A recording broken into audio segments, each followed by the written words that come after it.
Chapter 1. The pain felt in my hand was immense, like a hot iron pressed up against my skin. Whatever it was burrowed through my skin and into the veins in my hand. I grunted in pain holding it, trying to hold it, but a roar of pain came out loud. Arg. And then suddenly, I realized I was somewhere else. The floor was pristine marble reflecting my face, my skin was pale, my hair brown, and I was wearing the biggest pair of circular glasses I have ever seen in my life. Mr. Parker, are you okay? Someone called out. I looked down, the face looking back mirrored my looks. Was that me? I asked myself unbelievingly. My hand stung, and looked down and saw it sewing to twice its size with 2 bright red bite marks near my knuckles. Mr. Parker? Mr. Parker, someone shook me. I blinked as I looked up and found a crowd of students looking at me. They were all looking at me like a caged exotic animal, and right before me was a woman that looked to be around 50 with black hair graying at the sides. A name popped into my head, Ms. Sonata, that was her name. She was a biology teacher, my biology teacher. I blinked, that's not right. I've never met her before in my life. Mr. Parker. Mrs. Sonata called out once more, are you okay? I blinked, yeah, I am, I responded on reflex. Suddenly a sharp pain ran through my hand and I flinched, my hand was hurting, badly. That looks bad, we should get that checked out, she whispered, turning to the rest of the class and announced, cried class, we're cutting the class short. Everyone get your buddy and walk out to the parking lot. Alright. Guess Puny Parker was good for something after all, a tall blonde teenager yelled out to his friends. I looked around, I was in a lab of some kind, people in lab coats were walking around, monitors showed the DNA of a human being manipulated, numbers ran through them, I didn't know how, but I understood every single one of them. Come Peter, I'll get you checked up, Mrs. Sonata whispered as she guided me out. Outside a large yellow school bus was waiting for us, we got on and she put me in the front with her. I could feel a fever coming on, sweat pouring down my brow. And slowly, darkness. I remembered seeing flashes in my head. Getting off the bus and into a hospital Gertie. A doctor looking me over before informing that I was suffering from an allergic reaction. He informed me to have a week's bed rest and somehow I managed to grunt in understanding. I remember someone picking me up, his face was aged, his hair white and cut short. But the moment I saw him I knew he loved me and cared for me. He drove to outside the city to a suburban area where he took me into a humble-looking house that filled me with warmth. I was put on a bed that was made, the moment my head hit the pillow my eyes shut for good and I began to sleep. Memories upon memories came into my head. I could recall so many events in my head that weren't a part of my life. Names, people, mathematical formulas so advanced I knew I shouldn't be able to even think up of them, but somehow I did. There was a school, a kid being bullied. A house and 2 relatives taking care of him with nothing but love and kindness. A kid growing up to be a genius without equal, but shunning his own genius out of fear for being unaccepted. And then finally I was hit with a name. Peter Benjamin Parker. And with a gasp I woke up. I jumped in shock and found myself ascending towards the ceiling. Acting on instinct my body swerved, arms and feet smacking against the ceiling. There was a jerking motion, instead of falling back down I was stuck there, looking at the world upside down. I was panting, I could feel my body cool down. I looked at my arms and feet stuck on the ceiling of my room. I pulled one hand back, pieces of the roof came peeling off, still stuck to my fingertips. I was horrified, I wanted to let go, and suddenly I was falling down. My body twisted again and I stuck the landing on the mattress. I looked down at my hands, I could feel something there. I focused on the swirls on my fingertips, and there between the lines were small razor-sharp protrusions that were curved inwards. Holy shit, I gasped and looked around. I found a book with the name, Peter B. Parker, plastered on the front. I looked at the mirror and sure enough a frail skinny teenage boy with brown hair and play skin looked back at me. I'm Spider-Man, I gasped in realization. What the fuck? A few days later. It took me a day to fully come to terms with what has happened to me. I pretend to still be sick every time, Aunt May or Uncle Ben, whoa those names were strange to say. Anyway, I pretend to be still in need of bed rest and they left me alone. I spent a day trying to remember just what the hell had happened. I was alive and well in another body, another life. And now I was here, in the body of Peter Parker, somehow with all his memories and his genius mind. Hello everyone. I want to inform you that the novel Caught in the Web of the Spider is now available in PDF format in the store section. It consists of 8 volumes, each with 100 chapters or more, from chapter 1 to 831. If you want to read the entire novel, go to my Ko-Fi and buy it now. Person with folded hands ! Subscribe so you can access more chapters in advance ! Person with folded hands. Ko-Fi.com/skyarc. Comment. 8 comment. Vote. Chapter 2. It was almost like I was Doc Ock and I took over Peter's mind in an effort to become the superior Spider-Man or something. Though last I checked I wasn't a fucking supervillain. I checked my memories, or rather Peter's. The spider bite had just happened, that was the pain I felt when I arrived into his body. I tried to figure out what kind of world I was living in. You know, classical Spider-Man, Ultimate Spider-Man, maybe one of the movie-verse Spider-Men? But so far I had nothing.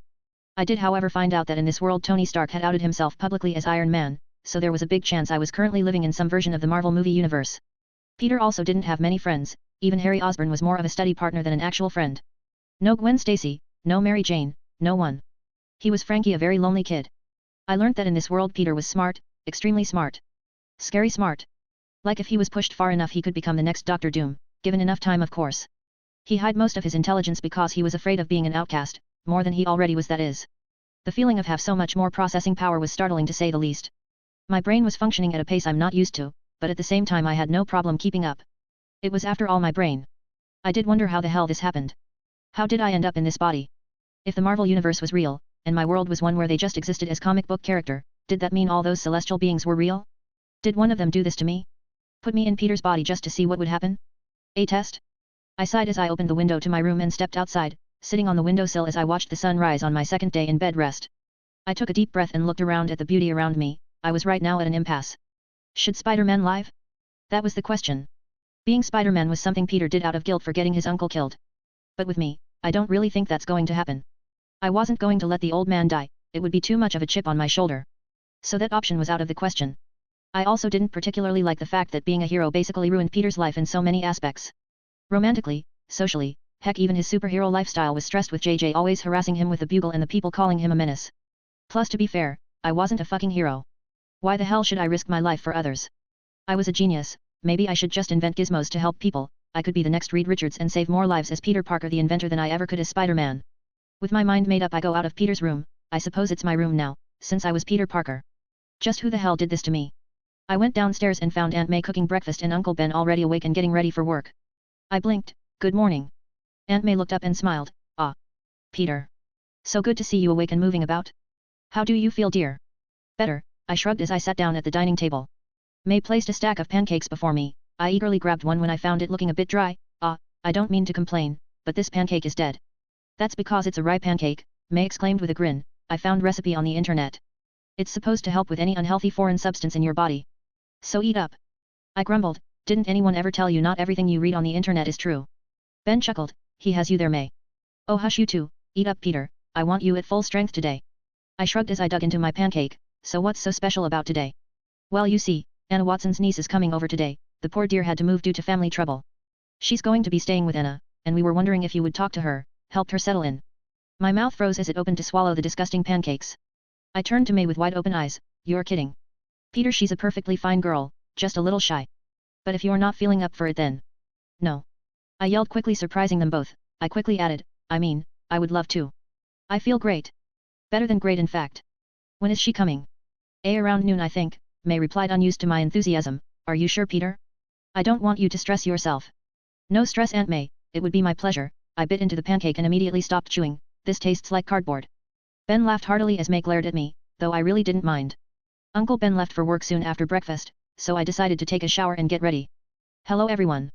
I want to inform you that the novel Caught in the Web of the Spider is now available in PDF format in the store section. It consists of 8 volumes, each with 100 chapters or more, from chapter 1 to 831. If you want to read the entire novel, go to my Ko-Fi and buy it now. Person with folded hands ! Subscribe so you can access more chapters in advance ! Person with folded hands. Ko-Fi.com/skyarc. Comment. 8 comment. Vote. Chapter 3. I put on Peter's best clothes, which was a t-shirt under an open-buttoned plaid shirt and jeans. It wasn't fancy, but it was sadly the least nerdy thing Peter had. I was so going to have to change his entire wardrobe. I also discovered I didn't need glasses, no surprise there. At least now I wouldn't look like a total nerd. I was ready by 10, and honestly I was excited as hell. This was Mary Jane Watson, for God's sake. The girl of Peter's dreams. The woman who he'll one day marry. Sure, there was that whole bullshit Redkin thing, but fuck that. I honestly didn't know why I was so excited. Maybe it was because I was going to meet a pretty girl, maybe it was because I wanted to see Mary Jane in real life. I honestly didn't know what I should expect. I wasn't going to be Spider-Man. Would she still like me? Did I even want her to like me? What am I saying? Of course I did. But the fact remains, it was 10, I still had 2 hours to kill. So with nothing else to do I sat down before the couch and turned on the TV, surfing channeled until I reached the news. The anchor spoke. Billionaire Tony Stark, also known as the superhero Iron Man, was seen in Flushing Meadows in Queens today working on what many assumes to be a new expo. Not much in know about this expo. On-scene reporters and bystanders have however snapped several photos and posted it online. These include pictures of Mr. Stark in his signature Iron Man suit, helping construct various attractions. Though we don't know what this expo will bring, many assume it will announcing the launch of his suits for public commercialization. My eyes went wide. The Stark Expo, the beginning of Iron Man 2, guess I was in the Marvel Cinematic Universe. I kept listening to the anchor as she went on and on about Stark's tech and how the government was growing worried about them. I knew there was nothing to worry about, Tony was an okay enough guy, but I did understand why they were scared. They didn't realize aliens were real and they would need a hero like him helping them out. This also meant something for me, I was in the Marvel Cinematic Universe, and I wasn't a kid. If Sony didn't hoard the rights to Spider-Man then Spidey would have been introduced to the MCU much sooner, I guess I now live in a world like that. I whiled away 2 hours like that, learning more about this world I now found myself in, and soon the clock struck 12. May arrived just in time, dressed in her Sunday best and nodded at me, I'm glad you decided to dress up Peter, I just know you'll make such a nice impression. I blushed at the comment and followed her out. We crossed the road and knocked on the door of the house directly across from us. A few moments later, Anna Watson, a kind older lady with grey hair and a warm smile welcomed us. Ah, Peter. So nice to see you. I heard about your little accident, are you sure you're all right to be up and about? I smirked, I'll be fine. I was just a spider bite. Oh, that's my Peter, May smiled. When I told him about Mary Jane he was so excited. Practically jumped at the chance. A blush grew across my face as I glared at May. Aunt May. Stop. In response the old lady just giggled, crazy old woman. Well, come on in then, Anna invited us in, showing us her home. It was homely, pretty pictures hanging up, a TV and fully furnished with antique-looking furniture. Just then a girl with wet hair came rushing down the stairs, 2 at a time, wearing green shorts and a purple tank top, holding a hairdryer. Aunt Anna, the damn thing's broken again. She stopped as she realized she wasn't alone. I looked at her, and her eyes landed on me, widening in alarm. They were so green, her wet red hair clung to her scalp making her look that much more desirable. I couldn't help it, it was the perfect timing, I whistled and smiled, damn, looks like I just hit the jackpot. Her face turned red as she blushed. May and Anna looked surprised, guess they never thought Peter had it in him. I chuckled at the silence, so, you're Mary Jane. The girl nodded, why yet? Hi. I nodded and looked down at the hairdryer, not working. Yeah, it just kind of stopped, she nodded slowly. I held out my hand and she passed it over, I took a look at it and using Peter's remarkable knowledge of mechanics realized the problem, the motor's fried, I can probably fix it for you Ms. Watson, shouldn't be too hard. That would be lovely, thank you Peter, Anna nodded before turning to MJ, Mary Jane, maybe it's time for you to put on something more decent. Ah, right, the redhead nodded quickly before turning around and walking upstairs. She looked back at me one last time, and I met her gaze. She was looking for something, I knew it, I just smiled back. When she finally closed her room door I turned to Anna and May, I'll go to the hardware store and get the parts to fix it Ms. Watson, I'll be back soon. Hello everyone. I want to inform you that the novel Caught in the Web of the Spider is now available in PDF format in the store section. It consists of 8 volumes, each with 100 chapters or more, from chapter 1 to 831. If you want to read the entire novel, go to my Ko-Fi and buy it now. Person with folded hands ! Subscribe so you can access more chapters in advance ! Person with folded hands. Ko-Fi.com/skyarc. Comment. 8 comment. Vote. Chapter 4. Why don't you wait for Mary Jane to get ready Peter? Maybe you two could go together, Mayo so subtly suggested. I shrugged, sure. No problem. Oh look at you, acting so innocent, Anna giggled, didn't I tell you they would hit it off May? I tuned the 2 old women out as they proceed to gossip about me and MJ. It took a while but soon the redhead returned, this time she wore a pair of jeans, a hoodie and sneakers. I looked her over and smiled, I liked the other outfit better. Peter. May gasped scandalously, that is no way to treat a lady. I taught you better than that. I looked into his memories, she was right, she did. I turned to MJ and bowed, I am so sorry my lady, my actions have been so uncouth. I beg thee for 1,000 pardons for my rash behavior. Mary Jane chuckled, your Shakespeare needs a little work there tiger. Shakespeare? I was doing my best fancy pants impression. That's Shakespeare. Ah, so the voice has a name. She laughed, yay, she likes me. Anna gave us some cash and quickly sent us out, she told us to buy lunch outside after getting the dryer fixed and just like that MJ and I were talking side by side. So what do I call you? I asked her as soon as we stepped out. Mary Jane, seems like a mouthful, I shrugged, do you have a nickname? Which I knew she did, but I needed to make small talk. Mary Jane shrugged, most people call me MJ. Cool, but not creative. How about Red? Red? Really? And you complied MJ wasn't creative enough. I shrugged, I'm sure we'll figure something out. I'm Peter by the way, Peter Parker. Oh I know, my aunt won't stop going on and on about you. I figured she must have some sort of crush on you she teased. Tempting, she is a MILF, totally my type, I teased back. MJ's eyes went wide, what? Kidding, I chuckled, I actually like redheads. Mary Jane blushed. So, where are you from MJ? We talked all the way to the hardware store a few streets away. She told me how she was joining my school on Monday, I gave her a few tips but generally avoided topics like friends, since Peter didn't really have any. We had to talk a little further away to reach a restaurant to get lunch, though I didn't mind, and neither did MJ. We sat and ate, I threw about a few jokes, she laughed, she teased me, I blushed, it was a great first date. Well, maybe not a date. We came back to her home and found our aunt still chattering in the sofa. I sat down in the dining room table with the broken hair dryer and began to open it up with a screwdriver Anna had lying around. As I fixed the machine, MJ watched, whistling as my hands glided over it. You're pretty good at this, hey? I smiled, very good. I'm sort of a nerd, in case you don't know. Believe me, I know. I looked confused, she clarified, no one can talk about Star Wars that much and not be a nerd. I blushed, she was right, I did talk about that movie quite a bit. So is this what you want to be when you grow up? MJ asked as I replaced the motor. A handyman? No, my ambitions are a little higher, I smiled. Like what? Like, well, I honestly don't know. I know I'm smart, and I can probably do a lot of good, but I don't know what. MJ smiled, maybe you should build yourself a suit of armor and fly around saving the world. The suits are more Tony Stark's thing, I chuckled, besides, being a hero is dangerous, and the job has a horrible payoff. Well, heroes don't be a hero to get thanks, you know, they do it because they're heroes. I sighed as I leaned back, is it a bad thing that I'm not that selfless?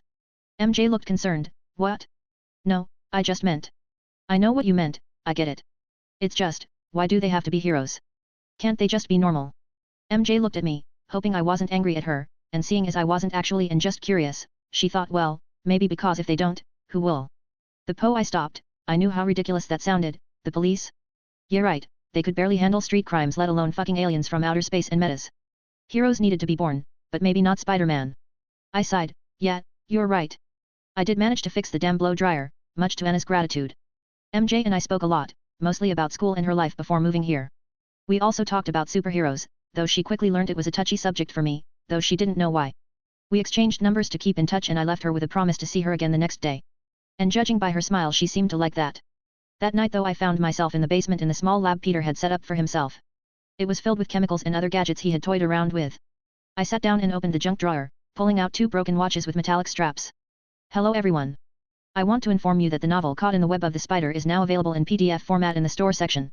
It consists of 8 volumes, each with 100 chapters or more, from chapter 1 to 831. If you want to read the entire novel, go to my Ko-fi and buy it now. Person with folded hands ! Subscribe so you can access more chapters in advance !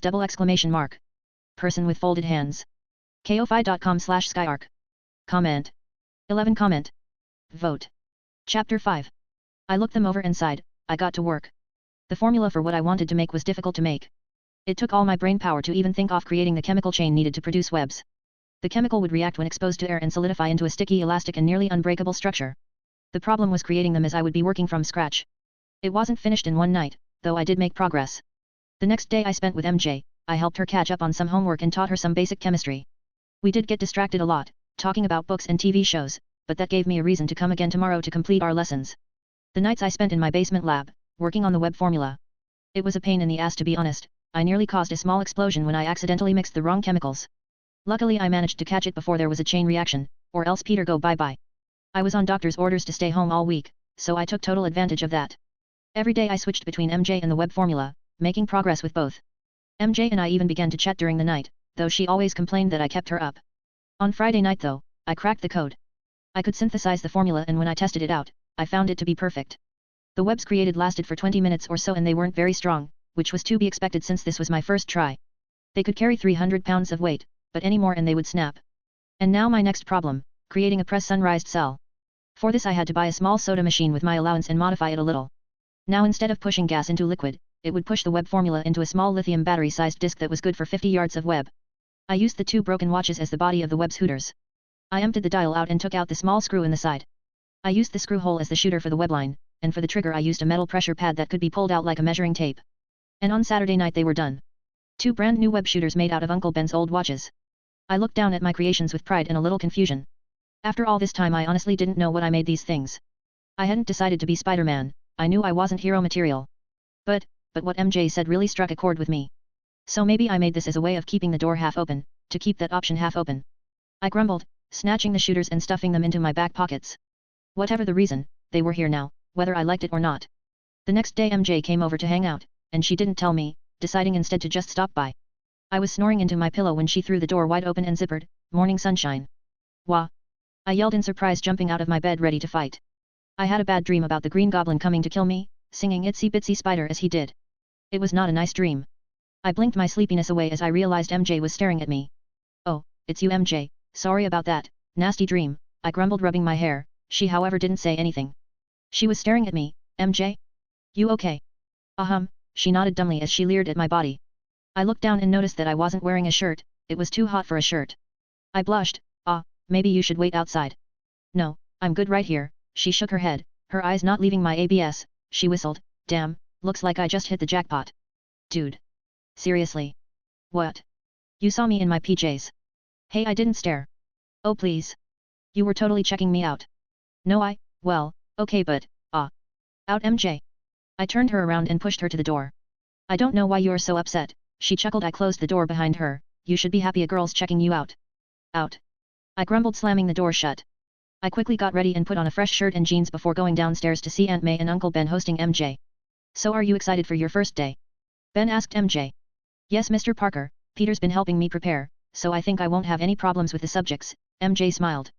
Well that's lovely dear, I'm glad Peter and you are getting along so well, Aunt May smiled, she noticed me coming down, speak of the devil. I glared at MJ, peeping Tom. Suck it up tiger, she smirked. Morning Uncle Ben, Aunt May, I greeted them as I sat down eating the breakfast Aunt May prepared. I turned to MJ as I munched on some bacon, what's up Peepers? Are you still on that? MJ asked rolling her eyes. Peepers, I repeated with a glare. Whatever. Anyway I just came over because I have exciting news, she pulled out 2 tickets and practically shoved them into my face, Hamlet, Apollo Theatre, tonight. You in? Hello everyone. I want to inform you that the novel Caught in the Web of the Spider is now available in PDF format in the store section. It consists of 8 volumes, each with 100 chapters or more, from chapter 1 to 831. If you want to read the entire novel, go to my Ko-Fi and buy it now. Person with folded hands ! Subscribe so you can access more chapters in advance ! Person with folded hands. Ko-Fi.com/skyarc. Comment. 14 comment. Vote. Chapter 6. I took the tickets and whistled, damn, these are some great seats. How did you get them? My mom got them for me, MJ smiled, she wants me to get used to the town and have some fun. So. You in? Most definitely. I called out before I felt a glares hit me. I gulped and turned to my aunt and uncle, you know, if that's okay with you too. Ben stopped the glare nearly instantly, of course it is kiddo. Have fun. May groaned, I don't know Ben, it's awfully late. They'll have to come back by train and you know the stories we hear about those late night trips. Oh it's alright, our Peter here will just beat anyone who even tries won't he? Ben asked with a grin. I smirked, damn straight. May protested some more, but after MJ, Ben and I kept pleading with her she eventually agreed. But not without making sure MJ carried some pepper spray for her own protection. After breakfast I took MJ back into my room where I booted up Peter's old Nintendo 64 and loaded Smash Brothers. I taught MJ how to play and needless to say she was a master at it. Something about hitting me with a giant hammer just seemed to appeal to her. We had lunch at home and then got ready to leave. Before I left though Uncle Ben stopped me and slipped me 100, he winked, make it a good night champ. I smiled, thanks Uncle Ben. We took a cab to the train station and caught the first one into Manhattan. MJ kept going on and on about how the play troupes were one of the best in the city and how I was going to be amazed. And I belied her, in my old life I was an admirer of the theater, though now my interests were, elsewhere. We reached the city with time to spare, so I insisted we explore the place. Peter had done so before, not in detail, so I did have some idea on where to go and what to see. We went to the Central Park and enjoyed a nice long walk. MJ liked the greenery, and I liked her smile. Honestly I think I might be falling for this girl. It's been what? A week? Damn you Peter Parker, I just know this is all somehow your fault. We reached the theater just in time for the play to start. MJ was excited and I shared her enthusiasm, a good Shakespearean play was something to be excited about. The play lasted for 3 hours, but it felt like it much shorter. The actors were amazing, each leagues above anything I have seen before. They were energetic, ecstatic, and hypnotic in the way they delivered their lines. But while MJ enjoyed the play, I was focused on something else. The story itself was one of revenge. Hamlet finds out his father had been killed by his uncle, and he now wishes for revenge. The premise was similar to Peter's own life, his uncle dies and he looks for the killer. But there is a major difference in their stories. Hamlet kept postponing his vengeance, and in the end that costed him. He had a duty to his people, his subjects, to remove a man who would kill his own brother for the crown. He had failed his duty and his family resulting in the death of all he cared for. Peter on the other had taken upon that duty, that responsibility, and he grew the better for it. Was what I was doing right? Was Spider-Man really what I needed to be? This question plagued me, but I pushed it aside and focused on the drama, though the question never truly left. And then it was over. That was so freaking cool. MJ yelled out pumping her fists. A few of the other patrons looked at her and chuckled at her enthusiasm. Yes it was Peepers, I nodded, it was something else. Did you see how they acted? God, it was like they were actually going to kill each other on stage. And Hamlet, oh, that guy, I felt like yelling, do something you ass. That's your mother, ... I smiled. Oh no, you've caught the bug. MJ blinked. Bug? What bug? The theater bug, I replied. Symptoms include a love of the theater, love for drama and an insurmountable desire to be under the spotlight. Hey, that's mean, MJ pouted. I just like it okay. I know, but I stand by what I said. Besides, I think you would be a great actress. We walked down the streets, the city still active even though it was the middle of the night. Are really? MJ asked. Of course, why, you don't think so? No, I do, but, no one ever thought I could do it. Well, I'm glad I'm the first, I smiled as he reached out and grabbed her hand in mine. She didn't hesitate, as she squeezed my hand back. I'm serious though, you would be an amazing actress. MJ smiled. Thanks Peter, that means a. Kaboom. Time seemed to slow down. I felt something inside me vibrate as my body started to move on instinct. I pulled MJ closer and wrapped one arm around her chest, jumping to the side. Hello everyone. I want to inform you that the novel Caught in the Web of the Spider is now available in PDF format in the store section. It consists of 8 volumes, each with 100 chapters or more, from chapter 1 to 831. If you want to read the entire novel, go to my Ko-fi and buy it now. Person with folded hands ! Subscribe so you can access more chapters in advance ! Person with folded hands. Ko-fi.com/skyarc. Comment. 12 comment. Vote. Chapter 7. A large slab of concrete flew past where we were just a moment ago. I landed to the side with MJ holding on tightly. We saw the slab of concrete embed itself into a building side, breaking apart into spices of iron and concrete. What was that? MJ cried out. I don't. Growling. It was an earth-shattering scream. My grip around her tightened as we turned to roar and saw Harlem burning. There were people running away in fear, fires burning, cars broken down into pieces, roads destroyed. It all happened so fast, I couldn't believe what I saw next. A monster, 20 feet tall with big bulging muscles and skin shredding along the side and bones protruding outwards. It stood naked except for a pair of torn shorts. I took one look at it, and I already knew its name. Abomination, I whispered in horror as I realized too late that MJ and I were right in the middle of the final fight between Hulk and the Abomination. This was the final fight scene, and Harlem was going to be destroyed. I looked down the road, people were screaming and running and out of a crater formed in the middle of the street and green hand came out. No, I whispered, the hand pulled itself out of the ground revealing a green figure growing in size slowly. No, he grabbed the tattered remains of his shirt and ripped it off. No. Hulk. Abomination cheered in joy, come face me. The two titans of power charged each other, and that was when I knew we had to run. We have to move. I yelled as I held onto MJ and took off down the road. Hulk and Abomination charged each other. Each step they took was like a thunderclap, until they meet in the center and threw them at each other, causing a sonic boom from the impact that shattered glass. I was swept off my feet from the impact. I went flying into the air, but landed on my feet with MJ held safely in my arms. I looked up. Abomination had the upper hand. He threw Hulk through a fire truck. I sighed in relief. They were taking their fight elsewhere. I looked down at MJ. She looked at the fight in horror. Are you okay? Why yeah, she nodded. What is that thing? I searched Peter's memories, and yes, he did follow Bruce Banner's research and knew about becoming the Hulk. I could share this information without anyone finding out. That's the Hulk. I pointed at the green monster currently breaking a cop car in two to use as brass knuckles. I think's one of the good guys. We need to get up here. MJ called out. Alright, I nodded. The Hulk could handle himself. She was right. We needed to be safe. I put her down and we ran away, following the crowd of people before us. But as we did I saw a man stuck under a light post. People ignored him and ran. His legs were bleeding as he yelled for help but no one came. I stopped. I couldn't help it. I didn't like seeing people suffering. I ran to the lamppost and grabbed it. Hey man, don't worry, I'll pull you. Crawl out, okay? Peter. MJ asked in surprise as she saw me with the man. The man panted, trying to not think of the pain. He nodded at me. I pulled with all my strength and felt the post slowly rising up. Thank you Spider strength. He shimmed out under the pole, but it was too slow. I couldn't hold the pole up for long. I wasn't used to this kind of stress. I was just about to drop the pole again on him when MJ ran to the man's back and pulled him out completely as I dropped the pole down with a pant. Thank you, the man gasped. It's okay, MJ nodded to him as she pulled him to the side away from all the fighting. I turned around. There were more people screaming, more people getting hurt from the random debris flying about from the battle between Hulk and Abomination. The monster were fighting like no tomorrow. Abomination kicked Hulk through several buildings before jumping up to follow him. I saw a military helicopter lower down from the sky and rain down bullets into the Abomination as he jumped onto the building's rooftop and ran away in search of the Hulk. More people were going to get hurt, a lot more people. They were going to get hurt and it was all because of those two things. Peter? We need to go Peter, MJ called out.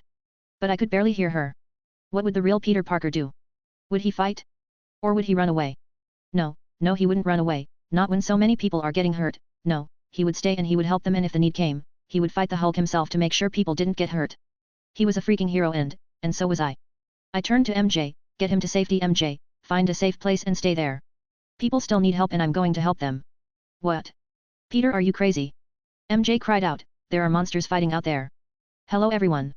I want to inform you that the novel Caught in the Web of the Spider is now available in PDF format in the store section. It consists of 8 volumes, each with 100 chapters or more, from chapter 1 to 831. If you want to read the entire novel, go to my Ko-Fi and buy it now. Person with folded hands ! Subscribe so you can access more chapters in advance ! Person with folded hands. Ko-Fi.com/skyarc. Comment. 11 comment. Vote. Chapter 8. And there are people getting hurt. MJ. I promise I'll be fine, I'll call you soon as I can, and without another word I took off. Peter, she cried out but ignored her. She looked afraid, for me and herself, she must have thought I was a glory-seeking fool, I know I would have. But the truth is this, I want to be a hero too, my life, it's not that great, but if I can use it to help others then, oh my god, I just realized, I'm going to be Spider-Man. I ran down the street and spotted a second-hand cloth store with a busted street window. I ran in and looked around, I needed a costume. I grabbed a red hoodie my size, a pair of blue yoga pants from the women's section, a ski mask and a pair of gloves. I ran into the trial room and quickly changed. I reached into my back pockets and sure enough my web shooters were there. I slipped them on over my gloves and tested them by firing a web line. It was strong and quick, good. I grabbed a school bag and put all my clothes in there, zipping it up. I slapped down a 20 on the counter and ran to the door, but I stopped, there were cameras out there, if someone got curious about me they could use them to find me and my secret identity. I needed to be careful, paranoid even. So I looked around and spotted an open window up near the ceiling leading out into the alley outside. I climbed on the walls, thanking God that my wall crawling abilities worked even while still wearing gloves and sneakers. I crawled outside into the alley and took the bag with my clothes inside. I pressed it up against the wall and covered it in webs, holding it up there until I could come back and get it. An explosion drew my attention. I looked up to see the military helicopter come crashing down a few blocks away. It was now or never. I stretched out one hand and fired a web line into the corner of a building. My stomach was filled with butterflies, nervousness, and dread filling my soul. I slowly pushed off the wall and held on tight to the web line, swinging like a pendulum across the alley into the open street. My stomach lurched as I flew over the destroyed street and landed on the roof of the building on the other side. I stuck the landed and blinked in wonder, looking at my hands and then at the way there I swung. Yeah, this is freaking awesome. I grinned and ran forward. I jumped off the edge of the roof and shoot out a web line. I swung from street to street towards the sounds of destruction, and landed on a rooftop, looking down at the monsters fighting. The helicopter was still in one piece, thankfully, the battlefield was a broken down block of land, barren except for a few barrel fires. And standing on top of the helicopter was Abomination, grinning at the Hulk who looked like he was annoyed more than angry. The Abomination charged, throwing Hulk into a broken wall. He punched him repeatedly. I looked at the chopper as saw soldiers pouring out, a female civilian among them, Betty Ross, I realized. There was fuel pouring out of the engines, sparks flying everywhere. It was only a matter of time before it went kaboom. Even the Hulk seemed to realize this as he tried to stop it, but Abomination didn't let him, keeping him pinned up against the wall. Looks like it's my turn now, I gulped as I jumped off the roof and landed with a roll. Hey all. Fancy seeing you here, I called out, why did I do that? That's so stupid. The soldiers looked at me like I was crazy. Get out of here, it's going to blow. Betty warned me, I smiled, nice lady. Not if I have anything to say about it. I turned to the leaking fuel tank and fired out web line after web line. I threw the strands around the tank and covered it completely with my web, stopping the fuel from leaking out. The tank was now insulated, the fuel that was already leaked out was dripping into the ground, being absorbed, crisis averted. I turned around to the Hulk, hey big guy, the monster turned to me, I got this. Kick his ass. Hulk grinned, turned to Abomination and gave him a headbutt, the resulting crack was so loud I could hear it from here as Abomination held his nose in pain. They began to fight once more, this time Hulk wasn't distracted from saving lives. I turned to the soldiers still stuck inside the copter, I jumped in and slowly one by one pulled each of them out, handing the unconscious and injured ones to those who could still walk. Hello everyone. I want to inform you that the novel Caught in the Web of the Spider is now available in PDF format in the store section. It consists of 8 volumes, each with 100 chapters or more, from chapter 1 to 831. If you want to read the entire novel, go to my Ko-Fi and buy it now. Person with folded hands ! Subscribe so you can access more chapters in advance ! Person with folded hands. Ko-Fi.com/skyarc. Comment. 5 comment. Vote. Chapter 9. There were even a few civilians that came rushing to help, dragging soldiers away from the wreckage. Betty ran up to me as I pulled out the last injured man, you have to help him. I looked at them and saw the Hulk being hit over and over again with a wrecking ball that the Abomination used as a whip. He knocked Hulk aside and then turned to us, narrowing his eye at the retreating soldiers. General, he growled, raising his chains to throw at us, and I moved. I used my improved agility to rush at him. No. Don't. I heard General Thunderbolt yell out. My head started to buzz, warning me of danger. I jumped just as Abomination threw its large chains at me. I landed in a roll and continued to charge straight at him. I didn't know how strong Peter was, but it should be enough. I ducked under his swings, slipped into his defense, drew one arm back and with all the force I could muster, threw a punch right into his gut. Abomination's eyes went wide as his body was lifted into the air for a few seconds. I felt my web shooter cracking from the force. It exploded into a heap of webs covering my arm and his torso. Shit. I realized as I found myself stuck to him. Abomination landed on his feet and edged down to see me still attached to him. I gulped as he sneered at me. My spider sense were roaring in pain as it warned me to get away. But I couldn't. He tried to grab me and I jumped over his gigantic arm. The webs stretched, good, I had some leverage. I then ducked under his other arm, wrapping them both up with my web. I circled them in again before grabbing my hoodie sleeve and tearing it off, releasing me from the web line. I jumped away as Abomination tried struggle free. His arms were wrapped up tight together and attached to his chest. He pulled and I could see the line started break, but it was taking all his time and effort. I needed to put him down. I knew I couldn't punch him unconscious, that was the Hulk's job. No, I needed to be smart about this, he must have a weak point, after all he was only human. He needed to breath, right? I ran at him and leaped onto his chest and aimed my remaining web shooter at his nostrils. They were huge, and if I wanted to make sure he didn't pull them off I had to stick them somewhere he couldn't reach. I quickly shoot 2 web lines into his nostrils, blocking his nasal passage. Abomination's eyes went wide in horror as he realized what I was trying to do. He tried to free his arms even harder now, I could hear the web restraint snapping. I quickly fired one last web line into his mouth, covering it as well. I leaped away just as Abomination broke free. I landed far away and watched as he struggled to rip my webs away covering his air passages. But his fingers were too large, they couldn't fit. He even tried to rip into the ones in his mouth but I had lodged them so deep inside he could barely even touch them, let alone have enough leverage to rip them out. I panted and watched as he scarfed his neck, trying to breath. He swayed and suddenly fainted, crashing into the ground with a large thud. I was panting, I didn't even realize I was doing it. I looked around, by now police had gathered around with their guns pointed at the monster. Hulk stood aside and looked at me and the now unconscious Abomination. He growled before letting out an earth-shattering roar that scared everyone there. Betty however wasn't scared. She walked right up to him. Thunderbolt had his men stand down, even the police looked like they were going to be trigger-happy. "Bruce," she whispered as she cried. Hulk looked down at her, he tried to wipe away her tears but found that he couldn't. "Betty," he grumbled. Suddenly a spotlight was shined on him, a camera helicopter circled around him. Hulk growled, he took off into the night, the helicopter following him. I lost sight of him in a few short moments leaving everyone there with nothing to do, except look at me. "What's your name, son?" Thunderbolt asked as he approached me. "Me? I hesitated for a moment before speaking, "I'm Spider-Man." "Spider-Man? What kind of name is that?" "The kind I chose," I answered. "Are you planning on playing dress-up?" he asked with a raised eyebrow. "Yup." He didn't expect me to admit to that now did he? He looked to his men, who were all asking for orders. He nodded towards Abomination, "Secure him," he then turned to me, "Well whatever your name is, thank you. I owe you a debt, if you hadn't come when you had those monsters would have destroyed the city." Hello everyone. I want to inform you that the novel Caught in the Web of the Spider is now available in PDF format in the store section. It consists of 8 volumes, each with 100 chapters or more, from chapter 1 to 831. If you want to read the entire novel, go to my Ko-Fi and buy it now. Person with folded hands ! Subscribe so you can access more chapters in advance ! Person with folded hands. Ko-Fi.com/skyarc. Comment. 11 comment. Vote. Chapter 10. I shrugged, I don't know, the green guy looked like he had it all handled. "Trust me son, he didn't," Ross snorted, "it's humans like you and me who keep people safe, you did your country a great service today son." "Thank you. If there's anything I can do for you, just ask." I blinked, this was unexpected. "Ah, thanks, I guess." I looked around, people were snapping photos of me, I needed to disappear, now. Anyway, bye.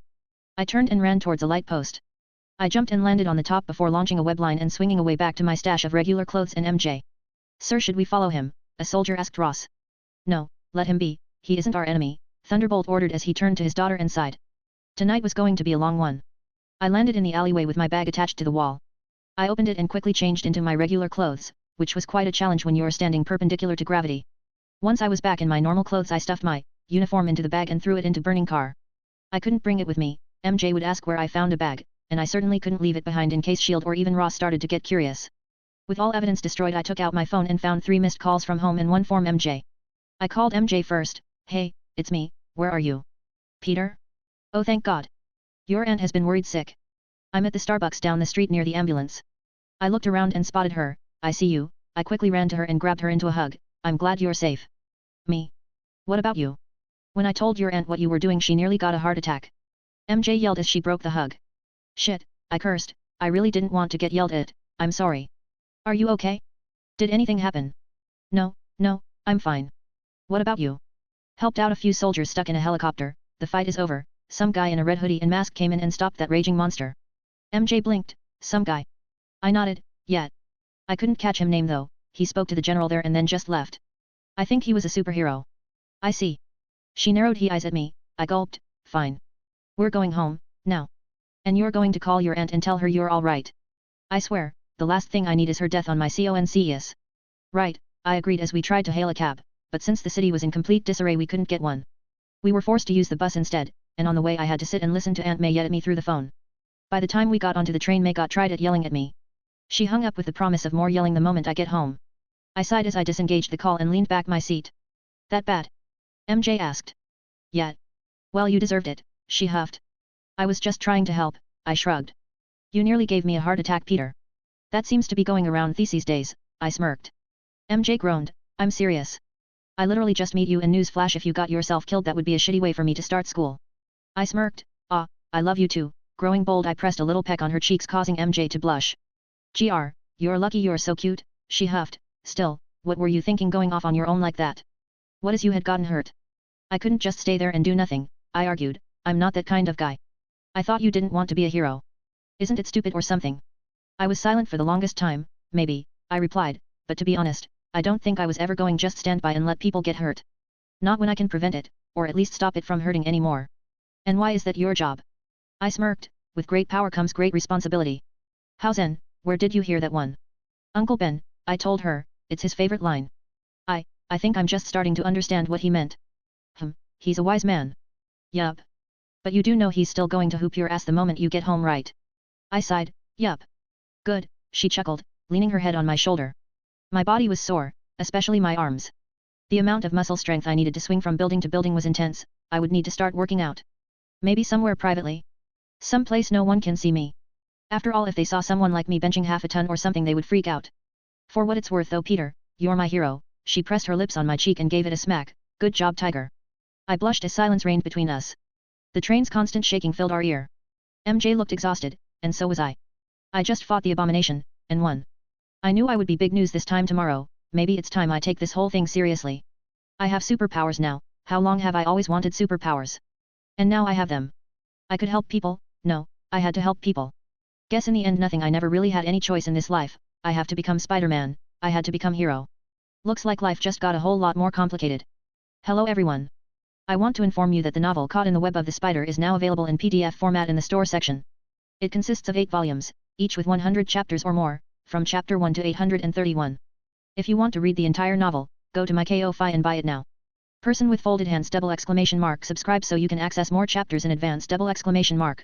Person with folded hands. Ko-Fi.com/skyarc. Comment. 7 comment. Vote. Chapter 11. What were you thinking? Aunt May yelled. I was just trying to help, I argued. By leaving Mary Jane alone to go into a war zone. She was safe. I don't care Peter. What you did was wholly irresponsible and dangerous. You were lucky to be alive. I don't understand why you did that. I wanted to help. Are you the police? Are you the army? You are just a child Peter and because of me one man is going home tonight to his family. I snapped, I saved his life, and many more. I don't regret what I did. May looked horrified, I don't think Peter ever snapped back at her like this, but then again I'm not Peter Parker. May, maybe we should call it a night, Uncle Ben spoke softly, gone on, go to bed. I'll handle this. But Ben It's all right May, just go, Ben gently assured her. She nodded sadly as she turned and left, leaving Ben and I alone at the dining table. I didn't mean to snap, I apologized. It's all right Peter, I understand, he said softly. I was just trying to help I didn't mean. I understand Peter, he repeated, softer this time, you have to realize, you're all May and I have, if we lost you. I saved someone Uncle Ben, isn't that what you always taught me to do? If I can help someone, isn't it my duty to do so? Yes, I suppose it is, he smiled, go to bed Peter, we'll talk about this in the morning. Don't forget you have school tomorrow. I nodded, right, night Uncle Ben. Good night Peter, he replied as I walked upstairs into my bed and locked the door behind me. I sat down on my bed and sighed, talking out my busted web shooter. I had one working and the other one is a complete mess. I worked on it for a while before giving up, it was broken, I needed to make a new one. Actually, if I was serious about the whole hero business I need to upgrade these things. I needed them to be more durable and hold more webbing. Maybe even try and make different types of webbing. That would have been so useful against abomination. Suddenly there was a knock on my window, I swiped by desk clear pushing the web shooters on the floor before I looked up to find MJ waving at me. I blinked in confusion as I opened the door. Peepers? How did you climb up you tree? She pointed to a large tree next to my window. Can I come in? Yeah, sure. I stepped aside letting her in, shutting the window behind her. So what's up? Nothing. Did your aunt and uncle yell at you a lot? I sighed. Yeah, but I deserve it. You? No, Aunt Anna understood it wasn't anyone's fault. If anything she thinks I should have gone with you. Honestly though, she wouldn't stop talking about how amazing you are, she said rolling her eyes. Not amazing, maybe spectacular, I snickered. Don't go growing an ego on me Parker, MJ hissed, but yet, you're pretty cool tonight. Especially the way you saved that man's life. That pole must have weighed a ton. I shrugged, maybe. But I didn't really notice, too busy trying to save him. You're really skinny for a strong guy, MJ noted, you barely have a muscle on you, he noted my skinny frame. I gulped, well you know how it is. Adrenaline and all that, she was being suspicious, not good at all. Maybe, she aided trailing off, anyway I too make sure you were alright. Thanks, I'm fine. If anything I'm a little tired. Really? Because I can't sleep, MJ grumbled, too nervous. Why? The Hulk ran anyway and I'm pretty sure the army has the other dude locked in ice. No, not that, she grumbled, school. I'm starting my first day tomorrow. I chuckled, oh, that. Relax MJ, there's no reason to panic. It's just classes, you'll do fine. Yeah but I mean, what if they don't like me? I shrugged, who cares? Beside I doubt they won't like you're hot and smart. The guys will be falling head over heels for you and the girls will want to be your bestie. She smiled. You think so? I nodded, I know so. So relax, high school it's the end of the world. MJ smiled, we talked into the night, just me and her. When she left I was glad to have made such a nice friend, Peter needed more of them. Maybe one day she could be more, but for now, a friend was enough. The next day. I was in the Daily Bugle the very next day. Well, not me, but they did have the Hulk's fight in the front covers and a grainy picture of me off in the side. It looks like they had no clue who I was, people just calling me Webs. The article itself was fair and balanced, which was surprising considering it was the Bugle we were talking about. But to be fair I did save the lives of soldiers, even they couldn't label me a criminal for doing that. The report actually called me a hero once, saying how impressive it was for someone like me to stand up to a monster. From various statements from the scene it seems the people there mentioned the fight was like seeing David and Goliath. ! Subscribe so you can access more chapters in advance. Patreon.com/Shiao123. Police Cars Revolving Light chapters in Patreon, 1-26, Police Cars Revolving Light. Comment. 3 comment. Vote. Chapter 12. I smiled, maybe this time Spider-Man won't end up being labeled a bad guy. With that done and a health breakfast, it was time to go to school. MJ and I took the bus to school, we talked about what subjects she was talking and the people she would meet, needless to say she was nervous. We arrived with 10 minutes to spare, students were crawling all around the campus, talking to each, gossiping or just having fun. I lead her into the crowded hallways. Welcome to Midtown High, I announced gesturing to the large crowded halls where people yelled, cheered, fought and generally just did teenage things. I think I'll fight right in, MJ said with a smile. That you will Peepers. Please stop calling me that. No. I didn't even mean to pep. No. I hate you. I smirked, no. I lead her down the hall introducing her to the various cliques and factions one could find in the school. There were the jocks, the cheerleaders, the techies, the nerds, the dancers, the theater maniacs, the weirdos, the normals, and of course me. The kid too smart to be a normal geek and too desperate for acceptance to be a hipster. We had first period together, so after a visit to the counselor's office I guided her to our first class. The moment we entered the room Flash Thompson seemed to notice me. Hey everybody check it out. Punk Parker's back. Ha. What's the matter Parker? Did you finally recover from the itsy spider bite, mocked Kong, Flash's right-hand man and a heavy fellow. I rolled my eyes, wonderful, bullies. Like this place wasn't stereotypical enough. Flash grew enraged, what the hell do you say? He stopped as he noticed MJ standing next to me, he gulped and wished, whoa. MJ turned to me, are they always like this? I shrugged, not, just with me. Though I think it's because Flash has a crush on me and is too scared to admit he's gay. That snapped him out of it, what? Listen here Parker, I ain't gay. And what's wrong with being gay? Asked Zach, an openly gay kid in our class. And nothing. It's just I ain't gay is all. I shrugged, whatever, I put down my bag and stretched my neck, really hate that thing. So you new here? Flash asked MJ in the most subtle way possible, note the sarcasm. Yeah, I'm Mary Jane, nice to meet you, she smiled. Hey Mary Jane, I'm Flash, this Kong, if you need anything babe, anything, just ask us, he ended wiggling his eyebrows. I gagged, truly Flash you mastered the art of seduction. What's it to you Parker? Flash growled. I shrugged, nothing, please, continue, I believe you were flirting with the new girl. Shut it Parker. Flash yelled, his face red in embarrassment. Stop it Tiger, you're embarrassing him, MJ teased. Fine, I rolled my eyes. So where are you from? Liz Allen, blonde, blue eyes and head cheerleader asked. I'm from upstate, but I recently moved in with my aunt, MJ explained. So what are you into? Asked Crystal, another cheerleader asked. Well, I like fashion, singing, theater, that sort of thing. Oh. Did you see the new channel line? It's so good. MJ nodded, yeah, but I don't like their perfumes, too strong for my taste. I know right. Liz's eyes twinkled, looks like she just found a new BFF. I watched as MJ mingled in perfectly with the popular crowd. Flash, Liz, Kong, a couple of side characters I didn't really care about but apparently were considered gods of popularity according to Peter's memories. So wait, how do you know Parker? Liz asked looking at me in disdain. What? Oh, he's my neighbor, MJ explained. Oh, okay. Hey, sit with us MJ, we'll show you around after class. Thanks, but Peter already promised me. Parker? Please, that wimp wouldn't know where the toilet is. Flash snorted. No Flash, I do, after all you tried to give me swirlies in there plenty of times, I snapped back. MJ's eyes went wide, he what? He turned to me and glared, whisper in a quiet voice, don't blow this for me Parker or I'll make sure next time I won't flush before I dunk you.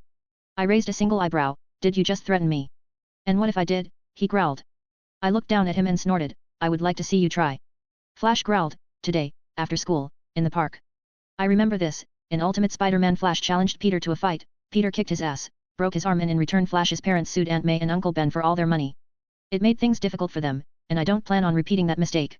Sorry big guy, but I have no intention of having a dick measuring contest with you. I don't need to. Why you little? Settle down class, the teacher walked in stopping Flash in his tracks, that means you Mr. Thompson. Flash growled at me, next time. I snorted, yeah, no. Come on MJ, sit with us. Liz dragged MJ to the back, away from me. MJ looked like she wanted to protest but couldn't say a thing as Liz dragged her away, leaving me once more alone. I sighed, sat down in my seat and listened with half a mind to whatever the teacher said. It was English class, not my favorite. Double exclamation mark subscribe so you can access more chapters in advance. Patreon.com/Shiao123. Police Cars Revolving Light chapters in Patreon, 1-27, Police Cars Revolving Light. Comment. For comment. Vote. Chapter 13.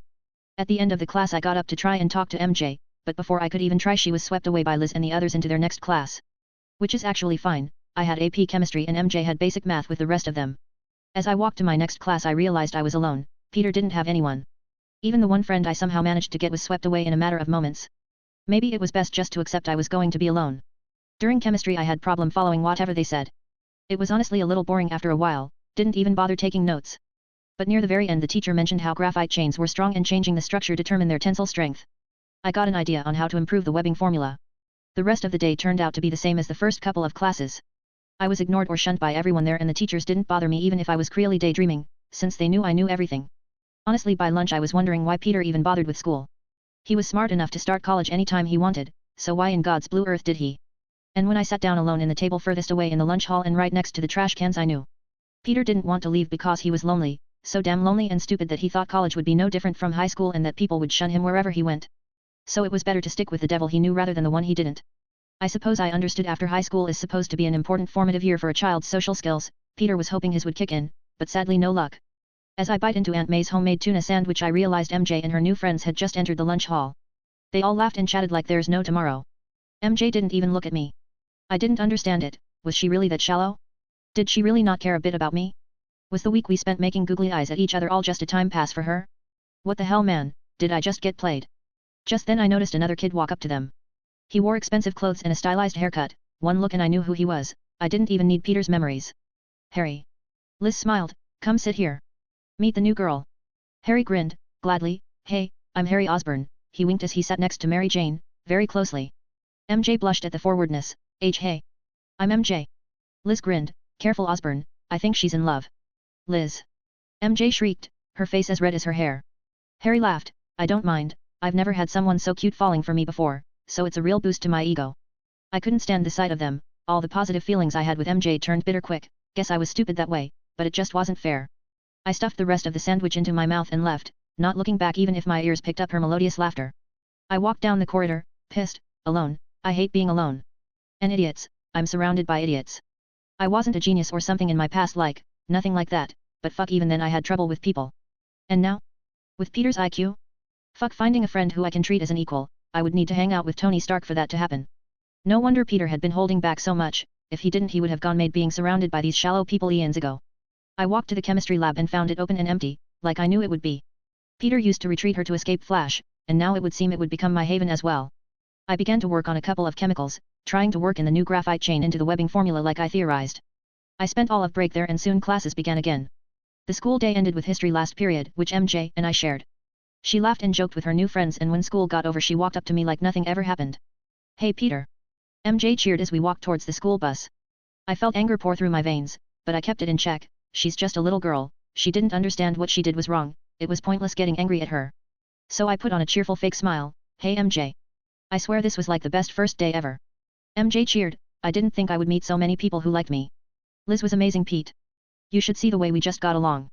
I shrugged. "I'm glad you made friends, told you they're nothing to worry about." Double exclamation mark. Subscribe so you can access more chapters in advance. Patreon.com/Xiao123. Police Cars Revolving Light chapters in Patreon, 1 to 28, Police Cars Revolving Light. Comment. 11 comment. Vote. Chapter 14. Yeah, you're right. Anyway, I talked to her about the theater program you guys have and wow was I impressed. Did you know they put on 3 plays a year? I should totally try and score a part in the one on December, what do you think? Do you think I should? I nodded. Try it out, you might not get something important, but everyone does have to start somewhere, right? And like that I had to sit and listen to her brag about how great her life was. Was I being petty and silly? Maybe, but fuck it man, where was the loyalty? I didn't like the fact she didn't even realize she did something wrong, it's like she couldn't understand. We were dropped off at the same stop and walked home. We reached out neighboring houses and I turned to go to mine. "Hey Pete, do you want to come over?" MJ asked. "Aunt Anna probably made some cookies if you want." "No, I'm fine," I waved her offer off. "I'm honestly just tired, guess the stress of yesterday is finally getting to me.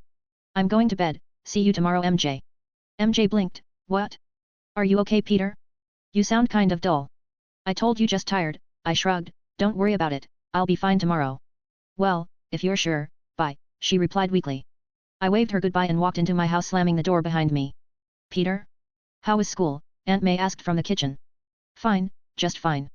I'm going to my lab Aunt May, call me if you need something," I yelled out as I walked down to the basement throwing my bag at my workstation.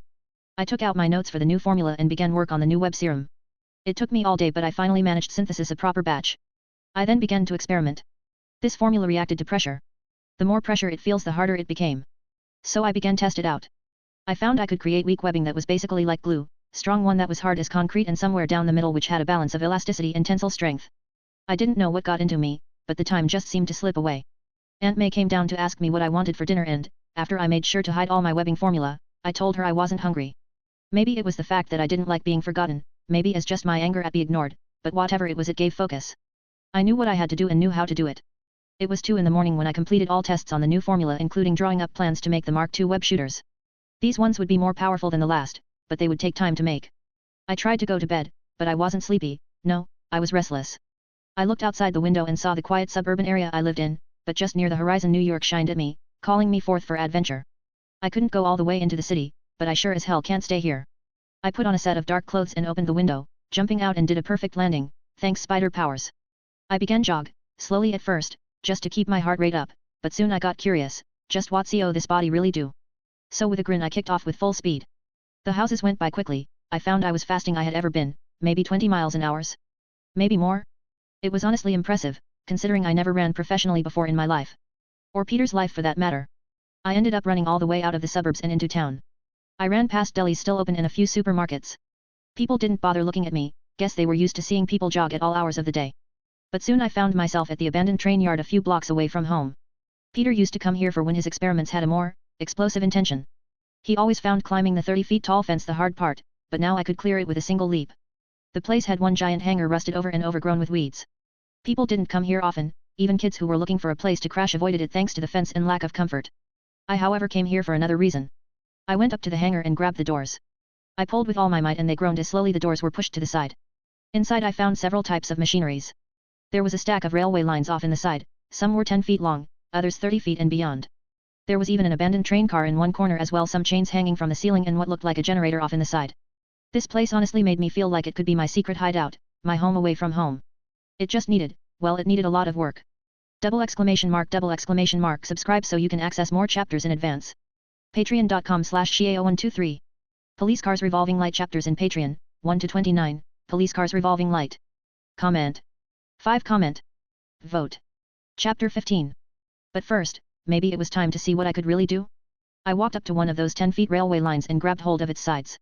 I gripped it as hard as I could and in one swift motion tried to lift it up. To my immense surprise, I found myself holding up the beam of metal over my head, a victorious grin on my face. I threw to the ground and panted, this was amazing, it must have weighed what? 500 pounds? Maybe more? I could military lift that over my head straight off the bat. One could only imagine what can do with some actually training. I couldn't be a muscle builder though, Spider-Man was always more of a gymnast than a brawler, like Nightwing, he was, exactly like, whoa. Just then I had an epiphany. Who were the two most popular comic book characters in Marvel and DC? Spider-Man and Batman. They didn't have comic power or some kind of deus ex machina to give them what they need. Well, Batman did have his utility belt, but that's besides the point. Spider-Man and Batman were very much alike. They both suffered great loss which gave onto them a duty, for Bruce it was vengeance, for Peter it was responsibility for the powers he now possessed. They were also focused on small-time crime, while other heroes faced aliens and other shit. Batman and Spider-Man always seemed to stick to their cities. Sure, they would often venture out, but always came back. There were a lot of things different about them, true, their attitude, the fact that Peter was piss poor and Bruce was rich as balls. But there were a lot similar as well. They both mainly fought with their fists and minds. They were both highly valued despite being a slightly advanced human. Spider-Man did have his powers, but they paled when compared to those like Thor. Heck, even some of their villains were the same. Joker and the Green Goblin. Black Cat and Catwoman. Sandman, Clayface. The list went on. But I was starting to see a pattern here. Peter and Bruce were reflections of each other. One had powers to help him out while the other had his training and his mind. If I wanted to be Spider-Man I couldn't just repeat what Peter did, no, I had to be better, I had to be superior to him. God, that makes me sound so much like Otto. But getting back to the point, if I was to improve Batman, I would give him spider powers to make him even more combat savvy than he already was. I would also give him Peter's amazing engineering mind to help think of solutions he wouldn't even begin to question where possible. But if I was to improve upon Spider-Man? That would be a taller order. I would need to learn to fight like Batman, master so many types of combat people would lose count. Be smart about fighting crime, not just swinging into battle all crazy, hoping for trouble. I would need to know everything I possibly can to fight crime, learn things I previously thought pointless. I couldn't have the gadgets, too expensive. But I could build my own, make them from scratch. It would be difficult, maybe even pointless, but if I could, it would be so cool. I felt a great big smile coming on my face. I imagined myself as a mixture of Spider-Man and Batman, a hero unlike any other. A hero who could surpass the call of justice and fight the good fight, protect people. But it was just too much. I leaned against the hangar wall and looked around. Why should I go through all this trouble? For people who I don't even know? Why, no, I can't think like that. I remember what the battle between the Hulk and Abomination did. I need to be a hero, I have to be. I always wanted to help people and now that I can, why should I be a mediocre hero? Why just be a wall crawler when I can be so much more? I stood up with a confidence I didn't know I had. I had a goal, to be the greatest hero of both worlds, not because of some fucking death in the family bullshit, but because if I didn't, I knew what would happen. I knew that people would die. They need me, and I need to be my best. I got back home and turned on my computer. I began to search online for the skills I would need. Kind of stupid I know, but I needed to start somewhere. I made a list, things that I would need to learn to do to become the best. To become the Spiderbat, yeah, no, maybe I should just stick with Spider-Man. I found a dojo that taught mixed styles of martial arts. Karate, judo, and taekwondo, each for a period of 2 hours, from 3 to 9 in the night. Usually people would register for one class, but I wasn't ordinary people. I wouldn't be able to start going out and saving people immediately, I didn't have a suit ready or my web shooters. I didn't even have a plan of attack. So I needed to be patient, to bide my time and learn, grow. Spider-Man wouldn't be born anytime soon sadly, no, this will require patience. ! Subscribe so you can access more chapters in advance. Patreon.com/Shiao123. Police Cars Revolving Light chapters in Patreon, 1 to 30, Police Cars Revolving Light. Comment. 7 comment. Vote. Chapter 16. I would also need to learn everything could, mechanics, chemistry and physics would be my core subject to focus on. Maybe I should also focus on other things as well, like languages. With mind made up I began feel sleepy.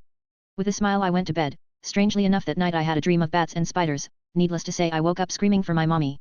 The next day at school I tackled classes a bit differently. I had gone to the library before class and took out a guide to learning French. While the teacher taught us history, I snuck in bits of French. It was difficult at first, but after I began to actually think upon what I learned, well, things got a lot easier. Thank you God for giving me the mind of a genius. With Peter's advanced neural network I was able to learn a few phrases in French in a day. I won't be impressing any French supermodel passing by, but it was a start. I also began to pay more attention in class, I even bombarded the teachers with questions asking detailed questions. They smiled in appreciation at first, but I think they came to loathe me by the end of the class. I ended up filling up several pages with notes. Good, no reason to remember all this in my head now and waste storage space. I didn't go home with MJ on the bus, instead I took the train to Manhattan to visit that dojo I found last night. I told Aunt May and Uncle Ben what I was going to go before I left for school that day. Needless to say, they were surprised. Peter, why do you want to take such classes? May asked, worried. I want to be able to protect myself, Aunt May, I replied. If I get into a tough situation, I want to able to handle it. But Peter. May let the boy do what wants, Ben spoke out with a reassuring smile. He wants to protect himself, and that's fine. Besides, it's a good thing that he's finally got himself a hobby. Not really a hobby, more like an agenda, I told myself, but nodded externally, yet. Besides, life's getting kind of dull, I need something interesting to do. Surely you and MJ can figure out something, May suggested. No, she's busy with other stuff, I shrugged, no biggie. But I do want to do this, Aunt May, please. The woman met my gaze for the longest time before side relented.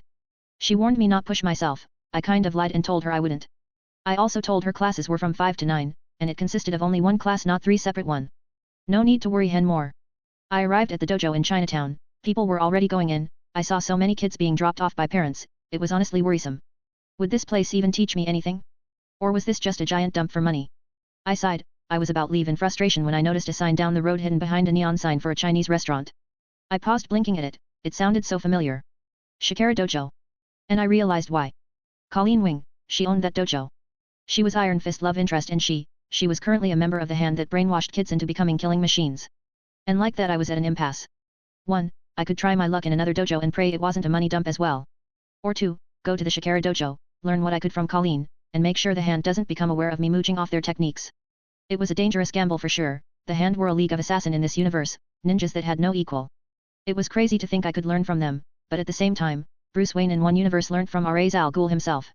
Fuck it, I want to be a ninja. But if they even think I'm joining their little clan, then they have another thing coming. I walked into the building and found a staircase leading to the first floor with a sign for the dojo. The place looked exactly like it did in the Netflix series, yellow hallways and all.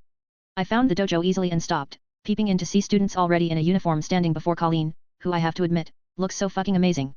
She looked up and noticed me, nodding to enter, and with a gulp I did. I took off my shoes and walked into the dojo. The students turned to look at me, I meet their gaze, I turned to Colleen, I wish to learn. Please. The female ninja smiled, you came to the right place. Though you don't really have to sound like you're in a kung fu movie, you know. I chuckled, rubbing my hair, sorry, nervous. It's fine, my name is Colleen Wing, and you are? Peter Parker. I put down my bag and took off my shirt, revealing the exercise clothes I had on underneath. Can I start now? Colleen looked impressed. No, not today. For today I want you to stand to the side and watch. Think you can do that, Peter? I nodded, sure. I sat down to the side, watched them closely. Right, now then let's begin. Colleen turned to her students. They went into basic movements of the blade, it seems she taught them kendo for now.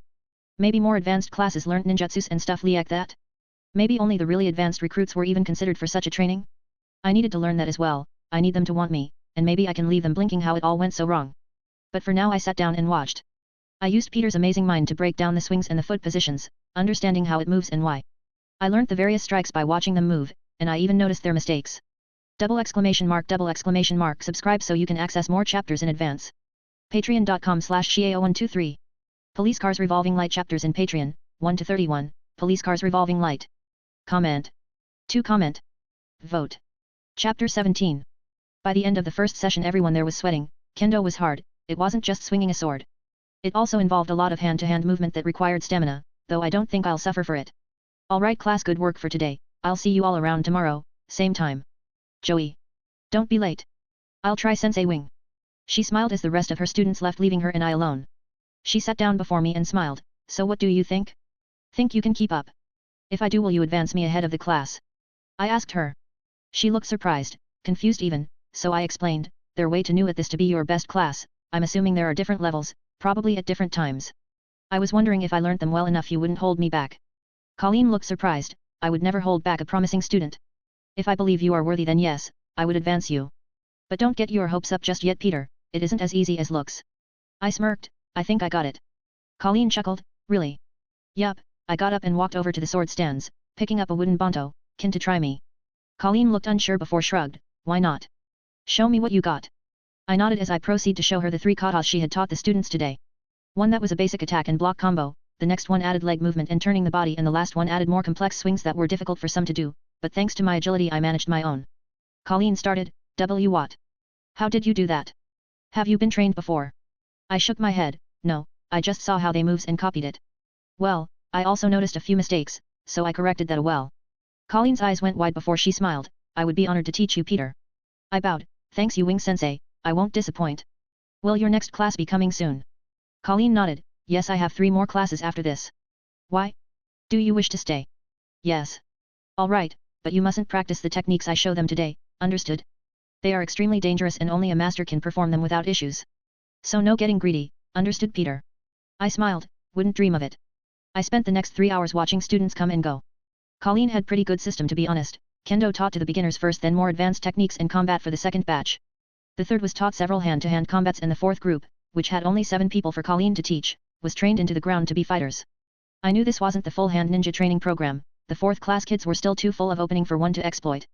No, these guys would be taken to the facility where they were further trained and brainwashed. I remember the Iron Fist mentioning the compound was in New York, but I don't remember where. Damn me and my stupid brain. I paid Colleen for the month and reached home earlier than I thought that night. May was pleased I found a dojo with much more sensible timings, though she didn't realize how I basically just made a deal with an army of fucking assassins. If she did, I don't think she would be standing. The next day I got up bright and early and went for a jog. The very mention of physical exercise seemed to have brought my aunt. She looked at me like I was a foreigner to her before smiling. MJ is a wonderful influence on you, Peter. And I got pissed. I'm not doing this for her or anyone else, Aunt May, I hissed with hostility she wasn't expecting. I'm doing this for me. I had 2 hours to work in some kind of exercise before school started. I ran for half the time and spent the rest in the hangar where I swung from chain to chain. It helped me with my balance and control, giving me some experience swinging large distances. Unfortunately, it seems I spent way too much time there. I had to run back to my home at full speed and got ready. I must have taken a bath and changed in record time. I came downstairs and saw breakfast ready for me. Morning, Peter, Ben greeted as he looked through that morning's paper. Morning, Uncle Ben, I wished him before stuffing my face with breakfast. Ben blinked. Slow down, Peter. You're going to. I coughed. He sighed. Chalk. Here, have water, don't rush. I drank it. Can't late. Need to catch bus. Well then I'll drop you, Ben told him. Now finish your food. I nodded as I quickly did just that. I walked out of the house in a few seconds with Uncle Ben following slowly. As I stood outside though, I noticed MJ waiting outside her own house. I smiled. Did she wait for me? But before I could say anything though, I found a convertible driving down the road, stopping before MJ's house.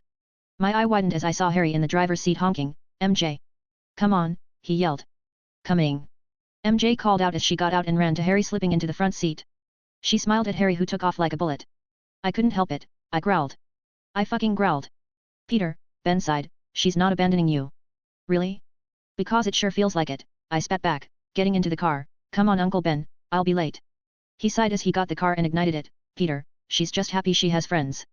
Can't you understand that? No, Uncle Ben, I do understand that. I also understand that the moment she did, I was completely ignored and forgotten. Ben took the car out of parking and drove out to the street, driving slowly to the school. Peter, just because she doesn't talk as much doesn't mean she sees you as less of a friend. Maybe she doesn't, but I do, I sighed. Honestly, I don't understand why I'm complaining. I don't even have friends. But damn it, Uncle Ben, it hurts being ignored.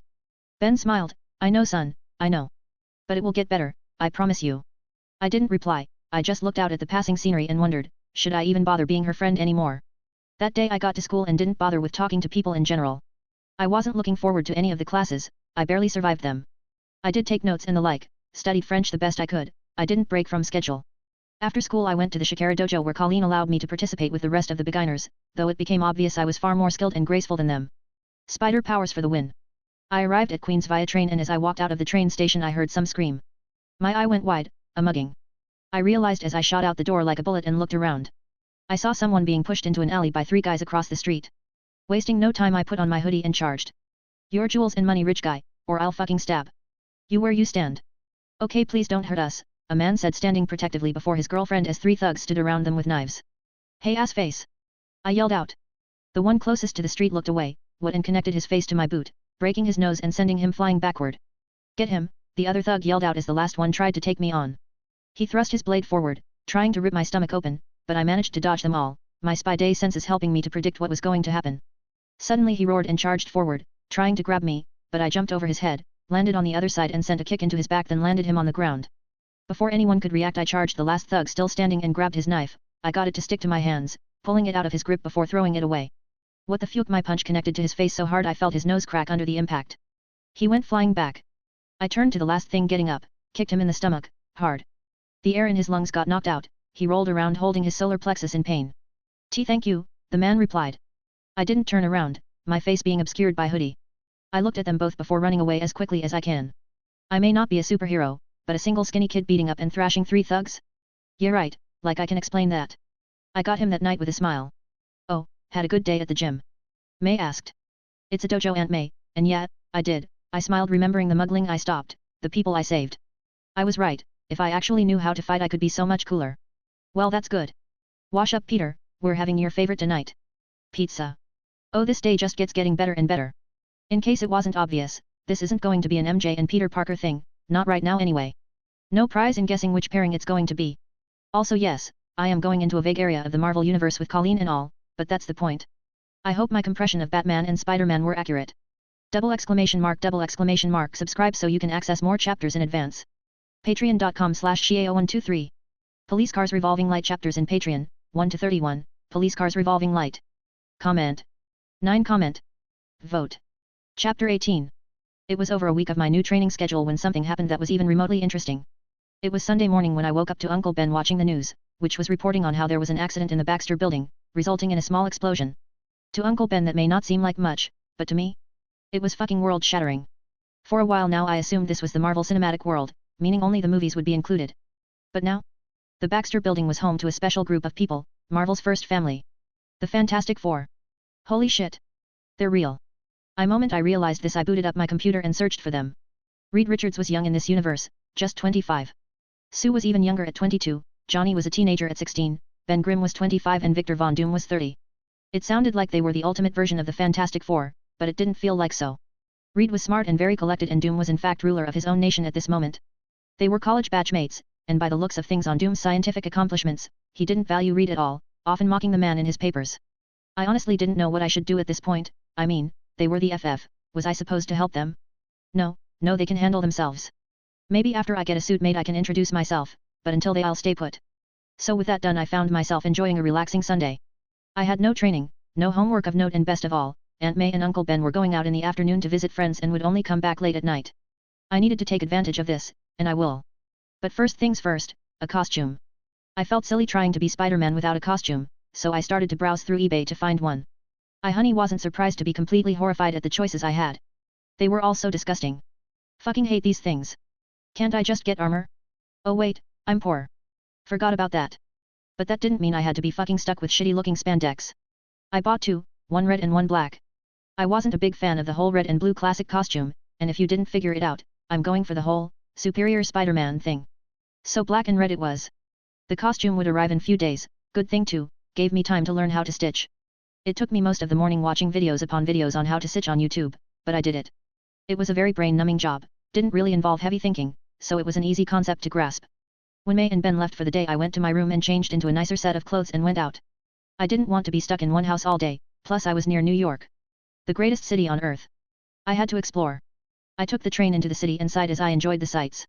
I know I may be giddy like a tourist, but I didn't care. This place was so amazing. I walked down to Harlem, curious to see what it was like now. Needless to say was a wreck, people were still cleaning things up, apparently the military did what they could, but the party was still huge. Debris was still being cleaned away, people were volunteering, a new organization called Rebuild Harlem was on the scene. My curiosity now satisfied I left the place, knowing it was in good hands. But as I passed through the Apollo Theater I looked around and noticed the road was still cracked. This was where they first clashed, and when I looked down the road I could see the crater where Bruce landed and transformed into the Hulk. I grew curious and walked over there, people were told to keep back, but obviously no one listened. People were taking pictures and such, but now all the attention the whole drew was gone. I found myself staring at it in silence. I was about to leave, when I saw something under a rock. I walked into the hole and carefully lifted the heavy stone, and there it was, a brownish stain. Blood. Hulk's blood. I immediately knew this was dangerous. Not only was it extremely volatile but it did some funky ass shit. I remember people were mutated when exposed to it, some guy grew super smart when it seeped into his head, so what would it do to me? I was curious, I wasn't going to inject myself with it, but, I wanted to know what it was. I took the rock up and put it in my pants, it was around the size of my hand, not too big. I left Harlem quickly and stuck around the city for another hour for lunch. Soon I was back home in my basement lab holding the blood-soaked stone. I scraped off a little bit of the dried blood into a test tube and began the process of making it useful. It took some time but soon I had a vial of Hulk's diluted blood ready to go. I put the stone under my desk, away from sight. I would need to find a better place to hide it and soon. But back to the blood. I analyzed it under a microscope, not much I could see, but I did find the blood cells were still active. Usually dried blood would mean dead cells, hence why they lose the color, but now, the Hulk's cells have some amazing properties. Double exclamation mark, subscribe so you can access more chapters in advance. Patreon.com/Xiao123. Police Cars Revolving Light chapters in Patreon, 1 to 31, Police Cars Revolving Light. Comment. For comment. Vote. Chapter 19. I studied the blood a bit longer, noting a few more properties it had, like how any form of food I introduced, like glucose or carbohydrate, was consumed within seconds. It was almost like the damn thing was alive. After my little experiments with Hulk's blood, I went out once more, this time to the hangar in the abandoned train yard. I jumped over the fence and walked towards the hangar. But when I got there I noticed the doors had already been opened. I groaned. Whenever I left this place I made sure to close the doors. Who else was here? I pushed the hangar doors wide open and walked inside. Hello? Is anyone here? I asked. What the heck? A voice came from inside the hangar. Stepping out from behind the stack of iron beams was Flash and Liz, followed by Harry and MJ, all looking surprised to see Peter there. Parker. Flash growled, what the hell are you doing here? I raised an eyebrow, painting the ceiling, and you guys? Hey Pete. Harry called out with a smile, acting like we were old buddies, which sadly we were, but not anymore. Guess he brought them here. I remember him and Peter finding this place together back in the day. I was just showing these guys this amazing place. I didn't know you still come here. I shuddered. From time to time, I looked to the side and saw MJ blushing red. I narrowed my eyes. I looked at Liz and spotted her looking frustrated at me. I could see her hair was a mess and Flash looked pissed as well. Suddenly realization dawned on me. Ah, so you guys came here to make out, I see. Liz's face turned red. What? No. Get your head out of the gutter, Parker. I shrugged, says the girl who looks like she just got thrown into a washing machine. I then made eye contact with MJ and she blushed even harder. Well, I suppose congratulations are in order. I'll leave you guys alone. Lock up when you're done. I turned to leave when suddenly MJ spoke up. I'll wait, Peter. She looked nervously at Harry. I think I better go as well. My aunt would be getting worried. Harry looked hurt. What? Are you serious? But we just got here. Yeah, I'm sorry. I'll see you in school, Harry. Bye, Liz. Bye, Flash. And with it she practically ran out of the hangar. I groaned as I followed her outside. We walked to the fence where I helped her climb over it. When we're walking away I finally asked, so, you and Harry, hey? MJ's eyes widened. What? No. I rolled my eyes. You don't need to lie, Mary Jane. I don't personally care who you are with. It's your business, not mine. MJ looked away as we walked back to our home. I honestly didn't want to go, but MJ looked kind of shaken up. I couldn't help wonder if something happened between her and Harry. He thought I wanted to make out. MJ spoke up finally. I raised an eyebrow. Oh? And why did he think that? MJ shook her head. I don't know. Mary Jane, did he try and force something? I asked. What, no? He didn't do anything. It's just, she looked ashamed. I guess I must have seemed interested. It's my fault really. I'll apologize to him tomorrow. I looked at her, so beaten and hurt. Nothing like the amazing girl I meet the first week I was Peter Parker, none of the life or joy. I was honestly horrible to watch. Don't apologize, I spoke up, gaining her attention. She looked up curiously and I explained, he hurt you, tried to push the boundaries, don't apologize to him. Make him say he's sorry. Harry he was a friend, or something like that. Now he's just a jerk, he likes getting his way, don't let him push you around. MJ looked surprised but nodded silently all the same. We walked back to her house, she looked deep in thought. When it was time to go our own ways she finally spoke, Peter, thanks, for coming when you did. I know I haven't really been the best friend but... Enough, I snapped, getting pissed at the pathetic apology she felt she had to give. It's fine, just get home safe. Remember, don't let him walk over you. Peter, I'm trying apologize. I know I haven't really been spending much time with you in school and I feel bad. I'm sorry.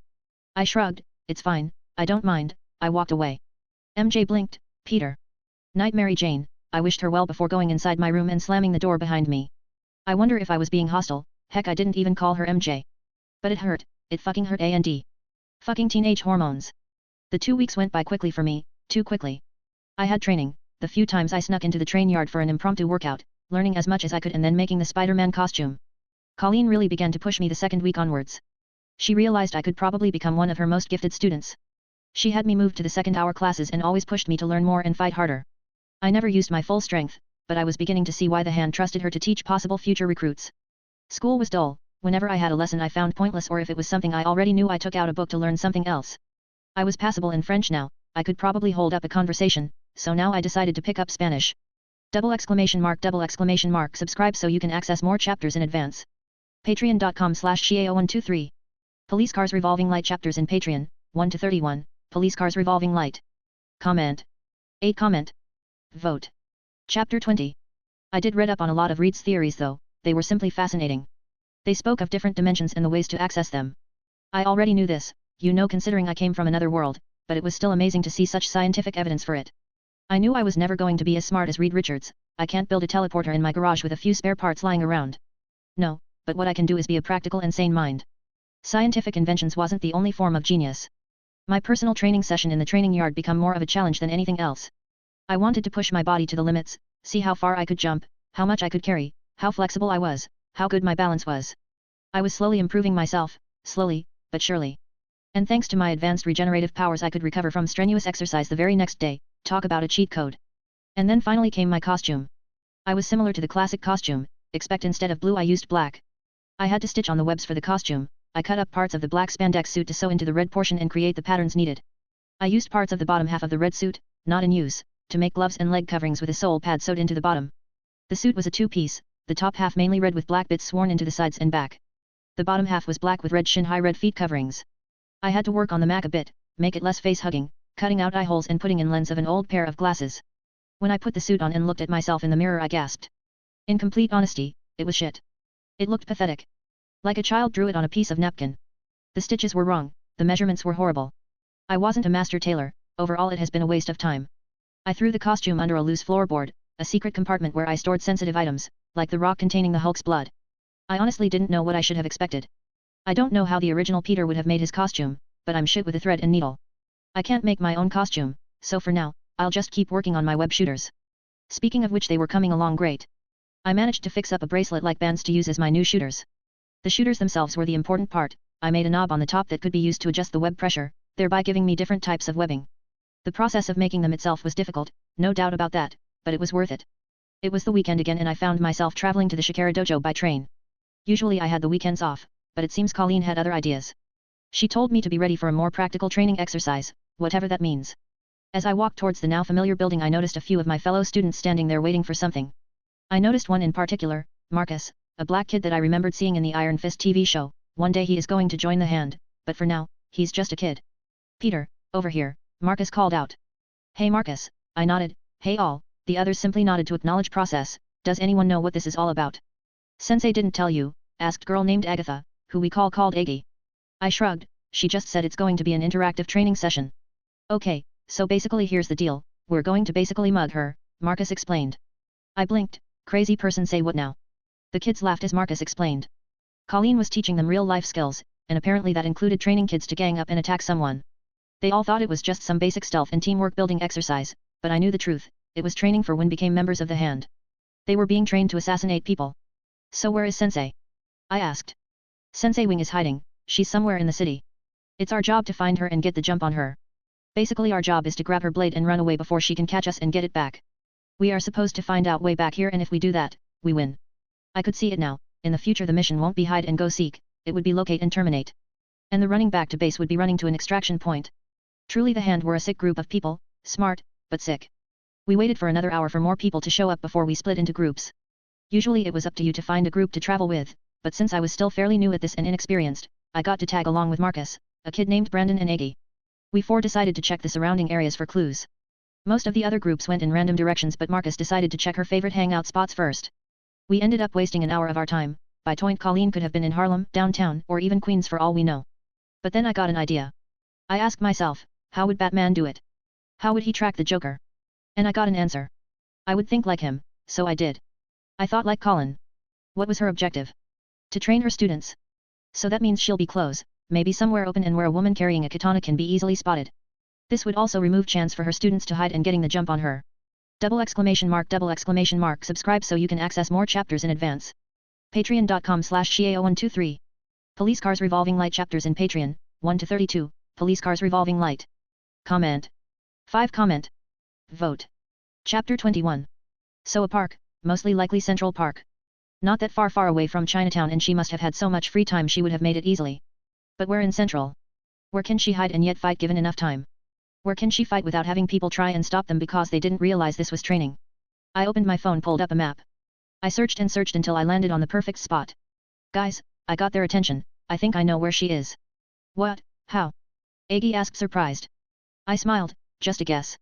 It took some time, but I convinced them to follow me. I brought them to the park and we began looking around the southwest gate, the place with the least amount of people and wide open space. And in a few short minutes we found her standing by a fountain, eating ice cream.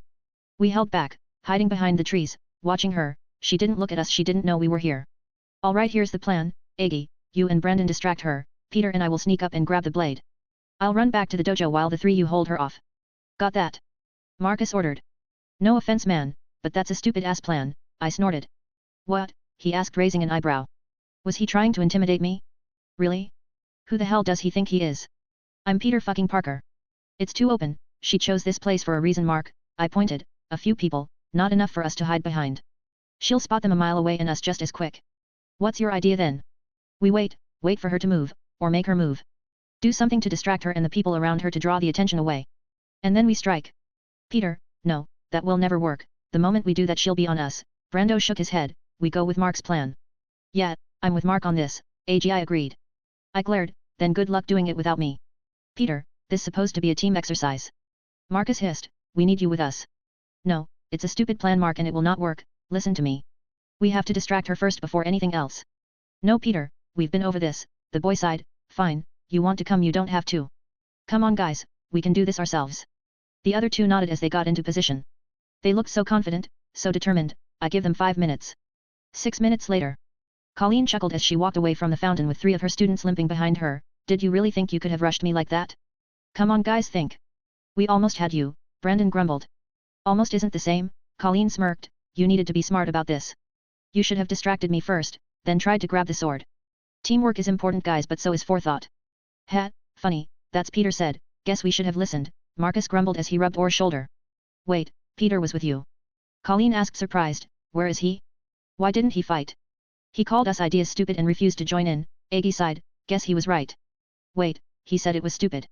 Colleen blinked as she walked under a bridge, following the road that lead to the nearest exit. Maybe I should have a talk with him. Maybe, Marcus nodded. As they walked to the other side of the bridge though, Colleen saw the shadow of a person leap down.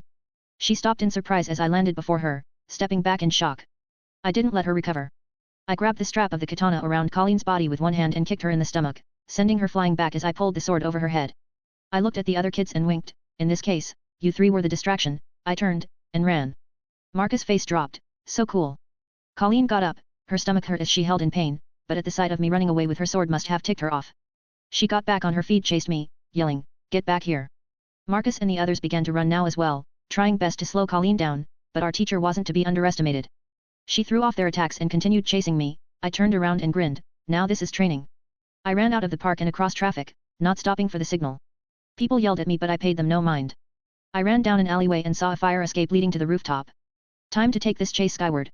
I jumped onto the first floor sky escape, just as Colleen and the others managed to catch running into the alley as well. They watched in awe as I ran up to the roof and began jumping from building to building. Peter, get back here. I heard her yell. Make me. I cried back. It took me an hour to get to Chinatown, a freaking hour. I landed on the roof of the building that owned the Shikara dojo and climbed down the side. I was panting now, guess even I had my limits. But 1 hour of constant running? Not half bad. I sat on the curb and waited. 10 minutes later Colleen reached with the others following right behind her. They were all drenched in sweat. I stood up and grinned holding up the sword, guess that means I win. Colleen smiled, okay, yeah, you win, just, let me catch my breath. She and the others collapsed on the building steps. Peter, Marcus spoke between pants, next time, we'll do it your way. I grinned, sweet. You kick like a mule, Colleen groaned holding her stomach, I swear it's like you kicked the lunch out of me. ! Subscribe so you can access more chapters in advance. Patreon.com/Shiao123. Police Cars Revolving Light chapters in Patreon, 1-33, Police Cars Revolving Light. Comment. 5 comment. Vote. Chapter 22. Sorry, I winced, I may have gone a bit overboard. Yeah, just a bit. Eventually all the other students arrived as well. Colin told them my group and I had won and we then went into detail about how we found her. Honestly, it was Peter's idea, Brandon admitted, we just followed him. He was also the one who jumped sensei, AGI shrugged, plus he did warn us that our first plan would fail. So Peter, care to explain? Colleen asked as the entire class looked at me. I shrugged, I just wondered what you were trying to. I then went into detail how I came to the conclusions I did. Needless to say the kids were all impressed. As a reward for winning Colleen bought Coke for all of us, we sat on that curb and drank our cold drinks, chatting. I quickly found friends in Marcus, Aggie, and Brandon. Guess that's one good thing this day gave. Seems making friends isn't that hard, it's just Peter's image at school was so fucking damaged there's no hope for people to not start making assumptions about me. Marcus and I began to talk about chemistry. The kid was horrible at it. I offered to teach him and he couldn't thank me enough. It seems we both lived in Queens, only Muse lived in the poorer part of town. We took the train together back home and Marcus led me to his house. As we walked through his neighborhood I noticed it was in bad shape, really bad shape. The place was dying, but I didn't say anything. Instead I listened as to Marcus explain just what he was struggling with. But just then. Get that boy homie, and then a gunshot. Get back. Marcus ordered as he grabbed by the hand and pulled me into an alleyway. What's going on? I asked. Marcus just shushed me and pointed at the meat. And then I saw them. 5 thugs dressed in green, guns waving about as they chased another man down the street. They laughed and cheered as they shoot at the man, none of the bullets meaning to kill, rather just to scare. What the hell is going on? I asked seeing the thugs run across alleyway, Marcus and I crouching behind trash cans like rats. That's the GST, the grass-stained thugs, Marcus explained, they run the streets around here, they terrorize everyone. The cops can't do anything them, hell half the kids in my school are addicted to dope because of these guys. And the police can't do anything about them. I asked. Hell no, Marcus shook his head, they basically run this place. I narrowed my eyes, guess I just found my first case. All I need now is my costume and gear. Soon the coast was clear and Marcus quickly took me to his home. It was a small apartment in a large complex, dirty and old, but I honestly didn't care. We spent the rest of the day over a chemistry book as I did my best to teach him what new. And during the short study breaks I pumped him for questions about the GST. They operated out of a strip club, because of course they did, dealt with cocaine, money lending, racketeering and even gang-on-gang violence. Needless to say I have my work cut out for me. I went back home that day and began research into the club. Peter didn't really have a mind of hacker but he did know his way around computer. That reminds me, I should probably try and learn how to hack, seems like an important thing to know about. The leader of the GST was a guy named Razor, a tall, mean-looking motherfucker. He was the main suspect for 4 murders the past year alone and is known to be ruthless. He does have one weakness I can see through, women. Lots and lots of women. Man was a whore. I needed to bring down this gang, too many people are getting hurt because of them. To destroy a gang I need to destroy their credit, meaning public embarrassment. Just beating the shit of people wouldn't be enough, I would need to make sure they can never reform again. I spent the rest of the weekend working on my web shooters and ideas for a new costume. I honestly did not want to wear spandex, it was a horrible idea. I may look good in it, but it was so uncomfortable. I didn't like the way it clung to my skin, nasty. On Monday, after my class with Colleen, I came back home at around 7. I finished whatever work I had and pretended to go to bed. At around 11 in the night though, after making sure May and Ben were asleep, I snuck out wearing dark clothes and a ski mask. I had my new web shooters strapped on and ready for a test drive. Tonight I begin my research. I went to the bad part of Queens, Marcus' place was just a few blocks away. I found myself on the roof of the GST strip club. I found an air duct and crawled in, shimming my way through the small space. It wasn't anything like the movies made it out to be. It was dirty and smelly, I was really glad I wasn't wearing white. The loud music from the club downstairs were painful to hear, and so were the strippers' names. Honestly, diamond in the rough. Who came up with these names? 8-year-old boys? However I did manage to find my way into the more quiet part of the club, the rooms without windows in the heart of the building. I peered through the vents, I could see people stripped bare to their underwear packing in what looked like small bags of cocaine. Guards surrounded them with submachine guns. Looks like they did their drug distribution here as well. Double exclamation mark. Subscribe so you can access more chapters in advance. Patreon.com/Shiao123. Police Cars Revolving Light chapters in Patreon, 1-33, Police Cars Revolving Light. Comment. For comment. Vote. Chapter 23. I kept crawling and sure enough I came upon a room where a couple of thugs in green sat around smoking weed with a tall man sitting on the couch with a gun on his lap. Razor, I realized and I listened. Man, day by day cotton mouth's getting pushy, Razor snorted, I mean what the fuck does he and his cousin think they're doing? Fucking rebuilding Harlem? Fuck that man. Yeah, you said it Razor, those two are fucking crazy man, said Lakey number 1. Hey, did you guys know I was there when that big green guy showed up and wrecked the place? Lakey number 2 asked. The Hulk? You serious man? You were there? Razor looked surprised. Yeah man, him and this other dude, grey looking guy. They like brought down a military chopper man. And then they began tearing up each other. Don't forget that rope kid man, Lakey number 3 yelled out. Oh yeah, sorry man, I almost forgot. Suddenly this little dude like shows up and saved everyone man. He took out the big guy in like 5 seconds. He choked him. Whoa, Razor whistled, damn, wish we had guys like that. Yeah, he used this rope, like sticky string to choke him man. And then he like stood over his body and laughed. It was fucking psycho man. I rolled my eyes, I so don't do a psycho laugh, well, I don't usually do it out loud. Maybe in the privacy of own head. Alright enough of this shit, Razor grumbled getting up, that fucking Mexican expects the drugs tonight. We need to pack up the shit and move. You guys ready yet? Almost boss, maybe just a few more minutes, Lakey number 1 replied. Great, show me, Razor spoke as he and the others left the room, switching off the light. I quickly shimmied in reverse and followed him into the drug packaging room. Razor yelled a lot and got his people moving. The moment the last box was packed they all moved downstairs and I needed to get out well. I climbed out onto the roof, sighing into the cool night air. I ran to the roof edge and found a large van parked in the back. Razor and his crew put the drugs in there and got on. They even took off into the night and I knew I had to follow. I took a running start and leaped off into the air. I clicked the shelters and shooed a webney across the street, swinging across the road. The wind howled at my ears, it suddenly became too cold for me. I didn't understand how Peter managed to swing in the cold night wearing nothing but spandex. Maybe thermal underwear? I followed the van via rooftops to the harbor. They stopped before a warehouse, number 153, and waited for the doors to open. The moment it did they drove in, and I snuck in by opening the skylight and crawling along the wall, sticking to shadows. I saw a Mexican man in a nice suit waiting for them. A suitcase by his side and guards around him. Razor got out of the van, men loading out the drugs. It's here. I'm sure, the Mexican spoke with a hint of an accent. He handed Razor the case, your payment. Razor opened it and examined the money. All right, we good. The Kingpin would like to extend his gratitude. It was very hard to get the medicine we needed into the city, what with the army crawling all over Manhattan. I gasped softly. The Kingpin? Already? The first crime group I follow and land up in the middle of one of Kingpin's deals. Fuck me. I took out the camera and began to film the scene before me. If I ever fight the Kingpin, this will be great evidence to put him away. And if a certain blind lawyer is willing to help me, then all the better. Keep giving me cash and I'm a happy fish, amigo. Razor grinned. Anything else? The next shipment. Same time, Razor shrugged. Oh, and I want double. The man sighed. Mr. Razor, we are already paying you 3 times what this stuff is worth. Take it, or leave it, Razor spat. Or else I'll sell to someone else, Razor smirked. I heard Cottonmouth got his hand on some dough, maybe he could help me out. The man in the suit sighed. I really wished you hadn't said that. Very well. The snapped his fingers. Suddenly his men aimed their guns at Razor and in seconds tore him into pieces. I had sure to keep my fingers steady to not shake the video, though I was shocked to my system.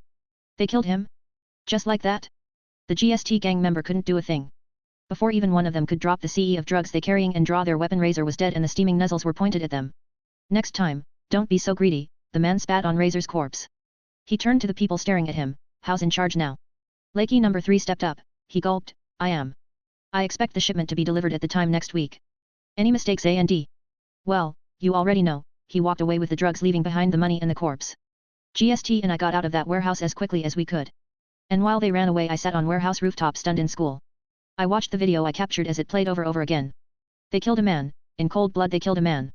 Subscribe so you can access more chapters in advance. Patreon.com/Shiao123. Police Cars Revolving Light chapters in Patreon, 1-34, Police Cars Revolving Light. Comment. 5 comment. Vote. Chapter 24. I pulled up my mask and puked. I couldn't handle the sight of blood, and a dead body. That was a first for me. But now the question was this, what to do with the video. Keep it? Destroy it? Would it even do any good? Could even be useful? I don't know, but I knew one thing, this world I was trying to challenge was a ruthless one, and one misstep, one mistake, and everyone I love could be dead. I went back home as fast as I could. Not really sure what to do. But as I snuck around in the trees trying to get home I noticed Harry talking to Mary Jane in the side of her home. Her window was open, guess she snuck down to meet him. I don't understand, Harry growled, why won't you be with me? Mary Jane looked hurt. I told you, Harry, I just don't like you that way. What do you mean? I am not rich enough? Or fucking handsome enough for you? It's that, Harry, I just... Is it Peter? He snapped. Mary Jane paused. Hell, I paused, my brain stopped working. Does not compute. Oh my god, it is, isn't it? You like him? Harry spoke in a quiet voice. You actually like him more than me. Harry, now, Peter and I just friends, A&D. And I realize how poorly I've been treating him. I feel bad. But I'm not in love with him. So you feel sad for him? MJ nodded. Yeah. Okay, and you're back to being a bitch. I rolled my eyes. Sad for me? Who the hell is she to feel sad for me? So then you just don't love me? Is that what you saying? Yes, I'm sorry, Harry. Whatever, you fucking bitch, he cursed as he walked away, got in his car and took off. I hoped he didn't crash it somewhere, it would almost be a tragedy, almost. I looked at MJ, she sniffled, she was crying. She leaned back on her fence and cried. I knew I should probably leave and never look back. But it wouldn't be fair. I sneaked around the corner and dropped down. I removed the sky mask, gloves, and web shooters, putting them all in my pocket. I took a deep breath and walked towards her. Hey peepers, why the tears? I asked in a quiet voice. MJ's head shot up. Peter, she wiped her tears and got up. How much of that did you hear? I shrugged. I don't know what you're talking about. Peter. I'm serious. I saw Harry's car driving away like there was no tomorrow. I'm guessing everything isn't alright in paradise. For God's sake, I don't like Harry Osborne. He and I aren't together. I smiled. You know, if you told him that the same way you told me, he might actually stop pestering you about it. MJ was quiet. She sighed. I am sorry I got mad at you. It's fine, a temper is to be expected, after all you are a redhead. I chuckled at her glare. Oh, lighten up, peepers, it's not the end of the world. So one guy called you a bitch, big deal. If I was worried about all the things people called me, I won't be able to get out of bed the morning. It's not that, it's just that I don't know if it's my fault, she sighed. Harry's a great guy, smart, funny. Rich, I added.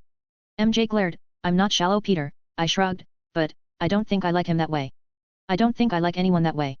I just want to live my life, you know, it's not like I need a boyfriend to survive. So? Tell him that, and the next guy after that, and next guy after that. Until you're ready to start something new, I shrugged. Yeah, you're right, MJ nodded. Thanks, Pete. Don't mention it, I walked away waving at her. Sweet dreams, Mary Jane. Wait, Peter, I'm sorry. I turned around. For what? You were my first friend here and I'm sorry I haven't been better to you. Like I said, Mary Jane, it's fine. I'm used to it. With a shrug I turned and left. Good night then, she whispered. I turned the corner and quickly climbed into the trees again. I watched her climb back into her widow and tuck herself into bed. Guess my work here was done. I took a shower and washed my clothes. Don't want Aunt May asking questions on how I got my stuff so dirty. As I went to bed that night, I stayed up wondering just what I'm supposed to go now. The Kingpin wanted GST running so that they could get him his drugs. The GST hated his guts and wanted free. A gang war will cost people's lives. How do I defuse such a situation? Oh, and another thing, just what the hell is going on with my love life? Fuck it, man, I fucking hate being a teenager again. I suppose it makes sense, just because we got along, held hands and went on one date didn't mean she liked me. It just meant she could bear me, nothing else. Fuck it, I'm tired being angry with that girl, I'm going to bed. The next day was school as usual, though I did notice a few things had changed. As I walked into the school corridor, I began to notice more people looking at me. Staring at me. I met their gaze until they looked away. Something was different. I went to my locker to grab first period's books, when suddenly my spider senses flared up. I could feel a ball coming towards me. I ducked immediately, causing the ball to bounce off my locker door harmlessly. I turned around and saw Flash and Harry staring at me in surprise. It looked like Flash had been the one to throw the ball. I looked surprised as slowly the hall began to quieten, looking at me and Flash. Double exclamation mark. Subscribe so you can access more chapters in advance. Patreon.com/Shiao123. Police Cars Revolving Light chapters in Patreon, 1-43, Police Cars Revolving Light. Comment. 2 comment. Vote. Chapter 25. What the hell was that? I growled. It slipped, Parker, Flash shrugged in an unconcerned way. Slipped? Slipped? If you're that bad at holding the ball, maybe you should just quit the team, Flash, I spat, walking away. What did you say to me? Get back here, Parker. Flash roared as he tried to follow. Don't bother, Flash, it's not worth it, Harry stopped him with one hand. You now he won't actually do anything. I'll bite, no bark. As I sat through first period English, I noticed people giving me weird looks. Even Mary Jane looked like she was trying to gain my attention but stopped herself before she could. I just didn't understand what going on.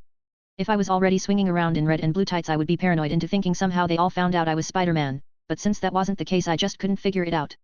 Guess that's the problem with not having a social life. By lunchtime the stares were really getting to me. I ended up sneaking into my little haven, the chemistry lab, but there once again I found I wasn't alone. A heavy kid named Reggie was there too.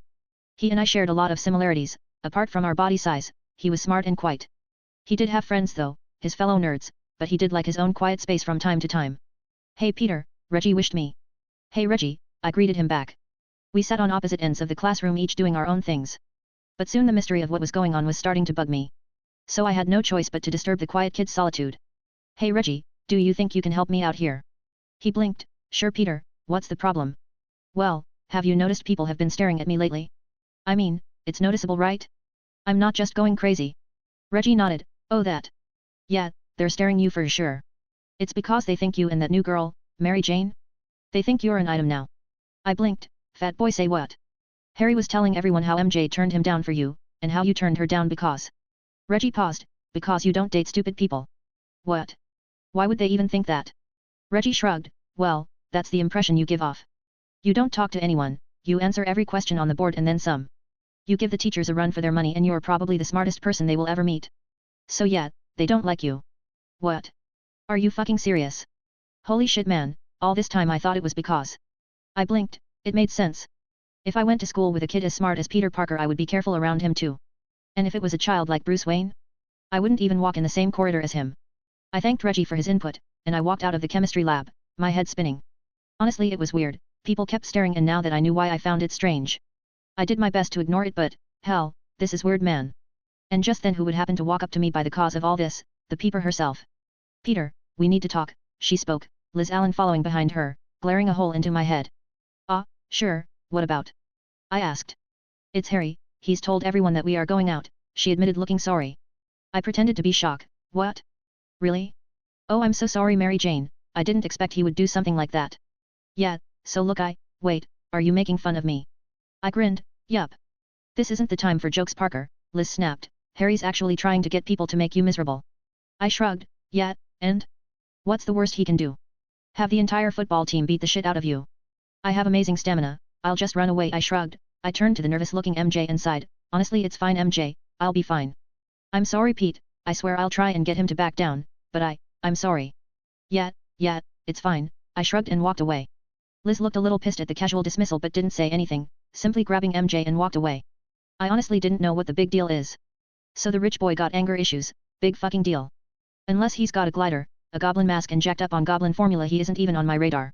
What I was interested in though was bringing down the GST, and the where more important than some stupid school drama. As I opened my locker to put my books away, my spider sense went off. I jumped aside as foam exploded from my locker. I looked inside and found my locker covered with foam. Damn, Parker, guess you lucked out on that one, hey. I turned to see Harry scowling at me. Yeah, I guess, I don't suppose you saw who did this. No, sorry man. Can't say that I did. Of course you didn't. I glared at him, slamming my locker shut.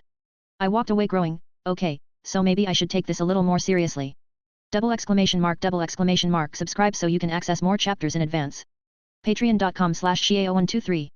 Police Cars Revolving Light chapters in Patreon, 1-43, Police Cars Revolving Light. Comment. 0 comment. Vote. Chapter 26. Open those fucking crates and unload them. We need these ready by tomorrow. I snapped picture after pictures, more than enough to serve as evidence, I hope. I couldn't personally get involved with the Kingpin's business, but if these guys lost their shit because the cops were tipped off about them from an anonymous source, then that was good enough for me. I looked down from the rafters safely hidden in the shadows. I took pictures with my camera of the people down there in the crates. It was Sunday night, tomorrow was when the new leader of the GST, Bubbles, was to meet Kingpin's men to deliver the drugs. I had been following them all week. Finding any all and weakness they had snooping inside that strip club for so long, I knew all the songs by heart. And then, I found it. This warehouse. It was the place where they brought in their drugs and how they transported it into their buildings to then be further cut down and sold on the streets. I have been casing this place for 3 days, and finally I had them. I wasn't a glory hog, I worked better in the shadows where people didn't expect me. I wasn't fully prepared to take on the world just yet, I needed time. So until then the only way I'm going to be helping people is by being a spy and a nosy teenager. It took them an hour before everything was complete. Most of them left after that, posting guards outside the building to keep it safe, with the inside practically empty, etc. One guy with a flashlight. Arrogant sons of bitches. I crawled along the wall towards the main office that overlooked the entire warehouse. I dropped down before the door and reached into my pant pocket, grabbing the locking picking kit I put together. Yeah, that's right, I know how to pick locks, jealous? I opened the door easily with a quickly twist and walked into, closing the door behind me and locking it. I looked around the office, it was bare, nothing but files upon files of paper. I looked through the folders, all of them, I was looking for something specific. Last time I was here I saw Bubbles writing down records of the money GST was making off of Kingpin, meaning the idiot had a paper trail. All I needed to do was find it. I looked around the place but couldn't find the book. Wait, what am I thinking? It's probably hidden somewhere. Alright, if I was a super important book, where'd I be? I looked everywhere, behind paintings, inside locked cabinets and even underneath the table. I was just about to give up when I heard a groan. The floorboard felt like it was going to snap under my weight. Bingo. I pried open the floorboard and found a safe underneath. It was a dial knob lock, the kind I had in school. And luckily for me, Peter had to find ways to unlock his locker whenever Flash or someone else broke in and changed the combination to make life difficult. I put my ear on the safe and listened. With gentle prodding I slowly unlocked it piece by piece until... clink. I grinned, bingo. I opened it and lo and behold there was the book. I checked the safe for booby traps just to be safe, and wouldn't you know it, there was tripwire attached to its back. I managed to prod it out without engaging the all-reams, locked the safe and put the board back. I took out the book and looked it over, pages upon pages of information regarding shipments and tracking money payments. I had them by the balls. I couldn't take photos of the pages, no, sadly people would notice. I needed to take the book and scram, I had to make my move, now. Luckily, I had planned for that. I managed to sneak out of the warehouse and into the open air. I swung away with the book tucked into the trim of my pants. Once I was safely away I took out a burner phone I bought today morning and dialed in a number I had memorized. It took me a long time to find this number, I had to break into a police precinct to do so. When I first began my search into GST I had nothing. I figured if anyone would know anything about these guys it would be the police. I looked into their files and surprising they had a very detailed case. There were so many arrests made, so many injunctions carried out, but in the end it was all for nothing. Either the judge let them off, the handling the case sucked or the evidence was lucky. I took note of this, and vowed when I took them down, they would stay down. But then I also noticed another thing, a name kept popping up, Detective Gregory Barnes, 40, married with 2 kids, and a straight A's cop. He had been on GST's case since day 1, when one of their shootouts almost killed Detective Barnes' son. I got his number from the file and knew he was the man who I needed to deal with. The phone rang twice. The third ring he picked up. Hello. Detective Barnes? I asked in a scared voice. Yes, who this? I am part of GST, I want to talk to you. And why does a gang member want to talk to me? Because these people are crazy man, trying my best to sound scared, they are killing people left and right. I didn't sign up for this. Okay, calm down, where are you right now? What's your name? !! Subscribe so you can access more chapters in advance. Patreon.com/Xiao123. Police Cars Revolving Light chapters in Patreon, 1-43, Police Cars Revolving Light. Comment. 3 comment. Vote. Chapter 27. My name is, no, I ain't telling you that man. I have a kid to feed. If they even know I said anything they'll kill me. Kid, I'm on your side, you want to stop them? You want to get away from them? I can make that happen. Just tell me where you are and your name and I'll come personally to pick you up. The man was good, I'll give him that. He would make an excellent negotiator. I sighed, no man, it's too late for me. But I ain't going without bringing these motherfuckers down too. They have a warehouse by the Manhattan Pier, number 827, blue with a yellow top. They store their entire stash in there and right now we have a month's supply of drugs just waiting there. There are like 4 guys in there, the guns, you can take them all out tonight. I need more kid, names, clients, anything that will help in court. Man, this guy's greedy, maybe I should cut this short, Bubbles running things now, he's the boss. He's going to meet some hotshot client and, I paused for dramatic effect, shit they found me. I have to go, remember, Manhattan Pier, 827, bring the whole fucking unit on these fuckers man.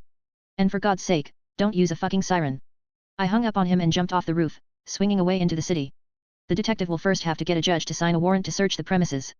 It would take some time, especially this late into the night. But I know for a fact that Barnes was determined, the chance to put his child's assaulters was too good to pass up. He would be here in an hour with SWAT. Now, to find a lawyer. And I just happened to know one that was the most honest and upstanding man in the entire Marvel Universe. I swung my way to Hell's Kitchen, looks like the devil is going to get a visit from the spider. I found Matt's law firm address on the net. One night I followed him home and memorized the building. I snuck down the fire escape and opened the window with my lockpicks. I stepped in and shut the window behind me. Hello? Is someone there? I heard his voice coming from the bedroom, it sounded so innocent. But I knew that right this second he was thinking up ways to beat the living shit out of me. Matt, I wished, doing my best to muffle my voice, we need to talk. Matt walked into the living room, his cane guiding the way, his eyes starting at the spot over my head. He was blind, but I could see the way his ears twitched, he was ready for a fight. Please, if this a mugging, please don't hurt me. I can't even protect myself, see I blind, he said with a disarming smile, please, just take what you want and leave. I smirked, you're not blind, Matt Murdock. Matt paused, what? Of course I am, see, I. No, you're not. You can see, it's just to you it seems like the whole world's on fire. His facade of the helpless innocent blonde man dropped. He threw his cane forward and charged me. I'm not here to fight. I knocked the cane away and jumped over his tackle and landed on the other side of the room, I just want to talk. You break into my house and just want to talk. Matt swung his fists at me with such precious and grace I could barely avoid them. It was only my superior reflexes and minor training that let me survive as far as I did. I need a lawyer, Matt, and you're the man I need. I ducked under a kick, grabbed his leg and threw him into his couch, so sit down and listen. Matt jumped back up, knocked me on my back and grabbed my neck. Give me one reason why, he growled, raising a fist into air.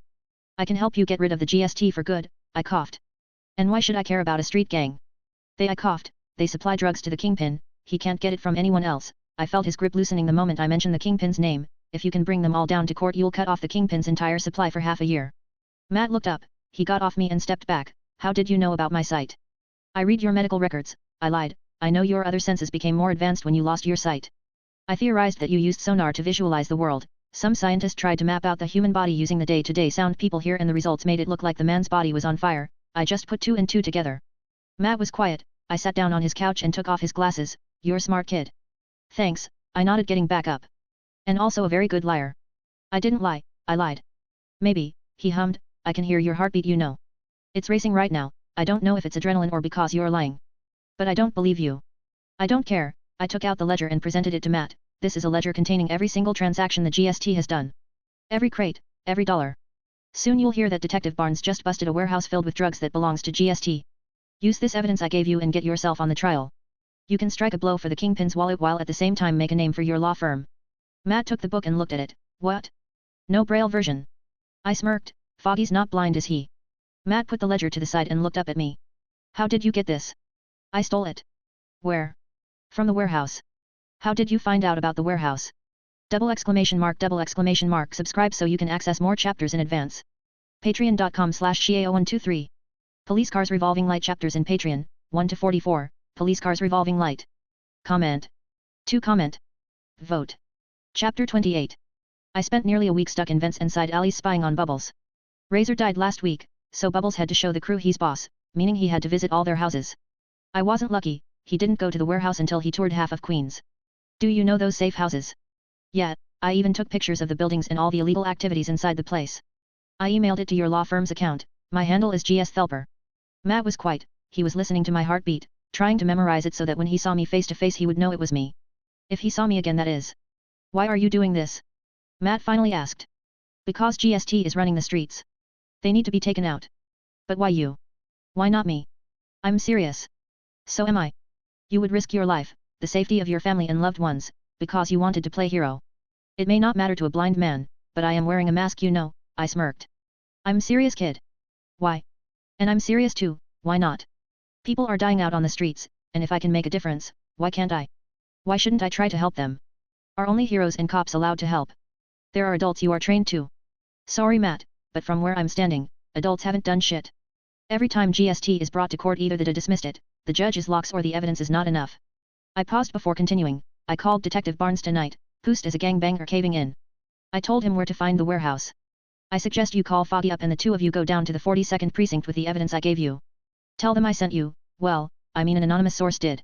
And in return, put them into the ground and make sure they stay there. I gave you enough and more evidence. The police on case is determined and on your side. The only that's against you and the judge, but I doubt any judge in New York would risk their careers to throw down such a solid case. Matt looked at me, and I don't know what he's thinking, but I knew he was at least considering my offer. He sighed. Fine, are you ever going to tell me your name? I walked out the window and pulled it open. I'm Spider-Man. I'll see you around, Matt. I leapt into the air. No. Matt yelled, running to the window just as I shoot my web line and swung away. He heard my cheers of joy as I swung through the air and gasped, this city gets weirder and weirder every day. The next day I turned on TV and waited. May called me to eat breakfast, but I put it off. I waited, and then. Breaking news, the anchor lady spoke. Last night police were able to bust a major drug operation in New York. The Grass-Stained Thugs, or GST, were a local gang in the eastern parts of Queens. They were known to cause public disturbances, riots and even gang-on-gang violence. However, it had now come to light that the GST were also long suspected to drug peddling, though police couldn't prove it until now. Detective Barron, the officer in charge for the raid on GST's drug operation, claims he got the information from a tip he received last night from an ex-gang member. He issued a request for a warrant immediately and soon brought the criminal into justice. In total, over 1,000 pounds of drugs were found along with weaponry of various kinds. The case, however, doesn't stop there. Last night Matt Murdoch from Nelson & Murdoch brought evidence concerning the case to light. He claims to have gotten this information from the same ex-gang member who tipped of Detective Barron. Murdoch and his associate Nelson have been selected by the state to head up prosecution. Stay tuned for an hour-to-hour update on this case. I switched off the TV and smiled. Take that, bitches. Score 1 for Spider-Man. I brought down a drug ring, made Matt Murdoch my buddy, and I don't even have a costume. Who's the man? I'm the man. My good cheer got me through the day. Not even Flash and Harry's constant glares and taunts could get me down. I was king of the world, damn it. Heck, even MJ noticed something was strange. It was English period when she tapped me on my shoulder. I turned around and saw MJ and Liz looking at me in concern. Peter, are you all right? MJ asked.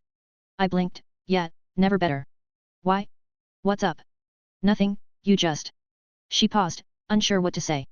You're acting weirder than usual, Liz stated. I grinned. My buddy Marcus lives in the bad part of town. He get into trouble with a local gang there. I heard today that they all got busted last night. So I'm like so glad and stuff, I finished with a grin. Ha, I see. The two girls looked at each other and shrugged. All right, class, settle down. The teacher walked in. Now then, where were we? Oh yes, Oedipus Rex. Can anyone tell me what we have learned so far? Anyone? No one met his gaze. Fine, how about, Harry? Harry blinked. Me. Yes, you. Can you tell us what happened last to Oedipus Rex? Well, he's like a king. And, he's married to his mom. Yes, very good. Anything else? What about the prophecy made when he was born? Oh, yeah, it said he would kill his dad and marry his mom. Good, and what did his parents do when they heard this? Double exclamation mark. Subscribe so you can access more chapters in advance. Patreon.com/ShiAO123. Police Cars Revolving Light chapters in Patreon, 1 to 45, Police Cars Revolving Light. Comment. 2 comment. Vote. Chapter 29. I don't know ma'am. I rolled my eyes, of course you only remembered the part when he fucked his mom. What was that Mr. Parker, the English teacher asked. Nothing, I replied. Harry however didn't think so. I could feel his glares aimed at me, but I really couldn't care less. After school ended that day I decided to take the bus home. But I didn't make it past the parking lot. Suddenly someone grabbed me by the neck and pulled me. Obviously the only reason they could even touch me was because I let them. I was honestly curious what Harry was going to do. Flash threw me up against the school wall as he and his little gang surrounded me with Harry in the center. There are 2 other goons, both football players, each looked ready to tear me apart, but Harry held them back. Think you're smart don't you Parker? Harry hissed. I shrugged, you have seen my IQ scores right? Harry growled, bet you thought it was fun to embarrass me in front of that slut. Now that's pushing it, don't call her that. Harry smirked, what's wrong Parker? Finally understand what kind of bitch she is? The fucking tease. Osborne I'm warning you, stop it or I'll make you, I growled. You know she's a fucking tease, he spat, did you know I had my tongue down her throat in a week? Fucking bitch is practically giving it away like cookies. But guess that's the only way you're ever going to get laid. I meet his eyes, that arrogant smirk, I wanted to wipe it off his fucking face. But I knew that if I made one move against him he would go crying to daddy, and the last thing I need is Norman Osborne after me. So I did the only thing I could do, I walked away. You ain't going nowhere pu I pushed Flash out of the way, knocking him on his ass. Fucking losers, I hissed as I left them blinking. Harry growled, get him. I sighed, guess it was time to run. I took off like a lightning bolt. They chased me out of the school and into the streets.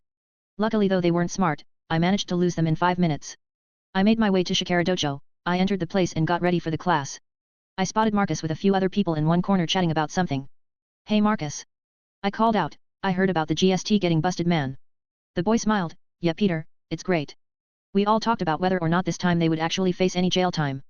I was obviously optimistic, but the other kids were less thrilled. After class that day I went home with Marcus, he was having trouble with his chemistry assignment and I decided to help. But as we walked to him home I felt my spider sense go off. Get down. I grabbed Marcus and tackled him into the ground. Just then a car drove by with its riders spraying bullets into the sidewalk, missing up by inches. You got lucky brats. Spread the word. GST forever bitches, they yelled as the car speeded off into down the road. What the fuck was that? I cursed as I pulled Marcus up, how are they still, not in jail? We need to get out of here Pete, come on. Marcus rushed me into his house and locked the door behind us. We still for 10 minutes, praying they didn't follow us. Scared out of our minds before finally I asked Marcus what was happening. The cops didn't get everyone, Marcus admitted, they got the big timers true, but the little guys? The ones that didn't have their names as part of the drug ring? Well they got off scot-free.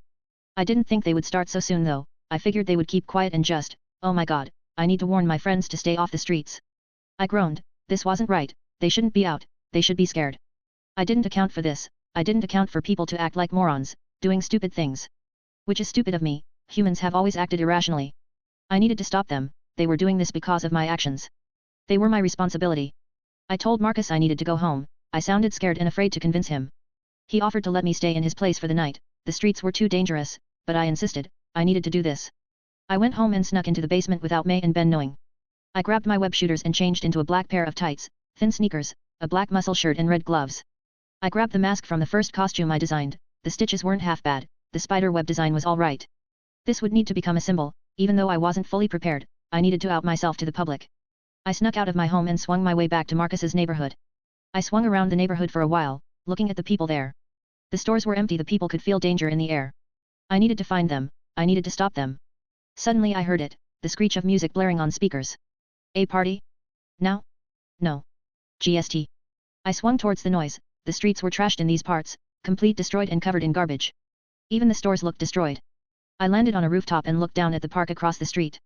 They were having a block party. I saw drums burning, lighting up the party with flames. I saw gang members with a gun in one hand and drinks in another. I saw couples dry humping each other to the corners, and in the middle of it all was a man sitting on a bench surrounded by people and women, drinking from a keg. Double exclamation mark. Subscribe so you can access more chapters in advance. Patreon.com/ShiAO123. Police Cars Revolving Light chapters in Patreon, 1 to 46, Police Cars Revolving Light. Comment. 1 comment. Vote. Chapter 30. I narrowed my eyes, I couldn't surprise them by swinging into battle. No, I can't do that. The tree would provide cover for me inside the park, but not when approaching it. I would have to go in by foot. And the guns were also a problem, too many guns, too much liquor. I wasn't looking to kill people, just detain them. I would need to be quiet about this, like a ninja, like Batman. I got onto street level and looked for a way to sneak into the park. There were guards at the entrance, maybe I paused. I looked at the wrecked store I was standing next to. A grocery store, and by the looks of it was just recently destroyed. I went inside and found nearly all the food and drinks gone. Guess they must have sacked this place for their party supplies. I went into the hardware aisle, small thing, but they did have the basics, spray paint, different tools, glue and even a nail gun. I knew what I had to do. I needed to distract them and these would be perfect. I grabbed a school bag from 2 aisles down and threw in everything I knew I could use. I even grabbed a couple of knives from the kitchen section. When I was done I slapped 100 on the counter and left. I'm not a thief. I made my way to the park but I stopped once more. It was a destroyed leather goods store. Small thing, it looked like it could barely afford to stay open. They ransacked the cash register and all the leather jacket racks, but on the ground hidden behind glass shards and wooden chips was a bright red jacket. I picked it up and dusted it off. It was around my size. I tried it on. The jacket didn't restrict my movements, it was actually comfortable to use. Maybe, yeah, this could work. I put the jacket on the ground and grabbed a black paint spray can from my bag. I then sprayed in a very crude spider logo. It was big, the legs on top reached the shoulder while the ones on the bottom were stretched to the bottom of the jacket. It actually reminded me of the Spider-Man logo Andrew Garfield used. I smirked, it was perfect. I sized the jacket up, it felt perfect, like it was meant to be. I turned to the park and smirked, showtime. I snuck in from the side, the guards didn't even notice me. I jumped into a tree and slowly made my way towards the party. I looked around, made my plan, tried to think of everything that could go wrong, and thought of way to prevent it. And then, I moved. They didn't see it coming. It was dark, late into the night. Their only source of light was the burning barrels. I took out 4 spray cans and aimed, throwing each one into the various barrels of fire. Here's a lesson for you, spray can plus fire equals boom. They heard it hiss, they wondered if it was a gas leak or something. And suddenly, the barrels of fire exploded outwards, knocking back those near it. I made sure no one was hurt, only 2 ever even thrown back, one of who was knocked unconscious. What the hell was that? The new leader yelled. The park was now dark, no light, perfect. Everyone. Get some light. Matches. Lighter. Anything. Slowly small flames light up into the night, displaying my targets. Perfect. I snuck over to the closest one. I stood on the tree nearest to them, shot out a web line and pulled. Arg, he screamed. I grabbed him by the neck, slammed him onto the branch and tied him up with webbing, keeping him in place. I jumped away just as the others gathered to his screams. What the fuck was that? Where's Tyrone? Someone yelled. I didn't bother noticing how. I moved to my next target. One by one each source of light was taken out. I grabbed them, tied them to the tree and jumped away. People were getting scared. The leader was smart, he ordered them all to form a circle in the center and look out for anything moving in the dark and waste it. I didn't bother with them, not yet. A few really smart ones tried to get away, I grabbed them before they could leave and tied them up against the trunks of the trees. They didn't see me move. And now, I dealt with the remaining rats huddled together. They were scared, I could see it, practically smell it. They had guns pointing outwards, time to get of that. I pulled out a hammer and threw it with all my might, it hit a guy in the head and knocked him out. There, someone yelled and be firing at a tree 10 feet away from me. I smiled, not bad for a bunch of idiots. Keep looking, the leader warned. I chuckled, damn these people are scared. I grabbed the remaining spray can I held, stabbed it with a knife and threw it at the group. It landed in the center and began to spray a cloud of black paint over them. They didn't notice it until the smell and smoke covered them all. They choked and coughed as they moved away, turning inwards. I moved. I got down and charged 2 guys, grabbing them and leaping into the middle of the black smoke. What was that? I saw something move. They got someone. And suddenly a web line shot out and grabbed a man by the chest and pulled him in. They yelled in panic as more and more people were pulled into the black smoke never to return. The few who tried to fire their guns got hurt, that sticky white stuff came in and closed their guns' nozzle, causing their bullets to backfire and their guns to explode in their hands, knocking them out as well. What the fuck is going on? The leader yelled, only he and 2 other men remained. Double exclamation mark. Subscribe so you can access more chapters in advance. Patreon.com/Shiao123. Police Cars Revolving Light chapters in Patreon, 1 to 47, Police Cars Revolving Light. Comment. 1 comment. Vote. Chapter 31. I'll be honest, I expected better, a voice from the black smoke called out. Slowly the smoke disappeared revealing a figure dressed in black with a red mask and jacket. I looked at them and smirked, boo. Ah, the leader got an itchy finger and fired at me. My spider sense warned me before it even happened and I jumped away, landing on a tree branch. He aimed at the tree line and fired over and over. I jumped from tree to tree, avoiding the ones where I held people hostages. I didn't want him to kill his own people after all. I grabbed wrench from my bag, aimed at shooter and threw it. He tried to block the flying tool with his bare hands but yelled in pain from the impact dropping the gun. I jumped on him then, fist driven into his sternum. I got up and turned to his remaining underlings. One dropped his gun and ran away, the other was too shocked to do anything. I grabbed him and threw him at a tree, sticking him there my webs. I then took off chasing the man who got away. He almost made it to the exit, I could see his smile grow, but just then I launched a web line, grabbed him by the shirt and pulled him up into the air. I grabbed him by the collar and held him. He was looking afraid, so very afraid. Poked at me and asked, "What are you?" "I'm Spider-Man," I replied, and then knocked him out with a headbutt. I dropped him down and walked towards the park entrance where the two guards looked confused. They took one look at me and aimed their guns. "Who the fuck are you?" one asked. I stopped, and in an instant fired two web lines, grabbed their guns and pulled it out of their grips. They looked at their empty hands, but when they looked up they saw my legs coming for their heads as I did a full split kicking them unconscious. I searched their pockets and found their wallets and I took a little cash. Stealing isn't stealing if you steal from a thief after all. I then grabbed one of their phones and called 911. "Hello 911, what's your emergency?" "I'm at Highland Park, come fast, someone just fired a gun." I grabbed one of the thing's guns from before and fired it at the sky, "Come fast." "Stay calm sir, I'm sending a squad car as soon as I can, hide somewhere," and I ended the call and broke the phone in half. I turned around, the park was quiet, hopefully it'll stay this way. I went back in and made sure everyone I caught was still alive, luckily, other than that one guy suffering from a concussion, they were all fine. I quickly walked out of the park and climbed onto the roof of nearby building. I watched as several police cruisers arrived and began walking into the park, guns drawn. I watched as ambulances were called and journalists arrived. I knew I would hear about the rest in the morning, so I went home. I snuck into the basement and changed clothes, hiding my uniform under the loose floorboard. I then snuck back outside and pretended I was just getting home. May and Ben were worried why I came home so late. I told them that the GST were tearing up the streets and it wasn't safe. I lied and told them Marcus offered to let stay in his place until it all blew over. May and Ben were now afraid, they were worried. I told them all was fine and that I was fine. They did let me go eventually, and just like that I found myself in my room looking up at the ceiling, a feeling of giddiness building up in my chest. It was amazing, the way I fought them, they couldn't even do a thing. It felt powerful, it felt amazing. I needed to do more, I needed to be out there. I waited until Ben and May were asleep before going to the basement and taking out my costume. I tried it on and looked at myself in the mirror. The red jacket honestly reminded me of the Last Stand Spider-Man, or an older version of Peter Parker. I'll admit the jacket was a bit bulky, but that was fine. I needed it, it was cold in the night and swing at high speeds chilled me to my bones. So yeah, I needed a jacket. God, I sound like my mother. Maybe I could put in plates of armor or something for protection, maybe a few hidden weapons like a shuriken or something. This jacket had a lot of potential, I would be lying if I didn't think it made me look badass. I snuck out of the house and climbed a tree. I was just about to swing away when I heard a car drive by. Curious, I searched for it, and wouldn't you know it, déjà vu. Harry pulled up to MJ crib and got out. I looked at the back seat and saw Flash and Liz there as well. I narrowed my eyes, what the hell is going on? I sighed, I'm not going to be Spider-Man tonight, am I? Chances are I'm going to have to keep an eye on these idiots, again. I snuck over to MJ's house, by now she had crawled down her window meeting up with the others. What are you doing here? MJ hissed. I told you MJ, we're going to celebrate Flash passing his midterms. Liz cheered. I rolled my eyes, oh yeah, Flash finally managed to pass an exam, guess that is something to celebrate. Double exclamation mark, subscribe so you can access more chapters in advance. Patreon.com/ShiAO123. Police Cars Revolving Light chapters in Patreon, 1 to 50, Police Cars Revolving Light. Comment. 3 comment. Vote. Chapter 32. End. MJ asked, eyeing Harry. And it would be really cool if you came too, Harry spoke, rubbing his neck nervously. Look MJ, I know I've been acting like a jerk lately and I want to make it right. Please, I promise I won't do anything to upset you. MJ narrowed her eyes, and Peter? What about Parker?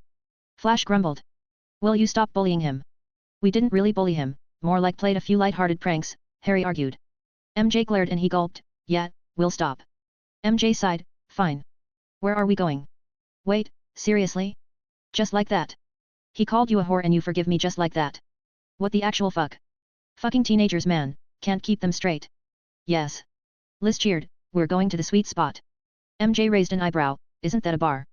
Yeah, Harry got us fake IDs, this is going to be so cool. Flash cheered. Not so loud. MJ hissed. Sorry, Flash gulped. The redhead sighed, fine, but I'm not drinking, got that? And neither are you Harry, you're our ride. What? But he stopped at her glare, yeah, okay. I couldn't believe how stupid they were acting. Wasn't it a school night? I now had two choices, stop them, or follow them. Oh, what am I saying, of course I'm going to follow them. I kept my distance, oftentimes waiting for Harry to catch up, he really was a slow driver. They parked a block away from the club and walked in. I spotted Harry handing the bouncer a 20 and slipping with the others. I sighed, stupid kids. I knew I should probably follow them, keep an eye on them. I didn't want Harry to take advantage of MJ, no, that's not true. I'll be honest, I didn't want Harry and MJ together, period. But this isn't my job. I heard a police siren, that was my job. I took another look at the club and sighed, guess I should just forget about the redhead. I turned and ran, running from rooftop to rooftop. I reached the police sirens, they were standing in front of a jewelry store. Guess someone robbed them. I couldn't really do much, so I decided to leave and return to the club. But just then I saw a shadow on the roof of the store running across buildings. I narrowed my eyes, gotcha. I swung across the street towards a building a block away. If I was right, the thief would be heading right towards me. I slipped into the shadows and waited. I saw movement, heard their feet landing on the ground, and I pounced. Heya! I yelled, startling them. I shoot a webline and grabbed the small bag clutched in their hand and pulled it free. I grabbed the jewels and looked it over. Nice catch, man, though next time, maybe don't use something so cliché as a brown bag. The thief didn't respond, instead leaping at me, aiming a kick at my head. I ducked under it and moved back. They tried to grab the jewels but I pulled it away the last second. So instead they grabbed my hand, spun me over their shoulder and slammed me into the ground. The air was knocked out of me, guess I wasn't the greatest thing since sliced bread, hey? The thief straddled me, pinning me on the ground. I looked up at their face, getting an unobstructed view and gasped. She was most beautiful thing I have ever seen. She had green eyes, they were like emeralds. The moon looked down at me from behind her head, making her silver hair look like it was glowing. She wore a domino mask, and wore a simple tracksuit that hugged her curves with a tool belt around her waist. She looked young, around my age. I couldn't help it, I spoke before thinking, I think I'm in love with you. She paused, what? I blinked, I have no idea why I said that. She looked me over, who the hell are you supposed to be? I shrugged, I'm Spider-Man. Spider-Man? That's a stupid name. Oh, like you can do one better. I felt her hand reaching out towards the bag of jewels still in my hand. Trying to distract me, hey? Clever girl. I can, I'm the Black Cat, she announced with a smirk. Am I supposed to know who you are? No, just like I don't know who you are. Why do you call yourself a cat? You don't even have the fake cute little ears on your head. Why are you a spider? I don't see you shooting web out of your ass. Not out of my ass, I showed a webline at her face covering her. I kicked her off and jumped backwards, landing in a crouch. What is this? Cat screamed as she ripped off my webbing. I made sure to keep the formula weak, don't want to damage that pretty face now, do I? Well, you see, when a boy reaches a certain age, certain white sticky stuff starts coming out. Ew. Cat spat before she lunged at me. I jumped back as once again we began to fight. I wasn't really taking it seriously, I wanted to see what she was capable of. She was skilled, that's for sure, probably knew judo based on how she slammed me onto the ground. Most probably a few more skills as well. Suddenly she drew a set of bellows and threw it at me. I jumped to the side, but unfortunately it tied my hand and my neck together. Cat then swiped my legs, throwing me on my back, jumping on top of me once more. I broke out of the bellows and grabbed her by the arms, rolling to the side and pinning her to the ground with me on top. I panted, damn Cat, we just meet and you're already tried to straddle me twice. At least buy a guy dinner first. Sure, Spider, just let me get my wallet. She kicked me off. I landed on my feet and shoot out 2 web lines. Cat jumped out the side and then glared at me as we stood at a standstill. Next time, Spider. ! Subscribe so you can access more chapters in advance. Patreon.com/Shiao123. Police Cars Revolving Light chapters in Patreon, 1 to 52, Police Cars Revolving Light. Comment. 9 comment. Vote. Chapter 33. I blinked as she turned around and ran away. I could have caught her, but I didn't, she would be far more interesting out of a jail cell than in one. I sighed, so that was Felicia Hardy, hey? I chuckled, she's cuter than I thought. I decided to return the jewels, but when I looked down I saw my hand empty, the bag was fucking gone. What? How? How did she? I thought back, it was when I pinned her down, she grabbed it then and ran. I should be pissed for being tricked, but I couldn't, she was good, I had to give her that. Deciding to just go back and keep an eye on MJ and her friends, I swung back to the club. And as I arrived, MJ and Harry came running out, her yelling at him about something and him yelling back. I saw Flash and Liz come out as well, looking worried. I sighed, guess this was a job for Peter Parker, not Spider-Man. I took off my jacket and pulled it inside out. Luckily for me, the inside looked good enough to pass for another model completely. I took off my mask and web shooters and stuffed them in my jacket pockets, hopefully this would be enough. They were walking back to the car, while MJ was and the rest following behind her. I jumped down into an alley they passed by and listened to them. Look, MJ, I'm sorry, okay? I didn't mean. What? What didn't you mean to do? Stick your hand up my skirt. I rolled my eyes, of course he did. I walked out and kept my distance, the 4 didn't even notice me. MJ, I'm sorry, I thought you wanted me, wanted us. Harry, I don't like you, you're my friend and that's all we'll ever be. I'm not something for you to use like everyone else. I don't. Guys, maybe we should just go home, Liz suggested, this isn't really the best place for this. She's right, you guys, come on, let's just go home, Flash agreed. Is it Peter? Harry asked and everyone stopped. Is it because of Parker? Do you like him?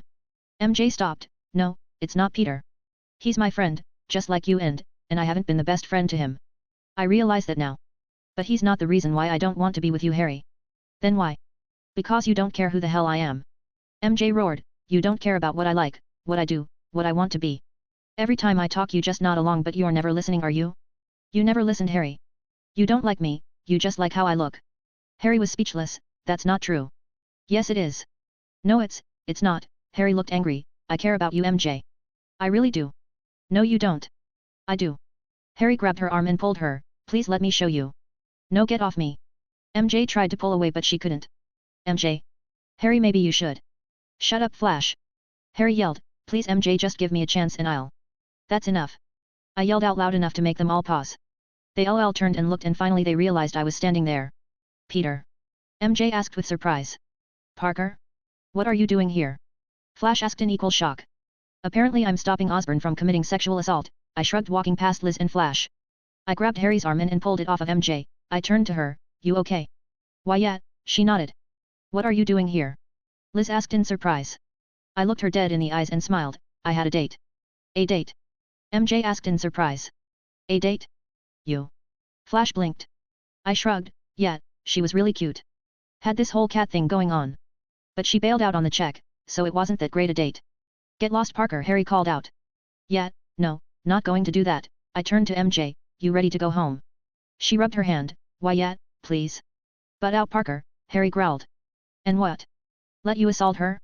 Yeah right, I thought you were better than that, Harry, I sneered. Guess I was wrong. Move, Parker, or I'll move you. Harry grabbed my jacket collar. I would like to see you try, I glared back at him. Harry, don't, it's not worth it, man, Flash spoke up. Shut it, Flash.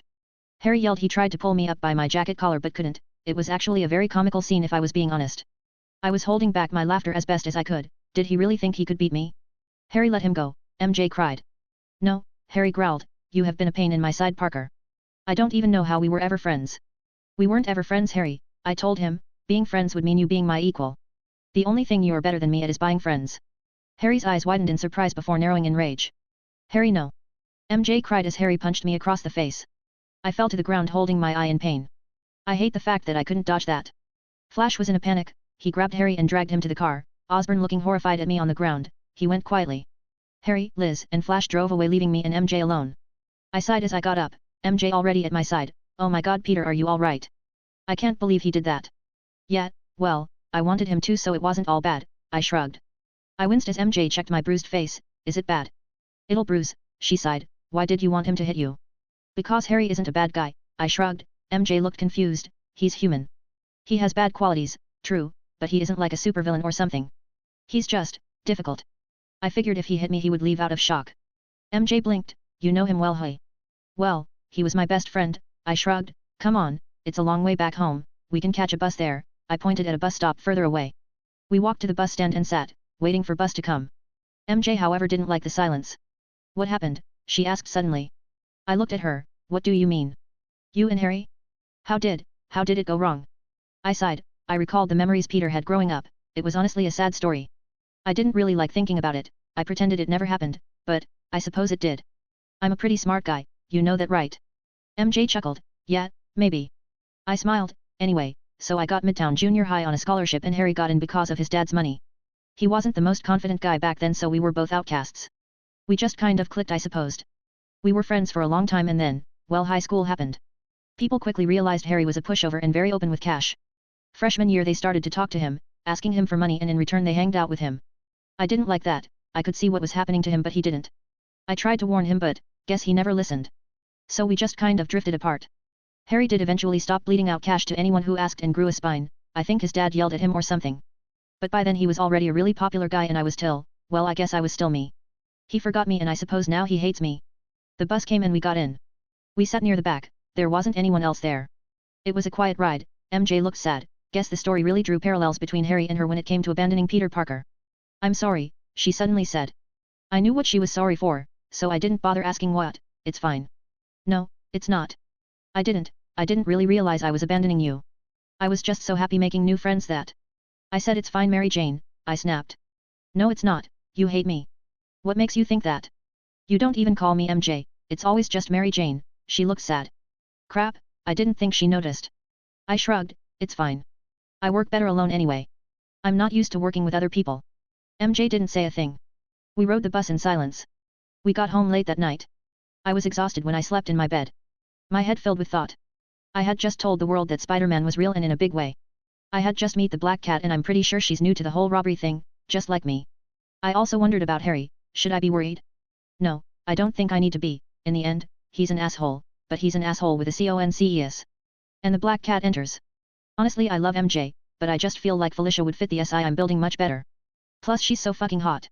Anyway, I hope you all enjoyed that, the next updates won't be for some time now. Double exclamation mark subscribe so you can access more chapters in advance. Patreon.com/Shiao123. Police Cars Revolving Light chapters in Patreon, 1-53, Police Cars Revolving Light. Comment. 7 comment. Vote. Chapter 34. I should have been worried. I should have been so worried. I woke up the next day expecting everything to be the same. Well, not entirely. When I went down for breakfast I saw the front page of the Daily Bugle that Ben was reading. Mysterious criminal destroys block party was written in bold across the front page. And right below it was a sketched picture of what they thought I looked at. They got the eyes right, somewhat. But everything else looked like a demon from hell.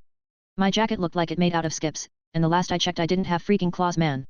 But I'll be honest, I was pretty damn happy with myself. People knew of me, but they didn't know me. The only thing they knew for sure was the symbol on jacket. People started calling me the Spider, pretty appropriate I would say. At school Harry walked in with his head hung low and walking behind him was his father, Norman Osborne. I was standing by my locker when I saw him spot me and smile. It was so fucking creepy. I knew how he looked. Peter had met him once before at Harry's home back when they were still friends. The man was huge and one can only guess that underneath his suit he was covered with muscles. I needed a plan to avoid him, or at the very least run away. But I couldn't, because he walking right up at me with Harry by his side. So I instead steeled my nerves and got ready for a confrontation. God help me. He smiled at me, Mr. Parker, he extended a hand to shake. Dr. Osborne, I replied shaking his hand, I'm surprised to see you here. The man raised an eyebrow at his title, yes well, I came for a more personal matter, may we speak somewhere more private? I looked at Harry, he had his head down in embarrassment. I didn't know what was going on, best not to tick him off. I nodded and followed Norman out of the school. We began to walk around the block with Harry trailing behind us a good 10 feet. I'll admit Peter, you surprised me, how did you know I had obtained a doctorate? I was one of Harry's close friends a year back, I don't think you remember, I was curious so I looked you up. I was really impressed by your PAP of mechanical muscle replacement surgery, really cutting edge stuff. He raised an eyebrow, you understood it. Using a semi-liquid metal to replace injured or dysfunctioning muscles. The process will involve injecting the affected part with nanobots which will rework the system on a cellular level. But unfortunately you could never get the AI to work, the nanobots weren't smart enough. Norman smiled, very good Peter. I'm impressed. Harry blinked, what? He asked in a defeated tone. Not now Harry, he dismissed him with a frown before turning back to me and smiling, you are a bright young man aren't you? I heard from Harry that you are at the top of your class, is that true? I narrowed my eyes, he's not an idiot, he probably knew that. So why? Why butter me up? I'm already, oh, so that's why. I chuckled, tell me Dr. Osborne, why are you here? Norman chuckled, straight to the point I see. Very well Peter, let's test that brain of yours. Why do you think I am here? You're afraid I'll sue Harry for assaulting me last night, I said bluntly. Harry winced but I ignored him, you are here to make sure I don't do that. Norman nodded, very good Peter. Harry doesn't give you enough credit. Thanks, I'll admit Dr. Osborne I was tempted, but it's not worth the hassle, I shrugged. Are you sure? From what I hear your aunt and uncle could use the money, he said in a provoking tone. He was trying to piss me off, I knew that and I wasn't going to let him. I shrugged, maybe, but they have morals. It wouldn't be right to do that. You would give up making your life easier, just because it wasn't right. Normal asked. How you do it matter just as much as what you do Dr. Osborne, I told him. Semantics Peter, if you can save the world and all the people in it, wouldn't you? Even if you had to do something wrong. I looked at the man, I could see the twisted sense of righteousness he carried on his shoulder. I can only imagine how much Ti would grow once he became the Green Goblin. Dr. Osborne, we now are at a population of 7 billion. However it is calculated that the Earth can only provide for 4 billion people. If I killed 3 billion people then I would be saving mankind's future. Does that seem like an acceptable method? Normal smiled, I'm beginning to like you more and more Peter, he took out a checkbook and wrote down something in it. He tore it out and passed it to me, there isn't much I care for in this world. My son however is one of them. He made a mistake, I hope you forgive his foolishness Peter and put this past us. I looked at the check. $20,000. I gulped, I could do so much with this money. Create an actual Spider-Man costume, get a better computer, so many things. But I couldn't, I won't be pitted, not by anyone and especially not by Norman Osborne. Thanks Dr. Osborne, but no thanks, I pushed the check to him. This can help your family a lot Peter, is your pride really worth their suffering? Double exclamation mark subscribe so you can access more chapters in advance. Patreon.com/Xiao123. Police Cars Revolving Light chapters in Patreon, 1 to 53, Police Cars Revolving Light. Comment. For comment. Vote. Chapter 35. It's like you didn't even listen to me, I rolled my eyes, I told you, the methods matter as well as the result. Tell me, if the situations were reversed would you do it? Would you throw your pride and listen to some man who thinks you're worth a piece of paper and some ink? What about the Osborne pride? Would you do this? Norman looked stunned. He looked at me and then the check with an open mouth before he smiled. He threw his head back and laughed. I looked at Harry questioningly, he shrugged, guess he didn't know what was going on either. You are a remarkable young man Peter, Norman took the check and tore it into pieces, I'm sorry to have insulted you with this gesture. If you truly don't wish to make repression for Harry's actions then I will believe you. If you ever need anything from me Peter, just ask. Have a good day, he turned and walked away, glaring at Harry, we'll talk more at home. Why yes father, Harry nodded, refusing to meet the man's eyes. A limo down the street pulled up and Norman got it, driving away. I looked at Harry, your dad's kind of intense hey. You have no idea, he replied. Believe me Harry, I think I do. I went home that day exhausted. Colleen was really pushing me in the dojo, by now I was very efficient with the katana, I was fast and precise, and while I couldn't take on Colleen herself, I was quickly becoming one of the best in the dojo.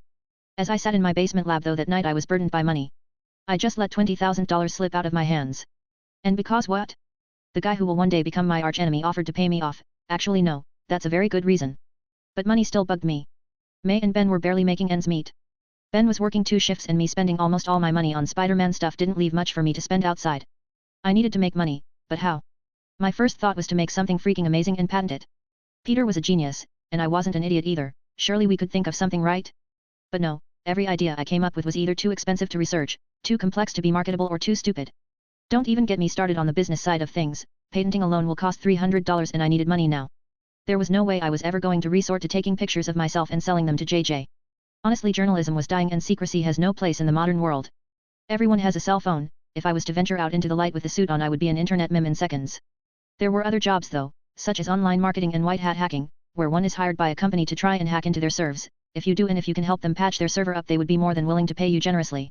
Only problem, I wasn't sure Peter's skills were good enough. So I was basically fucked. I had no skills I could market and no way to make money. I was tempted to just steal the cash, just break into one of the many GST warehouses I knew for a fact had stores of cash and steal it all. But, once more, stupid Morales got in the way.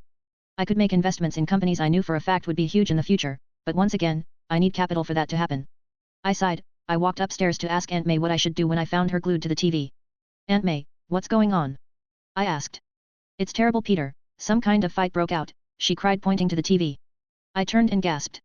It was a news coverage of a battle happening in the middle of Madison Avenue. I saw a man dressed in metallic armor with a green cape around his shoulders raising his hands into the air throwing lightning out in arcs. Suddenly a firebolt came flying down and crashed into the man. However the armored man grabbed the firebolt and threw him into a big giant orange rock thing and wait, that's the thing. My eyes widened, Aunt May I have to go back to school, I forgot something. I'll be back in an hour or so. I yelled out as I ran to my basement ignoring her cries for me to stop. I grabbed my costume and put it on, in a minute I was dressed in my costume, web shooters ready and fully loaded. I snuck out of my home and jumped from tree to tree, hiding in the shadows until I was far away to swing away. That was Doom, the man with the green cape. And Fireball wasn't a ball of fire, it was the Human Torch, Johnny Storm. The Fantastic Four got their powers a few weeks ago, guess Victor Von Doom did as well. And now they were tearing up the city, I needed to help them, to stop Doom.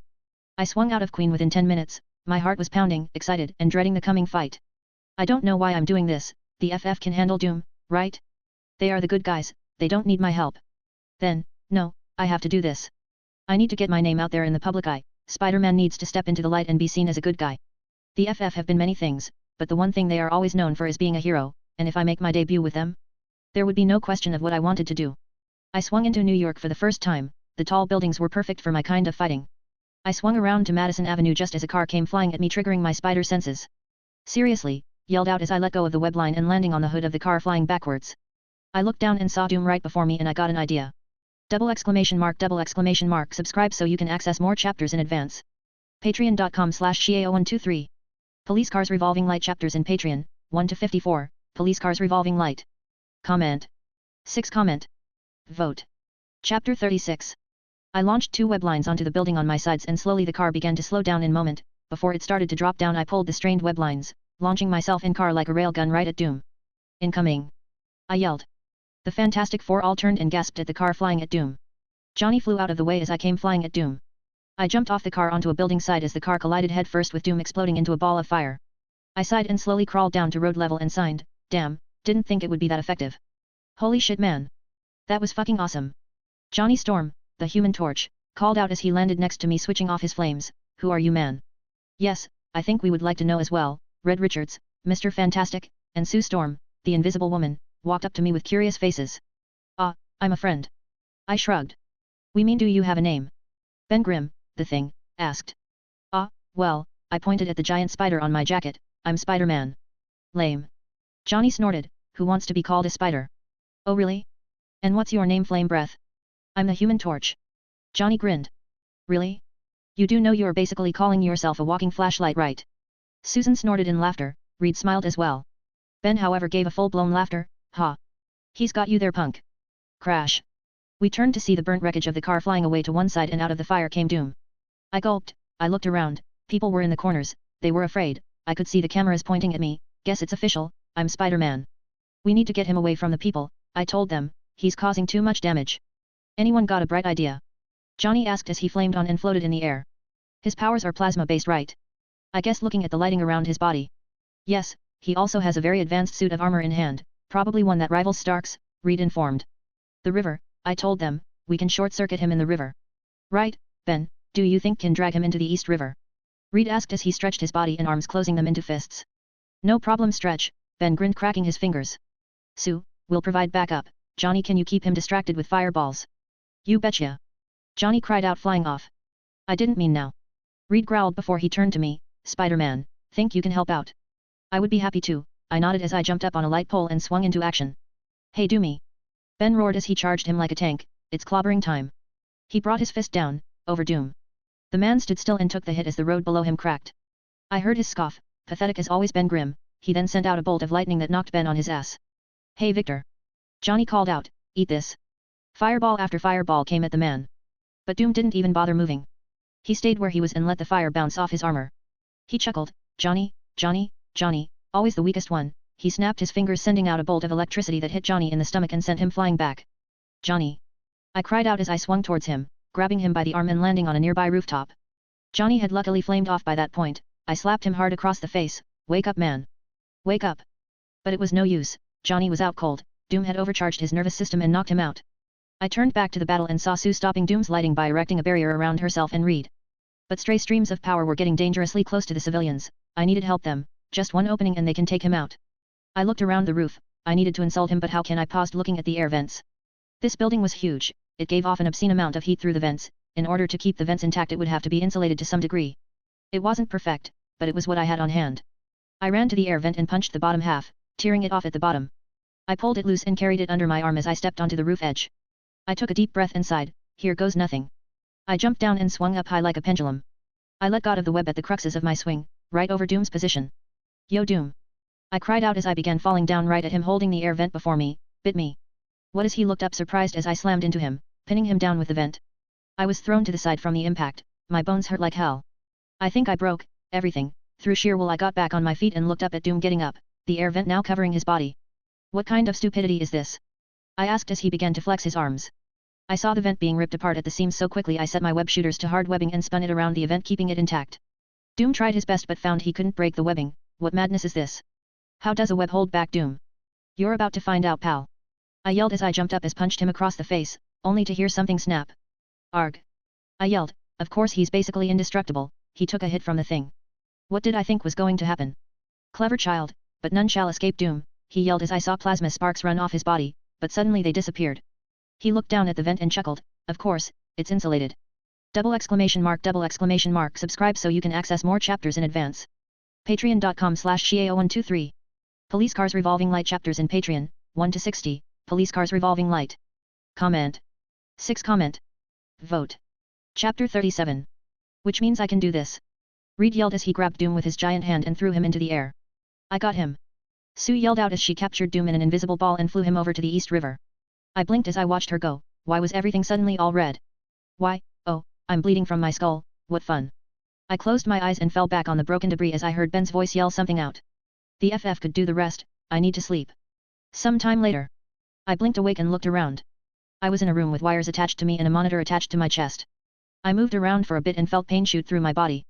I looked down, I was wearing my pants, but my shirt and jacket were neatly folded and kept on the side.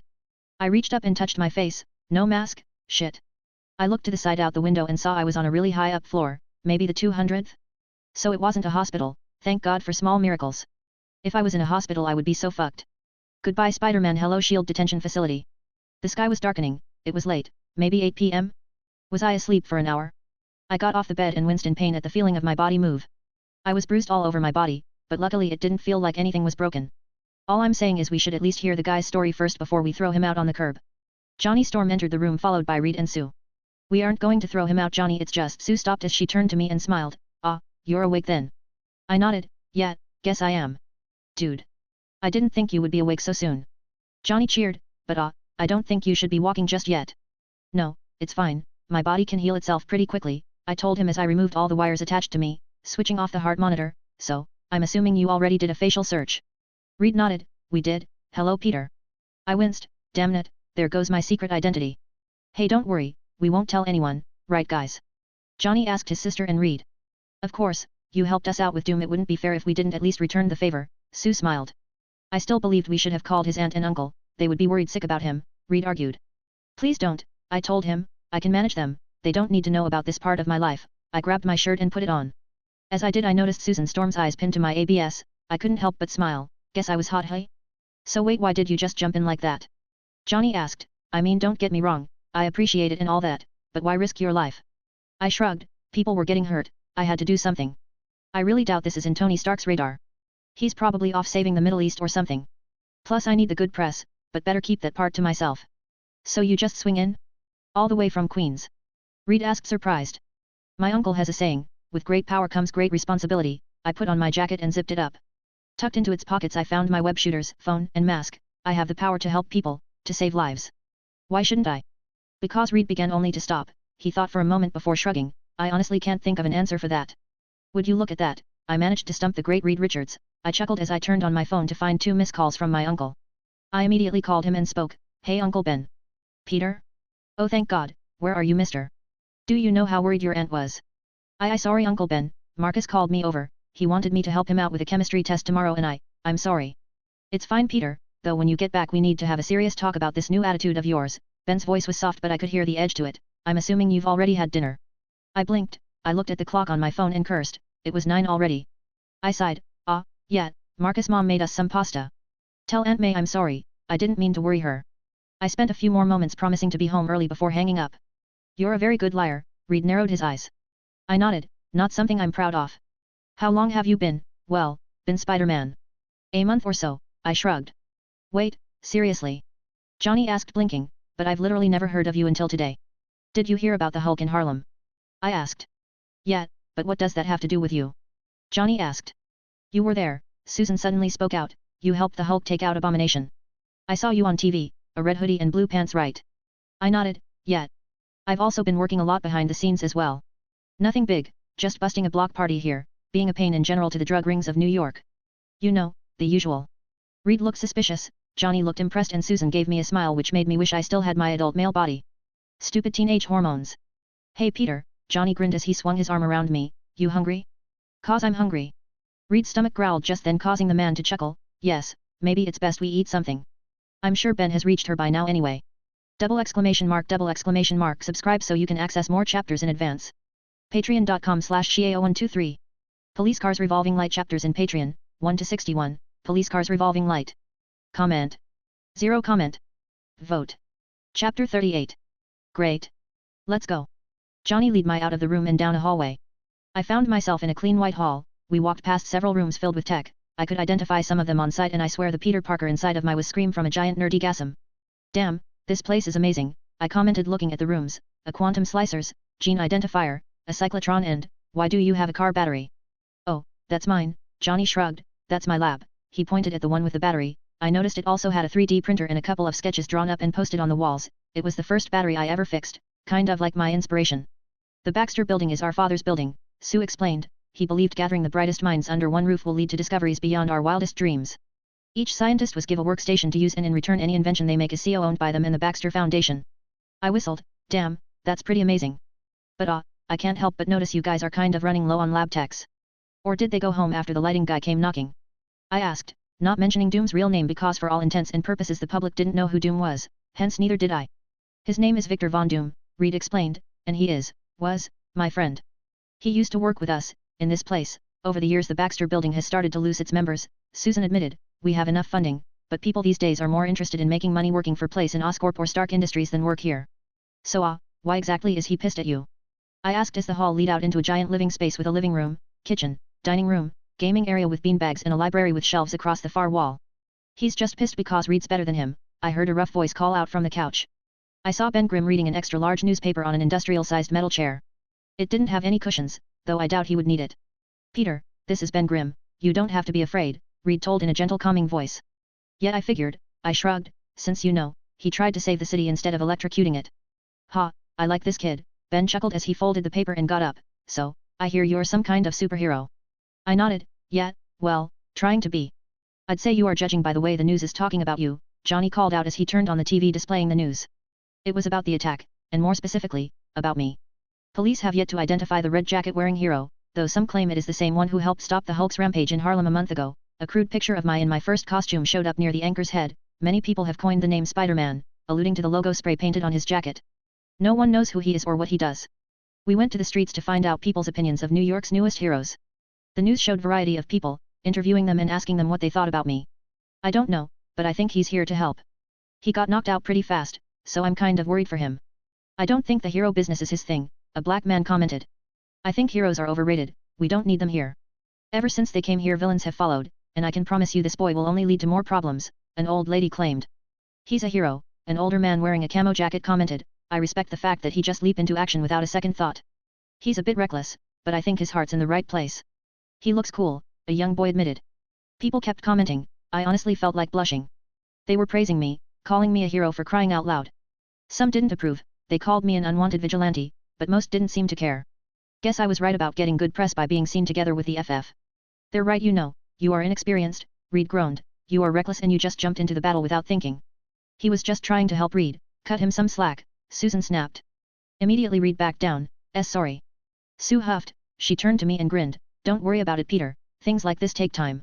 Heck, we aren't even superheroes but people are still calling us that. Johnny, what's that ridiculous name they have for us again? The Fantastic Forces, and for the record, I don't think it's stupid, Johnny grinned, I kind of like it. Ha. Of course you do, Ben chuckled, hate to break it to you kid, but we ain't heroes. Actually Ben, you kind of are, I spoke up, this was all of your first appearance in the spotlight. From now on people are going to expect you to fight to save lives, you're just going to have to deal with it. Is that why you chose to remain behind the scenes for so long? Reed asked. Yup, I half lied, it's easier to work in the shadows than to be outed and have expectations dropped on you like that. Understandable, Susan replied looking nervous, well look at it this way, at least now the Baxter building is getting free advertisement. Maybe we can finally get some people in here and working. I smiled, yeah, I don't think you'll have a problem in that front anymore. Well, I suppose people might be calling us the Fantastic Five now, Reed chuckled, I don't really think they know we aren't together. ! Subscribe so you can access more chapters in advance. Patreon.com/Shia0123. Police Cars Revolving Light chapters in Patreon, 1-62, Police Cars Revolving Light. Comment. 0 comment. Vote. Chapter 39. Damn, maybe you should issue a press release or something, I chuckled. I looked at the TV screen and suddenly a question came up, why aren't they surrounding the building? Don't they know I'm in here? No, Reed replied, after you fainted Sue turns you invisible and brought you here. Don't worry Peter, you're perfectly safe here. I sighed in relief, thanks Sue, I owe you. Susan smiled, forget about it. Can we get something to eat? I'm hungry and it's been a long day, Ben grumbled. Yes, of course, Reed agreed as he walked to the kitchen. Well I guess that's my cue to leave, I spoke up. No wait, didn't you tell your uncle you already ate? Are you just going home without dinner? Susan asked. I blinked, you are scary observant. Yes she is, Johnny grumbled, but seriously man, stay. I shrugged, well, okay, only if I'm not bother you or anything. Trust me kid, it's no bother at all. You're probably be the most normal person in the room, Ben grunted out. I chuckled nervously, don't beat on that Ben. So what happened to Doom anyway? Ben sighed, we managed to get him into the East River as planned and he electrocuted himself. He was unconscious, but instead of going to jail he was sent home. I blinked. What? Why? He's technically the Prince of Latveria, as such he has diplomatic immunity, Reed growled, he got off scot-free. Damn, I grumbled, that sucks. So what's for dinner? Johnny asked rubbing his hands greedily. We have, Susan opened the fridge door and bent down to the bottom rack. I couldn't help it, my eyes were drawn to her as it stretched her blue uniform to its limits. Damn, I love spandex. Johnny slapped me up the head, dude, eyes up front. I grumbled, yeah, fine. We got pizza. Sue cheered holding up 5 boxes of frozen pizza. Johnny, will you do the honors? My pleasure sis. Johnny took each pizza one by one out of the box and set it on fire. It hissed for a moment, burn out all the coldness before leaving behind a steaming, if slightly black large meat lover's pizza. We grabbed plates and sat around the dining table. Ben sat down on his industrial chair, and we ate, and asked we did. I told them my life story. Well, some of it anyway. So wait, a spider bite gave you your powers? That stupid man. Johnny cried out. It wasn't an ordinary spider, Johnny, I shrugged, it was genetically altered and radioactive. I was able to overwrite my genes and change me on a cellular level. How do you know that? Reed asked. Oh come on Reed, you must have seen my report card when you did a search on me, right? What did it say? Above average student, exceptional in studies and subjects that interest you, Reed narrated. So you're smart? Ben asked. I'm no Susan Storm or Reed Richards, but I can hold my own, I shrugged. So wait, the spider bite gave you advanced agility and the ability to shoot webs out of your hands? Susan asked. Oh no, not at all. Actually the web thing was my own invention, I created a formula that solidifies when exposed to air, creating a web-like substance. And I used this, I lifted my sleeves displaying my web shooters, to launch the web lines. Amazing, you invented those? All by yourself? Reed asked. I shrugged, well it was either this or a grapple hook. And believe me I can't do half as amazing things with a grapple than I can with my webs. Damn Peter, that's impressive, Johnny whistled, I mean I'm kind of an inventor myself, so I can understand the difficulties in creating something so amazing. Good job kid, good job. Hey, don't call me kid, we're the same age Firebutt, I growled. And what do you mean you're an inventor? Susan scoffed, the only thing you invented is a hair gel to didn't burn when you went all flames. Hey. Don't diss my invention. Next thing you know thousands of firemen all over the country will be lining up to buy my stuff. You'll see. Yeah, or we can use it to grease up engines. Hey. My beautiful hair gel is not a replacement for engine grease. Then why does it look the same? Why you little? Johnny growled punching Ben's arm only to cry out in pain, I hate you. I chuckled at their antics, guess I know why they were such a good team. They were more family than friends. Slowly they all calmed down. I helped clear up the plates, washing them in the sink with Sue. I kept trying to sneak in a quick peek at her amazing behind but Johnny also caught me, stupid fire breather. When we were done the FF and I were gathered around in the living room and Susan spoke, Peter, how would you like a job here with us? I blinked, super hot lady saw what now? Susan chuckled as Reed and Johnny glared at me, I'm serious Peter. I saw your test scores, impressive. And from what you've told us about your invention, well there is certainly promise to say the least. I told you, the Baxter building is a place for geniuses to learn and grow together, I think you'll do great here, don't you? I don't know if I can live up to your expectations, I gulped replying honestly, like I'm already busy, I have school training and Spider-Man stuff I don't know how. You don't have office hours in a place like this Peter, Reed spoke up, we make our own times. Sue and I practically live here, but Johnny roams around a lot. We only expect one thing out of you, improvements in science. You get final say on anything you invent, Sue continued, we'll decide together if we will release what we discovered or not. You'll have a lab and funding for your projects, along with some cash as a monthly salary. Heck maybe you can even make some gizmos to help you out when you're out as Spider-Man.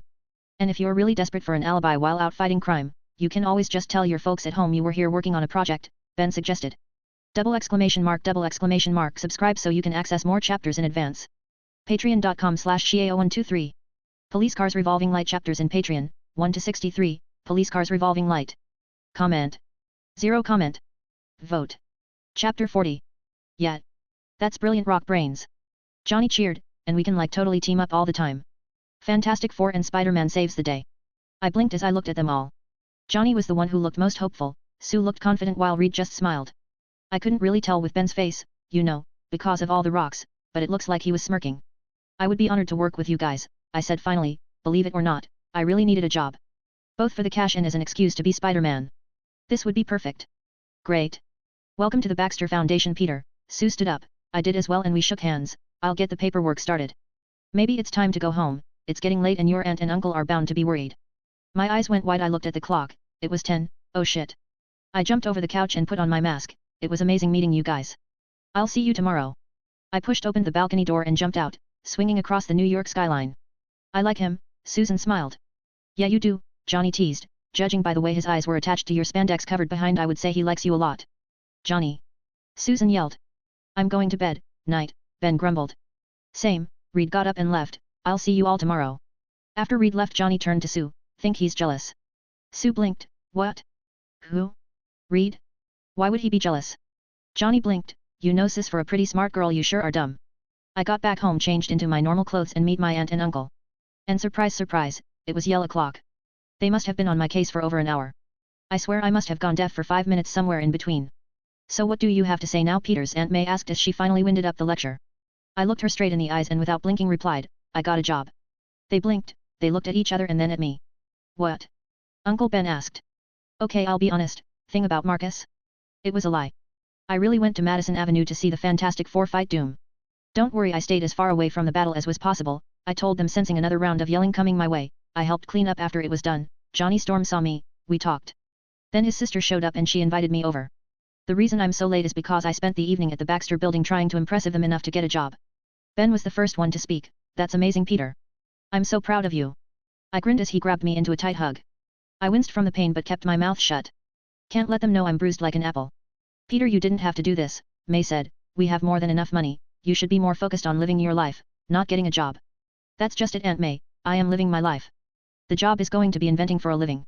I'll co-own all the patents I make, I'll have my own lab, and what's more I'll be getting paid. It's perfect Aunt May. She sighed, she looked like she was going to object once more but Ben stopped her, May, it's fine. The boy is old enough for a job, and it's lucky he found one that suits his talents. Peter, I'll be honest, lying to us wasn't right, it was elfish and disrespectful, but I understand why you did. You're a good kid Peter, and I know you'll make us proud. I smiled, thanks Uncle Ben. I knew I wasn't done, there would be more yelling, more arguing. I'm sure one day they'll ask me to stop going just because it'll be too dangerous. But for now, right this moment I was happy. Spider-Man was born, I had a job, a family, and a life. I was finally getting used to being called Peter Parker. Who knows, I just might end up being an amazing Spider-Man. Haha, puns. The next day at school I had a kick in my step. I couldn't help grinning like an idiot. I woke up early today morning and went full on Peter Genius mood. I had a portfolio with a list of ideas I could make with the FF's help. I really wanted to impress them. Though sadly school did come first. Damn Aunt May, I already had a job, why must I persist on this infernal hell? Okay, moving away from the melodramatic for a second, I'll admit, school was important I can't just skip it. So now I find myself reluctantly sitting down for first period English. Harry kept looking at me from the corner of his eye, I didn't know why, hope Normal didn't ask him to spy on me or anything, that would be a pain in the ass. MJ and Liz were gossiping with the rest of the popular kids, same as usual, and Flash was napping off in one corner. Alright class settle down, the English teacher walked in, now before we begin I would like to introduce a new student joining us. I understand it's late and she will have a lot to catch up on so I hope you'll all be supportive. You can come on in Miss Hardy. My brain hit pause and then reset as all my scientific ideas went out the window. The door opened a girl walked in with grace and poise. Her hair was silvery blonde, let loose as it framed her face and reached to her lower back. She wore blue jeans that were tightly framing her legs, a loose white shirt and a black leather jacket. She looked bored, like she would rather be anywhere else but here. She grumbled, yo. Double exclamation mark subscribe so you can access more chapters in advance. Patreon.com/ShiAO123. Police Cars Revolving Light chapters in Patreon, 1-64, Police Cars Revolving Light.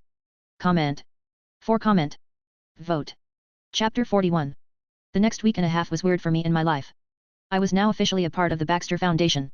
I spent most of my time there these days coming home only late in the night. May and Ben didn't approve of it at first, but once they found out the work I was doing could have lives they begrudgingly understood.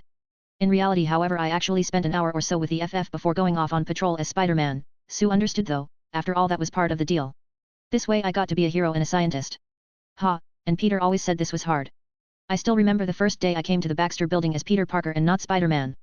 I had to fight through the giant crowd gathered outside and into the lobby. And even then the guards wouldn't let me go up, so Johnny had to personally come down and clear me through. I'm pretty sure my picture was going to be in the front page tomorrow though, mysterious boy enters Baxter building, hopefully they didn't get a good enough shoot. So Peter, how did your aunt and uncle take it? Johnny asked. I shrugged, as well as you can expect. I think they are still mad I lied to them but the fact I got a job here seems to make them happy. Good man, heck maybe one day you should come clean to them you know? Tell them who you really are. Johnny lead me through the elevator doors into a large hallway. Yeah, not going to happen. They freak out if I'm late from a friend's place, can you imagine what they could do if they knew I was Spider-Man? Johnny shrugged, if you think so, he stopped before a door and pressed his hand on the palm scanner next to it, welcome to your new home. My eyes went wide, whoa, I blinked as I looked around the large nearly empty room. I had a large monitor and computer system up against one wall, a table, and a few tools, but other than that it was completely empty. This is so cool. Johnny grinned, I thought you'd think that. Anyway, make yourself at home, my lab is just 3 doors down and Sue's is right opposite to yours. Reed's further down the hall but, maybe don't go there unless he gives you permission. Guy is freaky when it comes to personal space. I nodded as I put my bag on the chair and took out my notes. This is great, Johnny, I have many things I want to test out. Hey, do you think you can help me out? Johnny blinked. Me? What do you mean? Well, last night I came up with a theory on how your powers work. I want to test it out, I explained as I looked around my lab. God, it feels weird saying that, and found a Geiger counter. It was a complex one with a customizable setting. I would need to change its internal working though for it to detect the energy signatures I wanted it to. Wait, what? You think you know how my powers work? That's crazy, man. Even Reed can't figure that out. I shrugged. It's only a theory, man, chill out. I began working on the Geiger counter, adding a thin filament of nickel to the counter. The people on my Earth had a theory, that Johnny's powers, and the rest of the FF for that matter, were dimensional energies. And their accident allowed them to control that energy. And since it looked like I was dealing with the ultimate FF, who gained powers from teleporting, that looks to be the case now as well. If I recall correctly, Johnny's powers were once supercharged by a place called the negative zone. It allowed his flames to grow so powerful he couldn't switch them off. But that was just a theory, and now I would need to test it off. I pointed the meter at Johnny. Go flames. It's called flame on, Johnny grumbled as he turned up the heat, covering himself in flames. I looked at the Geiger counter and watched as the reading grew, and I smiled. Perfecto. So? What did you find out? Johnny asked, switching off his flames. I think your powers are coming from another dimension, and your body right now is serving as some kind of portal. Well, not portal, more like a reverse sponge. Wait, how could you possibly know this? What did you do to the Geiger counter? I added a layer of nickel to it. I pointed at the nickel patch. This detected the amount of heat you gave off. And the counter detected your fire, which is radiating outwards, but not in harmful amount. So your power bursts out, and irradiated. You're not absorbing anything out here in the air, so it must be coming from inside you, and when it reacts with our atmosphere it explodes, behaving like fire. You're not a fireball, you're basically leaking white phosphorus like radiation. Johnny blinked. Whoa, that's amazing. Holy shit, Peter, that was so freaking cool. Here, this is Reed's email ID, send your theory to him, I'm sure he would love to hear it. I nodded to Johnny and did just that. Honestly, Peter's mind was amazing. I had the theory, but Peter's intelligence made it all happen. After that I meet Reed, Ben, and Sue for dinner. We talked a bit about the things I would work on and how I could help. Reed took a look at my findings and needless to say he was impressed, though I could detect a hint of distrust in his tone of voice which honestly confused the hell out of me. As the week went by, the legend of Spider-Man only grew in time. Thanks to my timings at the Baxter building, I was able to go out on patrol on nights. I must have stopped 3 muggings a day, on top of all the other things. People talked about me like I was an urban legend, of the things Spider-Man was rumored to have done. They had correctly guessed that I was the one who took out the GST block party a week ago and that I had something to do with their arrest, but the rest of the rumors were all pretty weird. Some thought I was a demon from hell out to punish the wicked. I'm pretty sure that one was a troll just making waves for fun. But others thought I was a madman with a box. One theory suggested I was a member of the FF that didn't like publicity and got my powers the same way they did. !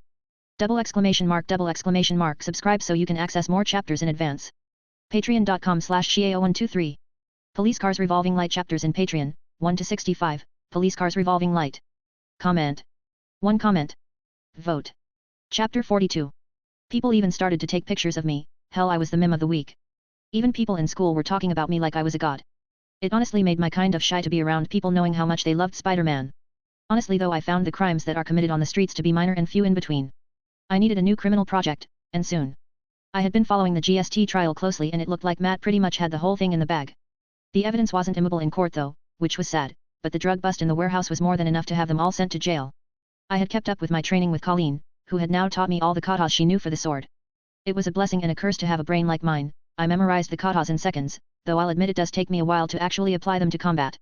Colleen moved me up on her class list. I was now in the 3rd hour classes and had just begun hand-to-hand training. I could tell she was still holding back, not willing to teach me everything a hand ninja would know, but that's fine. Sooner or later Colleen wouldn't able to help herself, she would teach me just to know that she could. Call it warrior's pride or whatever you wish, but I knew her, she was after all my sensei. Though one incident over the last week did stick out to me. I had a run-in with Felicia, only we were both in costume. I was swinging down Wall Street when I hear a window break open. I landed on the opposite building and watched as a figure dressed in black shimmed along the side of the building and landed on the roof of shorter building next to. I narrowed my eyes and smiled. She still wore a black tracksuit and a mask. It was honestly kind of cute. I swung towards her and dropped down. Hey, a kitty. The black cat turned around as I grabbed her around the waist and rolled around the roof. I ended up on top with her below between my arms. I grinned. We really have to stop meeting up like this. Spider, she blinked. What are you doing here?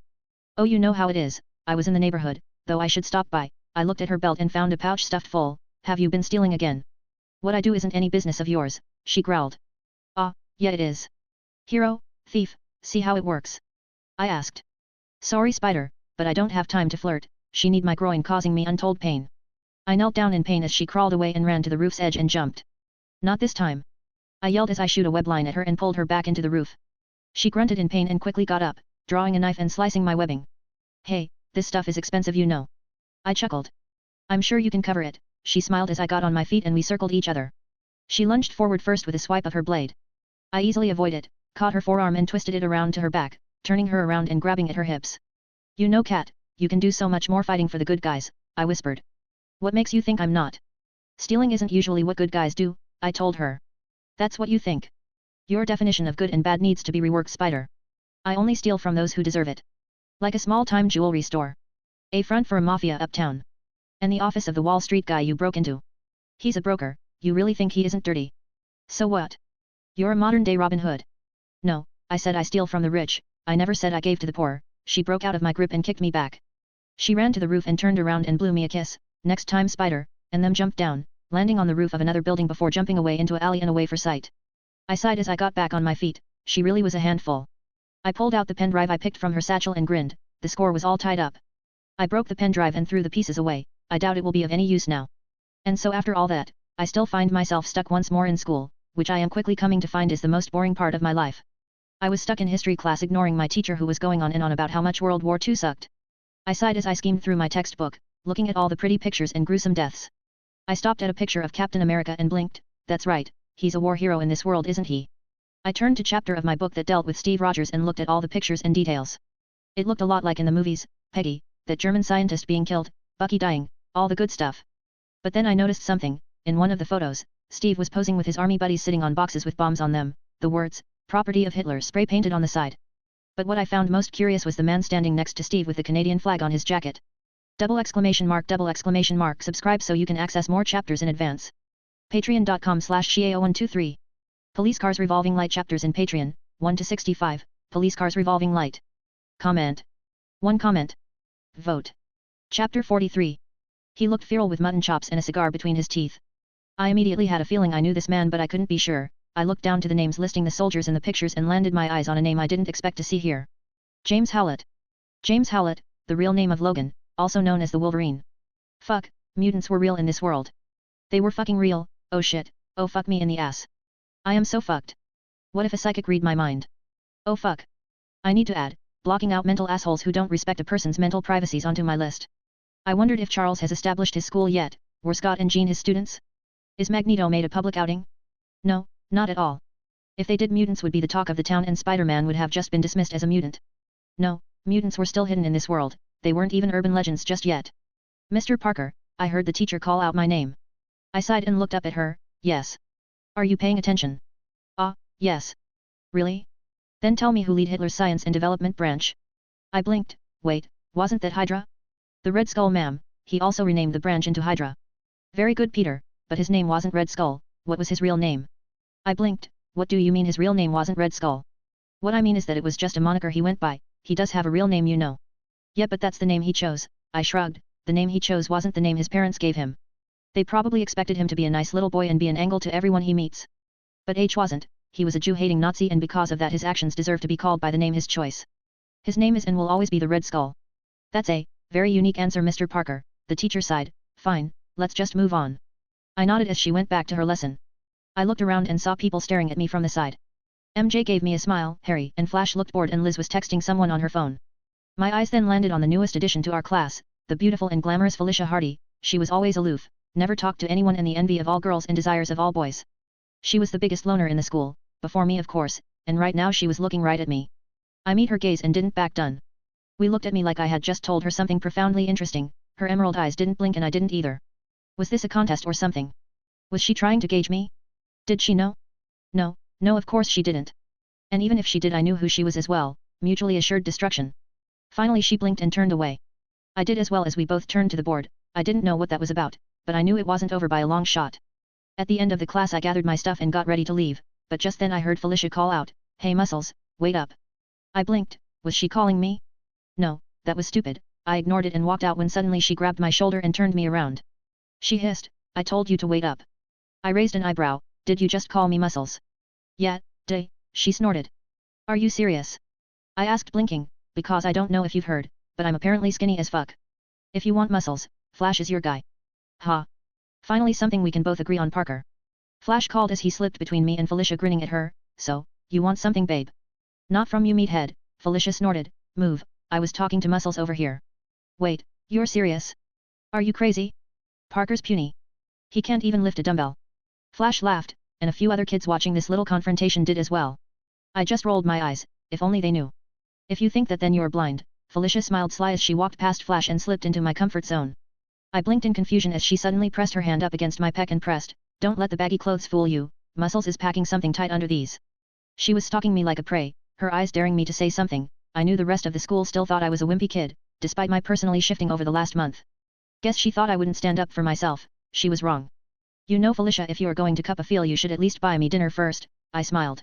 She raised her eyebrows in surprise before smirking. "Well, Muscles, what would you like to eat?" "You."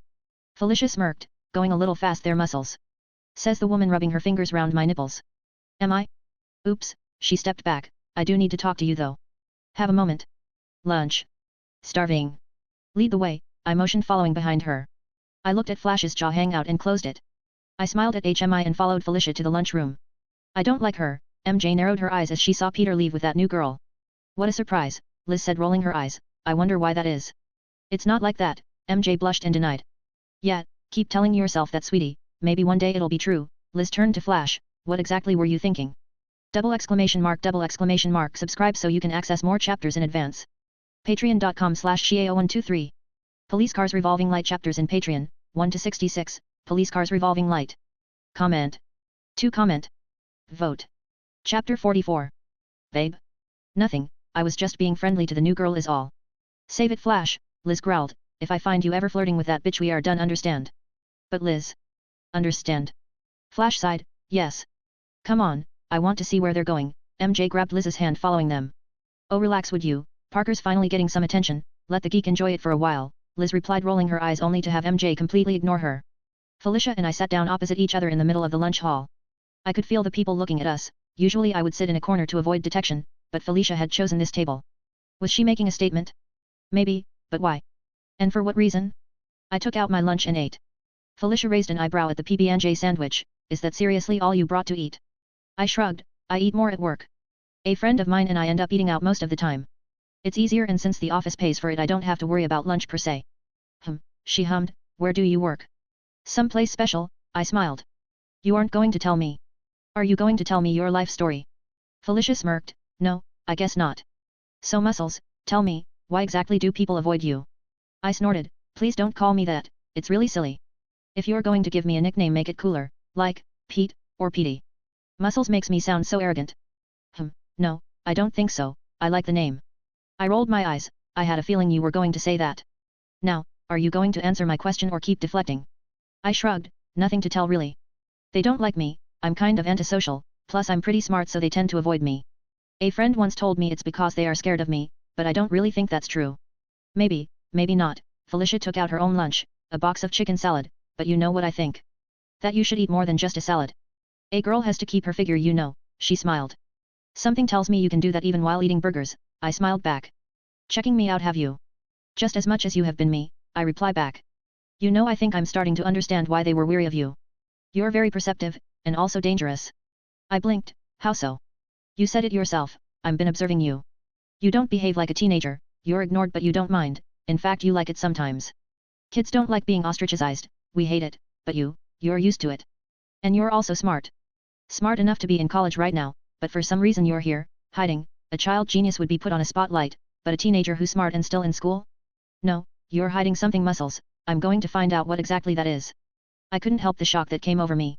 I stared at this gorgeous girl before me and realized she was probably the closest person to finding out my secret identity. I knew I should be afraid, curious even, but I couldn't help myself. I was impressed. "You know, Felicia, I think I'm in love," I smiled. "Sorry, Muscles, you're not my type," she smiled back. I shrugged. I figured. "So, why did you want to talk? Just to tell me you think I'm dangerous? Or is it actually something important?" Felicia sighed. "No, there is actually a reason. Mr. Goldberg, our physics teacher, told me I needed to improve my grades. I started pretty late so I need to catch up. He suggested I ask you for help. Which is when you started to creep on me, I concluded. Yup, she nodded as she ate a piece of boiled chicken, though I have to admit I was actually not going to bother at all. I don't need to waste hours of my life listening to some know-it-all lecture me. I'm already suffering in school for that. So you have judged me worthy, I'm honored, I chuckled. No, not really. I wasn't going to bother, until I heard what you said. I looked confused and she explained, in history, you talked about how the names you pick best represents the people we really are. How the names we have are the hopes and burdens our parent has on us. It really struck a chord with me, so I figured, why not? You sound interesting enough after all. I raised an eyebrow. I take back what I said, I don't think I'm in love, I know I'm in love. Damn, if only she was actually interested in Peter Parker. So you want me to tutor you? Pretty much, yet. Well I don't really have much time, which was true. I had Colleen's classes, Baxter building stuff and being Spider-Man to add into the mix. It would be difficult to include her into that but, I'm curious. She's made me curious and I want to learn more about this silver-haired girl. I can manage 1 hour after school. Sorry, but no more. Wow, so I'm only worth an hour of your time? You know half these boys would kill for a chance to spend time with me every day. Yet, well they aren't me, and I do have a life of my own you know. Like what? A job. Oh, right, the mysterious job, she said sarcastically. I blinked. You think I'm lying? Yes. Why would I lie about having a job? Because you don't want people to know how lonely you really are. Didn't you just say I didn't mind being alone? Also said you wanted to blend in, give people no reason to suspect you. Double exclamation mark. Subscribe so you can access more chapters in advance. Patreon.com/Shiao123. Police Cars Revolving Light chapters in Patreon, 1-67, Police Cars Revolving Light. Comment. 1 comment. Vote. Chapter 45. I laughed. Okay, you got me there Felicia. But I am serious, I only have an hour to spend, sorry. It's fine, I don't think I can stand you for more than an hour away, she huffed munching on her vegetables. Well and the truth comes out at last, I snorted, by the way you look like a cow if you keep munching on that leaf any longer. She glared, if looks could kill I would be dead. She swallowed and sighed, so muscles, what else are you busy with that you can't spare time for friends? Well let's see, my job mostly, I shrugged, it's in Manhattan so it takes a long time for me to travel. I also go to, well, self-defense classes, so yeah, that. Self-defense class, she raised an eyebrow, who would be stupid enough to pick on little OU? Flash, I shrugged. Oh, right, she looked over my shoulder, you mean the big blonde guy who's filling in the role of the average high school bully? I turned around and spotted Flash glaring me and MJ glaring at Felicia. The moment MJ noticed I was looking at her she turned away, while Flash just growled. I snorted, yeah that's him. Looks like he has only 2 brain cells to spare. Maybe less, I shrugged. What type of martial arts are you learning? She asked curiously. Kendo, I shrugged. You do know that's not actual self-defense class right? Felicia snorted, it's just swinging a sword. Hey it's a lot more complicated than that, believe me. Plus I seem to recall I kicked your ass with it a couple of nights ago yet? Okay, let's say you're in a fight and you don't have a sword. Wouldn't your skills be useless? No, not at all, Kendo isn't just wielding a sword, there are also other aspects to it. Plus I've just started learning hand-to-hand taijutsu so my classes aren't a complete waste of time, and considering just who my teacher was I wouldn't dismiss her style so quickly. The silver-haired girl shrugged, your wish, don't come crying to me if some punk with a knife shanks you. Don't see that happening, I finished my sandwich, tell me Felicia, what type of martial arts do you practice? She raised an eyebrow, what makes you think I practice martial arts? The fact that you sound like you know what you're talking about. I raised an eyebrow. She chuckled, yeah, fine, no point denying it anyway. I practice judo and taekwondo, she shrugged. Well you certainly have the legs for taekwondo, I shrugged. Perv. Stalker. Weirdo. Same thing, I chuckled. We talked some more, she basically questioned me on everything, what I like, what I didn't, and I made sure to know just as much about her that she now knew about me. Lunch was over too quickly for my liking. We said our goodbyes and went to our separate classes. I was looking forward to the hour of tutoring I would spend with Felicia, I didn't bother paying attention during last period history. That is until my spider sense went off and I ducked to the left to avoid a paper ball. I turned around and saw MJ looking at me in surprise. But she quickly squashed her surprise and began writing something down in her book before showing it to me. What's with you and Hardy? I rolled my eyes, I quickly wrote back a reply. She wanted me to tutor her in physics after school. MJ looked surprised. Can I join? I need help as well. I'll talk to Felicia and tell you, she did ask first. Okay. I was strange seeing MJ jealous, or at least I think it's jealousy I'm sensing, but I would be lying if I didn't feel happy. After all this was the first time someone was feeling jealous because of me, kind of a proud moment. After class ended I meet up with Felicia outside the school where she took me to a coffee shop a block away. She greeted the owner with a smile and made light conversation with him before we sat down near the back away from everyone else. Been here often? I asked her. Just once or twice, she shrugged. Mom knows the owner, kind of a family friend. I figured we can get some studying done here. You do know the library is open till 5, right? I told you muscles, I don't want to be in that place more than I need to. Now, do you want something? I thanked her for the offer but declined. We got to work. I found out while Felicia was smart in her own way, physics was not her friend. It took a long time for me to explain the basics to her, but I think she understood it in the end. I did find out something interesting though. When the barista lady came over with Felicia's order, her eyes were glued to woman's rear. Was Felicia Hardy in this world gay? No, not the way she was groping me earlier. Bisexual, hey? She just gets hotter and hotter. Soon the hour came to an end and I was actually ad to see her pack her things. As we left the coffee shop I decided to ask her about MJ. I told a friend of mine I was going to tutor me today and she asked if she could join. Do you mind? That depends, who is the friend? Mary Jane. Ah, her, she likes you. I shrugged, maybe. You know. Felicia looked surprised. Yup, what? Did you think you were the only observant person in the world? No. So, what do you plan on doing? I shrugged, I don't know. What makes you think I should do anything at all? She likes you. And she hasn't told me or even asked me out. Before school started we were close, like really close. But then she became popular and I was pushed away. She's okay though, can't complain. Felicia shrugged, fine, you do whatever you want muscles, I couldn't care less.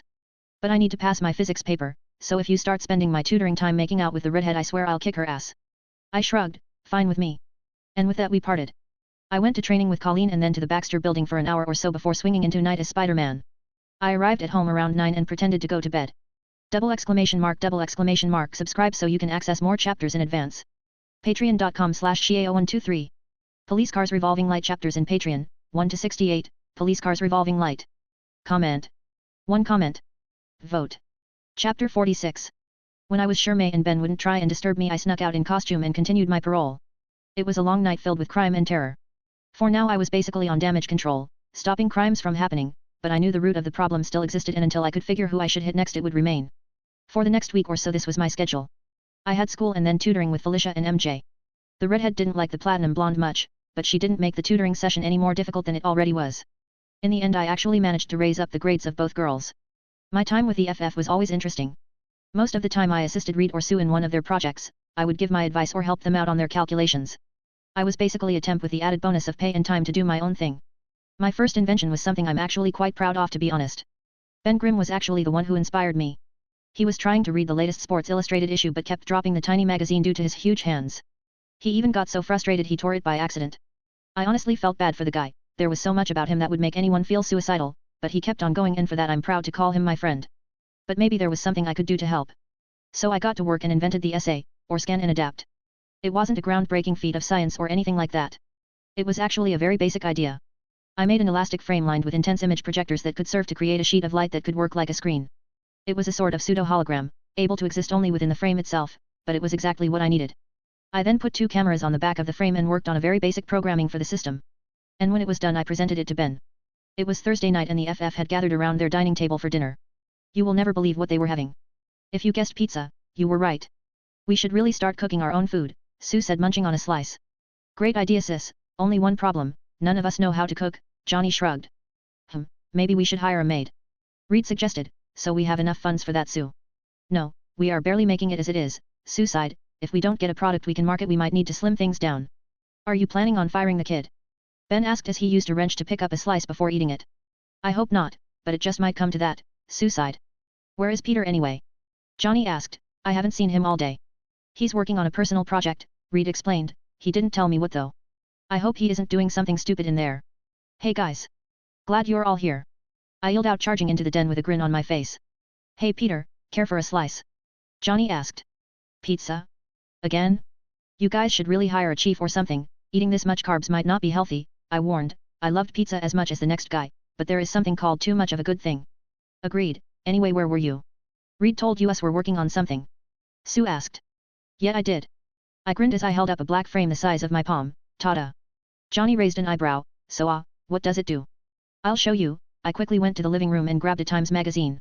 I put the magazine on the table and held up the frame. I call this the scan and adapt. I stretched the frame out to the 3 times its size and placed it over the magazine and gave a command, scan. The frame turned alive as a blue screen appeared in the frame. Slowly an image of Time magazine cover spread in the frame. I held the frame up and smiled, ta-da. Reed raised an amused eyebrow, A&D. The point is. I rolled my eyes, the frame can expand to the size of a blackboard or shrink to the size of my palm. It scans documents and stores it away in your phone or whatever memory space you wish for. It can also quick scan, you just have to show a page for a fraction of a second for the essay to store its image away. Here see. I had Sue hold the frame up as I flipped the pages in the magazine one by one. In a minute I was done scanning the 100 or so pages in the magazine. Save scanned pages as Times issue October 2011, I spoke, a tick mark appeared on the screen. The images all complied themselves into a digital magazine which appeared in my library in the device. So, you basically created an advanced version of the Kindle? Johnny asked unimpressed. I grumbled, no, I created a device that can compile and adapt books in seconds. And we can also use it as a smartboard. It's like comparing you to a birthday candle, Johnny. Okay, no need to get so defensive, Johnny held up his hands in surrender. It also has another purpose. My voice turned soft as I handed the extra-large essay to Ben. You don't have to worry about tearing any more book now, Ben. It's very hard to break, and if you do it's not a problem, you can just adapt all the stored data into a new one. ! Subscribe so you can access more chapters in advance. Patreon.com/Shiao123. Police Cars Revolving Light chapters in Patreon, 1-69, Police Cars Revolving Light. Comment. 2 comment. Vote. Chapter 47. Their faces were ones of shock when they realized what I was implying. Why you did this for me, kid? Ben asked. I nodded, yeah, figured your like was hard enough as it is. I realized I could help make it better. I know it's not much but... Oh shut it, kid, Ben got down and wrapped me in a hug. Careful not to break my bones, thanks kid. Really, I owe you. Peter, that's amazing, Reed said in awe, I didn't even realize what Ben's going through. I shrugged, you have your problems to worry about. You might not seem different like Ben does, but you all have your issues too, right? Alright, when did the 15-year-old become the most mature person in the group? Sue asked with a chuckle. Maybe he always was. Reed got out of his chair and wrapped me up in a hug as well. You're a good kid, Peter. Thanks, Streck, I smiled, adapting Ben's nickname for the genius. You know, this is really amazing, Ben said, swiping the screen to turn the pages in the digital magazine. We could probably patent it and sell the rights of production to Amazon or someone, Sue speculated. We would have some issues though, with the likelihood of piracy so high. Maybe we should add a security system that prevents someone to exchange scanned data. It won't stop it completely, but it should be enough to stop any large complaints. Think we can make some money out of this? Johnny asked. Oh, most definitely, Susan grinned. Congrats, Peter, you just saved your job. Wait, what? I cried out, what do you mean? They were planning on firing you, Ben chuckled. Giant Rock Man says what now? We weren't planning on firing you, just thinking about it, Sue defended. My jaw was open in shock. Relax, I said you just saved yourself, didn't I? I sighed, that was a long day. Sue took the essay to a couple of patent lawyers and managed to get the ball rolling on making some profit off of it. I was excited to finally have a patent to my name and some cash for the CO owning rights. Looks like it was my lucky day. Sunday came too soon for me. I woke up late, I had been out all night fighting crime after all. I went down for breakfast and saw Ben sitting in front of the TV watching the news. I was about to ignore him and leave, but then I saw it. Stark Expo to be open to public on Friday. Today was the 30th of October, November would be starting soon, and with it the events of Iron Man 2. I knew what was going to happen. And I knew I had to take full advantage of it. I had a plan for Justin Hammer, I need to make sure it happens. Chapter 47. Chapter 7, The Rhino. Monday was the 31st, also known as Halloween. But to me it was just a normal day. I walked down for breakfast but was surprised to see Ben and May dressed up. May wore giant Minnie Mouse ears Peter had bought for her on their day in Disney World, and Ben had a fake giant beard and a fake set of glasses with a giant nose on. I blinked looking at them, so, I'm guessing we're in the holiday spirit. Peter? Why haven't you dressed up? May smiled, it's Halloween, young man. Aunt May, aren't I getting a little old for dressing up? I asked as I sat down for breakfast. One is never too young to act their age, my son, Ben said in a mystical voice. I raised an eyebrow. Gandalf. No, just a smart ass, Ben grinned.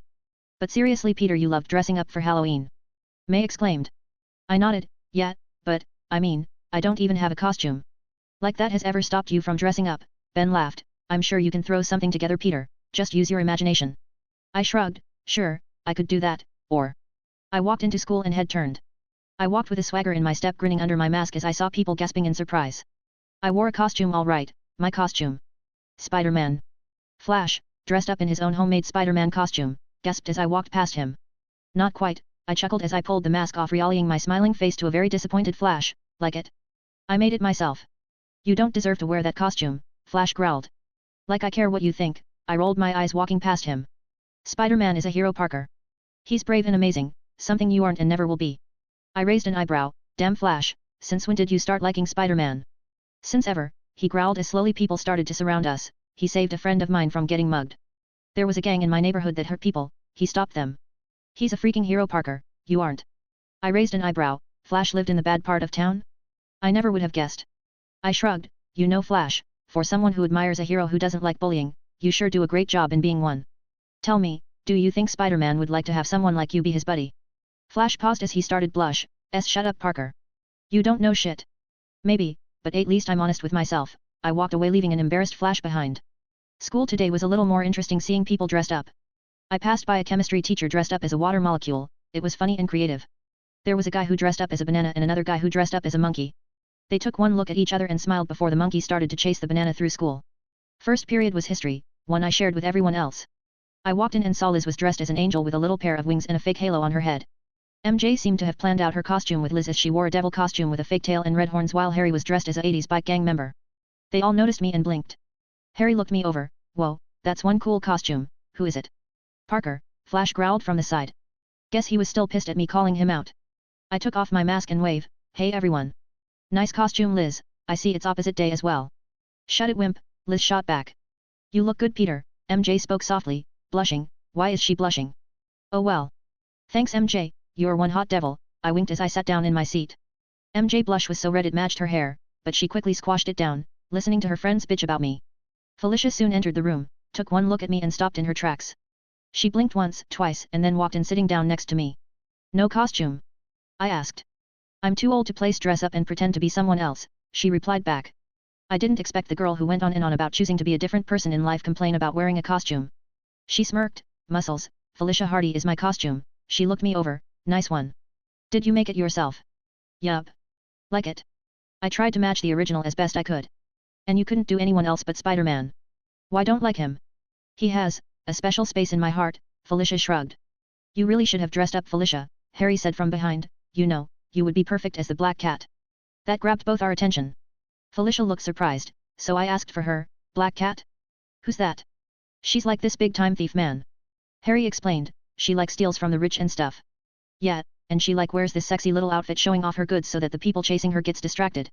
Flash said with a pervy grin that Liz noticed and smacked him up the head for it. Yeah, and what's more, she like had silver hair. You would be perfect for it, Felicia. Harry grinned at her. Sounds stupid, Felicia grumbled, putting an end to the conversation. She then looked me over once more. Why don't you take off your jacket? It's warm enough, right? I blinked. She was right. I was starting to feel a little warm. The school did have internal heating after all. I shrugged as I unzipped my jacket and pulled it off, folding it over my armrest. Slowly, silence. I blinked, looking around, and realized everyone had stopped chatting and was now looking at me. I blinked and looked down. Was there something on my shirt? Double exclamation mark, double exclamation mark. Subscribe so you can access more chapters in advance. Patreon.com/Shiao123. Police Cars Revolving Light chapters in Patreon, 1 to 70, Police Cars Revolving Light. Comment. 2 comment. Vote. Chapter 48. That's why I call you muscles, Felicia spoke out loud, gaining everyone's attention. I looked at her. She was smirking as she stripped me with her eyes. Yup, she's definitely not gay. I blinked. Oh shit. I was wearing a muscle shirt underneath the jacket, like I usually do. So right now my spider powers enhanced body is being displayed to everyone in the class. My muscles had grown a little in size, but they were shredded and tight from constant use while I'm out fighting. You really shouldn't wear bulky clothes, muscles, Felicia said, her perverse smile still there. It's a crime against humanity to keep that body hidden. Damn, I'll say, Zach, the few gay guys in school, whistled. I blushed. I couldn't help but feel embarrassed. I glared at Felicia, but the girl just laughed it off. She didn't even look sorry, bitch. For the rest of the day I was constantly stared at by people. Mostly girls, though a few guys did look as well.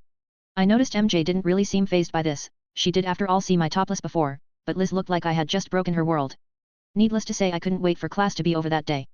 Felicia, MJ, and I went into our regular coffee shop for out-after-school studies. We sat down and began to work. I was once again wearing my jacket and Felicia sighed heavily until I asked her what the matter was. Well, it's just so sad. My only piece of eye candy is gone, Felicia sighed. That jacket deserves to be burnt. I growled. I hate you. No you don't. She's right though, Peter, you really should wear less bulky clothes. MJ shrugged. You have a great body, you should show it off. Red's right. Although I am curious, why weren't you shocked when the frog turned into a handsome price? MJ stammered, and no reason. I chuckled. That's because she already got a free show before. Hey. That was over a month ago. MJ protested. Oh? Does that mean you want to take another peepers? I asked, laughing hard. Instead of looking embarrassed, MJ gave a very saucy smile. I wouldn't say no to that, Tiger. Tiger. Felicia whistled. Nice nickname, you know what, I like that. Tiger, she purred the R seductively. I raised an eyebrow. You want a peek too? She shrugged. I wouldn't mind. Well, I'm not that kind of man, young ladies, I huffed. If you want some of this, you best wine and dine me or no deal. So all I need to do to make you put out is to take you out for dinner. Felicia raised an eyebrow. Ah, I plead the fifth. MJ smirked. All right, you're on. I blinked. Say what now? A date, let's go on a date, right now. She closed her books and packed them. I'm not in the mood to study. So, what do you say? Lunch and then a movie. I didn't even have time to respond when Felicia spoke up. So what, you're just going to leave me behind and go off on your own? Do you plan on coming with? MJ asked. You know what, yeah, I'm coming with you, Felicia smiled. You're not getting rid of me that easily. I gaped like a fish. Do I get a say in this? No, Felicia smirked. Now pack up, Tiger. I'm hungry for some Italian. Oh, I know a place down the road. Best pasta I have ever had, MJ said as she grabbed my bag and Felicia dragged me outside the coffee shop. Sounds good, lead the way. I blinked as I was dragged along. I'm either the luckiest guy in the world or the unluckiest. We walked to the restaurant and got a table for 3 by the street window. I blinked looking at the menu. It wasn't expensive, but it would end up putting a dent in my wallet. I hadn't gotten my first month's salary from the FF yet, so I had to keep everything limited, but I suppose a date with 2 beautiful women counted as a reasonable expense. We quickly placed our orders. I sighed as I leaned back on my chair. So, why did you want to go out for lunch? I just felt like it, MJ shrugged. Besides, you said you wouldn't give me a look unless I took you out on a date, so here we are. You know you act differently when you're not with your entourage, Red, Felicia commented. MJ shrugged. What do you mean? You're not a stuck-up bitch. Well, I suppose. MJ didn't really know what to say. She's actually always like this, I told the platinum blonde. It's only with those idiots does she act different. Peter, that's rude, MJ huffed. What? They are idiots, I shrugged. Liz is a drama queen, Flash is a hypocrite, and Harry, well, you already know how he reacts when people don't do what he asks. MJ sighed sadly. Yeah, you're right about Harry, but Liz and Flash are better than they seem, Peter, trust me. I shrugged. We'll see. My, all this teenage drama, I'm so happy I get to be a part of this, Felicia said, rolling her eyes. Why don't you tell us a little bit about yourself, Felicia? I asked. I mean, I don't actually know anything about you. She raised a single eyebrow. Like what? Do you like milk chocolate or dark chocolate? Milk. Pepsi or Coke? Coke. Scooby or Shaggy? Who? You know? From Scooby-Doo? The kids show. Oh, sorry, no, I don't do kids shows. So what did you do when you were a kid? MJ asked. Stuff. Like, the redhead seemed curious. Well, gymnastics for one. You're a gymnast? MJ asked, surprised. She does have the legs for it, I snorted. MJ glared at me while Felicia just smiled. Why, Tiger, I never knew you were so bold, Felicia smirked. Didn't I tell you to stop perving on me? ! Subscribe so you can access more chapters in advance. Patreon.com/Shiao123. Police Cars Revolving Light chapters in Patreon, 1-71, Police Cars Revolving Light. Comment. 1 comment. Vote. Chapter 49.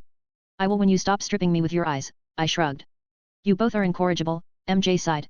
Oh, is the little redhead feeling left out? Felicia chuckled. Don't worry, I'm sure we'll have more than enough time for you later. I hate you, MJ growled. No you don't, Felicia sang like a melody as she quietly checked out MJ's ass. MJ didn't notice it, but I did. Felicia definitely liked girls. The date was weirdest one I have ever been on and the first one Peter Parker has ever been on. Well, I suppose it wasn't really a date, more like an excuse to hang out. Felicia kept teasing MJ and I while we did our best to get her back. Unfortunately the cat was too quick to catch off guard. We finished lunch. I paid for half the meal while Felicia and MJ covered the rest. We then decided to go watch a movie, but one look at my watch and I realized I was late. Have somewhere you have to be, Tiger? Felicia asked as we walked down the road. Yeah, my self-defense class is going to start soon, I replied with a shrug. You're taking self-defense classes? MJ asked in surprise. Yup, I nodded. Well, looks like the best friend next door doesn't know everything after all, Felicia smirked as MJ blushed. Sorry, MJ apologized. Don't be, you were busy, I understand, it's fine, I shrugged. MJ looked released but Felicia just chuckled. Oh no, it's fine, you're really in trouble now. What do you mean? MJ asked. When a guy says it's fine or don't worry about it, it actually means he's going to fucking lose his patience and wants you to shut up or get lost. It's basically their version of, well, I suppose women says it's fine as well with the same meaning behind it. I blinked. Hey, I never thought of it that way. Wait, it's true. MJ shirked. So all those times you said it's fine or don't worry about it, you were actually pissed. Well, not all the time, I shrugged. Sometimes I really just didn't care. Oh my god, MJ bleached. I've been a horrible friend. Hey, don't worry about it, it's fine, I mean, you can always do better later, I shrugged. You mean that? I don't see why not, I shrugged. Anyway Felicia, tell me, why exactly are you so determined to make? A police siren cut me off. I turned and saw a large 16-wheeler truck off in the distance take a turn into the 278 highway with 4 police cruisers going after it in full speed. I felt something off, it was like there was going to be dangerous, I needed to help. I turned to the 2 beautiful girls I was with inside. I understand why Peter sometimes wished he could stop being a fucking hero all the time. Sorry ladies, but I need to cut this date short, I said, I really do need to go to my classes, I'll see you both tomorrow. Wait, you're seriously just going to leave? Felicia asked surprised. Yeah, my sensei is kind of a hard ass when it comes to discipline, don't want to piss her off, I lied. Well, okay I suppose, MJ didn't really feel like objecting. You do realize you're standing up 2 beautiful women right? Felicia raised an eyebrow. Yeah, and trust me, I feel horrible, I sighed walking away, I'll make it up to you both, I promise. Bite me Parker. Sure. Anything you want. I smiled back before running off. I ran a block away, after making sure they weren't inside I ran into an alleyway and took out my mask. One great thing about Halloween? I was already in costume. I put on my mask and web shooters, sticking my school backpack onto the wall with webbing. I jumped up and landed on the side of the building, crawling to the top. I jumped off the side and swung away towards the highway. I quickly spotted the truck on the highway, it was going towards a tunnel. I swung towards the other side and waited for it to arrive. The moment it did I jumped on and clung to the sides with vigor, holding on for dear life as the truck's horn deafened my hearing. What is in this thing? I asked myself as I crawled slowly to the side, doing my best to not slip off. I could hear the police sirens in the back, and suddenly there was a loud horn. I snapped my head forward and saw the truck ram into a car throwing off to the side. My eyes widened in horror, the man in the car was definitely dead, I swear I saw blood. I need to stop this guy, now. I crawled to the driver's seat and looked inside seeing the driver holding his side as it bleed out into his hands. I knocked on the door, the man turned and threw a punch, shattering the glass and clocking him across the jaw. His hands fell of the wheel and I grabbed it, holding it steady with one hand as I pushed the driver off the seat with my other. I crawled in through the broken window and put my foot on the brake, slowly bringing the truck to a halt on the middle of the highway. I put the handbrake, took out the keys and snapped them in half to make sure they could never be used again. I turned to the unconscious driver inside, throwing him over my shoulder I jumped out of the trunk and walked out. The police cars were stopped behind the car, the officers spotted me and quickly drew their weapons. Stop. Don't move or we will shoot. Relax, I'm one of the good guys, I called out, this guy's the driver, he's bleeding, will probably need medical attention and fast. Double exclamation mark. Subscribe so you can access more chapters in advance. Patreon.com/Xiao123. Police Cars Revolving Light chapters in Patreon, 1-72, Police Cars Revolving Light. Comment. 1 comment. Vote. Chapter 50. The officers blinked in surprise as they noticed the man I was carrying. A man with blonde hair and a graying jacket stepped forward. Everyone lower your guns, there's no reason to get an itchy trigger finger. The policeman looked conflicted but slowly did so. I sighed, thanks. I'm assuming you're in charge. The blonde man nodded, yes, I'm Captain Stacy and you're Spider-Man yes. I paused, Stacy? As in Gwen Stacy's dad? Honestly I'm no longer surprised. But if he's here then where is, later, I'll deal with that later. Spider-Man. Stacy asked once more, raising an eyebrow at my silence. Alright, sorry, you remind me of someone I used to know, I told him, this guy need help, fast. The ambulance will take too long, Rogers, St. Matthews is right around the corner, drop him off and get back her, Stacy ordered one of his men. I gave the injured driver to an officer who struggled to lift the large man's weight, but eventually managed to put him in the back of his cruiser before speeding off. What happened here? I asked turning to the captain, where did they steal this thing? I don't have to tell you that, Stacy shot back, I appreciate what you're trying to do kid, but this is police business, you have no place in it. Right. I blinked, I looked at them, they didn't look happy. I sighed, fine, if you ever need me, shine a spider in the sky or something. I moved to leave when suddenly the truck started to shake. I stopped and every cop there drew their weapon. The truck's trailer began to shake from side to side and suddenly. Done. I saw a giant hole imprinted onto the trailer's door from the inside. Done. I gasped, something was coming, and fast. I spun my webs, creating several concrete hard lines from the light posts on either sides of the highway. I really hope that can be used sometime. Everybody get down. I yelled as suddenly. Done. The doors were thrown off their hinges and flew over our head. My eyes widened in horror as a giant walking tank jumped down from the trailer, cracking the road. It was huge and grey, layered with tank armor, twin machine guns attached to its side, a missile launcher on its back and a horn the size of a man on its semi-humanoid body. I realized who this was, the Rhino, one of Peter's most popular foes. It looked the version seen in Amazing Spider-Man and on its side I saw HammerTech spray painted in bold white letters. Fuck me, I gasped seeing the size of it. I heard its mechanics were into life as it turned towards me. The cockpit of the machine opened up revealing a butch-looking man with a flat face, grinning like a madman. I am the Rhino. Don't get in my way. He got on all fours, the machine calibrating itself. He then kicked off, charging forward. I saw Stacy freeze in shock as Rhino charged right at him. Look out! I yelled, webbing Stacy and pulling him out of the way just in time as the Rhino tore through the police cruisers. I turned to Stacy, on his back. Are you okay? Why yes, thank you, he muttered. No problem. I looked around, no one else seemed injured. I saw the Rhino jump lanes, landing on the other side of the highway with a crash so loud I was afraid the highway was going to break down. It looks like he was trying to escape, damn him. I ran forward and jumped up onto a lamp post. I threw 2 web line and snagged them around the Rhino's torso. Suddenly I went flying forward as the Rhino jumped off the highway and into the streets below. I need to stop him. I pulled myself forward on the web line as he charged into the busy traffic-filled street. People yelled in fear as they jumped out of their cars and ran as the Rhino tossed them aside with his horn. Hey grey boy! I yelled, but he didn't respond. Couldn't he hear me? I landed on his back and crawled towards the cockpit, knocking on the glass. Hello? Anyone there? Get off! Rhino roared. Sorry, can't do that. I covered the glass with webbing in hopes of blinding him. Foolish boy, I can still see. He laughed, shaking his head. Luckily I held on tight. He must have cameras, I realized, looking around for a camera and spotted 3. 1 below the horn and 2 on his shoulders. I quickly fried off 3 globs of webbing and covered them up. What did you do? Ryo roared. Just a little something I whipped up. I adjusted my webbing to its hardest setting and crawled to its underbelly, launching them at his legs, pinning the armor to the road. It tried to move, but the surprising resistance and the forward movement caused him to trip and fall down. I jumped away, quickly covering his arms and wrists with webbing, and just to be safe I also covered his gun nozzle and missiles as well. Time to finish this. I grabbed a sewer lid with my webbing and pulled it forward. I held it over my head and brought it down hard like a guillotine over the glass. Stop it, he roared, you're destroying everything. Not everything, just the suit, I growled as I brought it down again and again. The sewer lid was slowly bent inwards, but I could see cracks growing on the glass. It was tough, but soon it shattered. Ah, the man cried out, I think he got some glass in his eyes. I reached in and felt for a manual override. For a system like this there would have to be one in case the pilot got stuck inside. Finding a lever I pulled it on the back of the armor hist, opening up to reveal the leather coat wearing criminal inside. ! Subscribe so you can access more chapters in advance. Patreon.com/Shiao123. Police Cars Revolving Light chapters in Patreon, 1 to 73, Police Cars Revolving Light. Comment. 2 comment. Vote.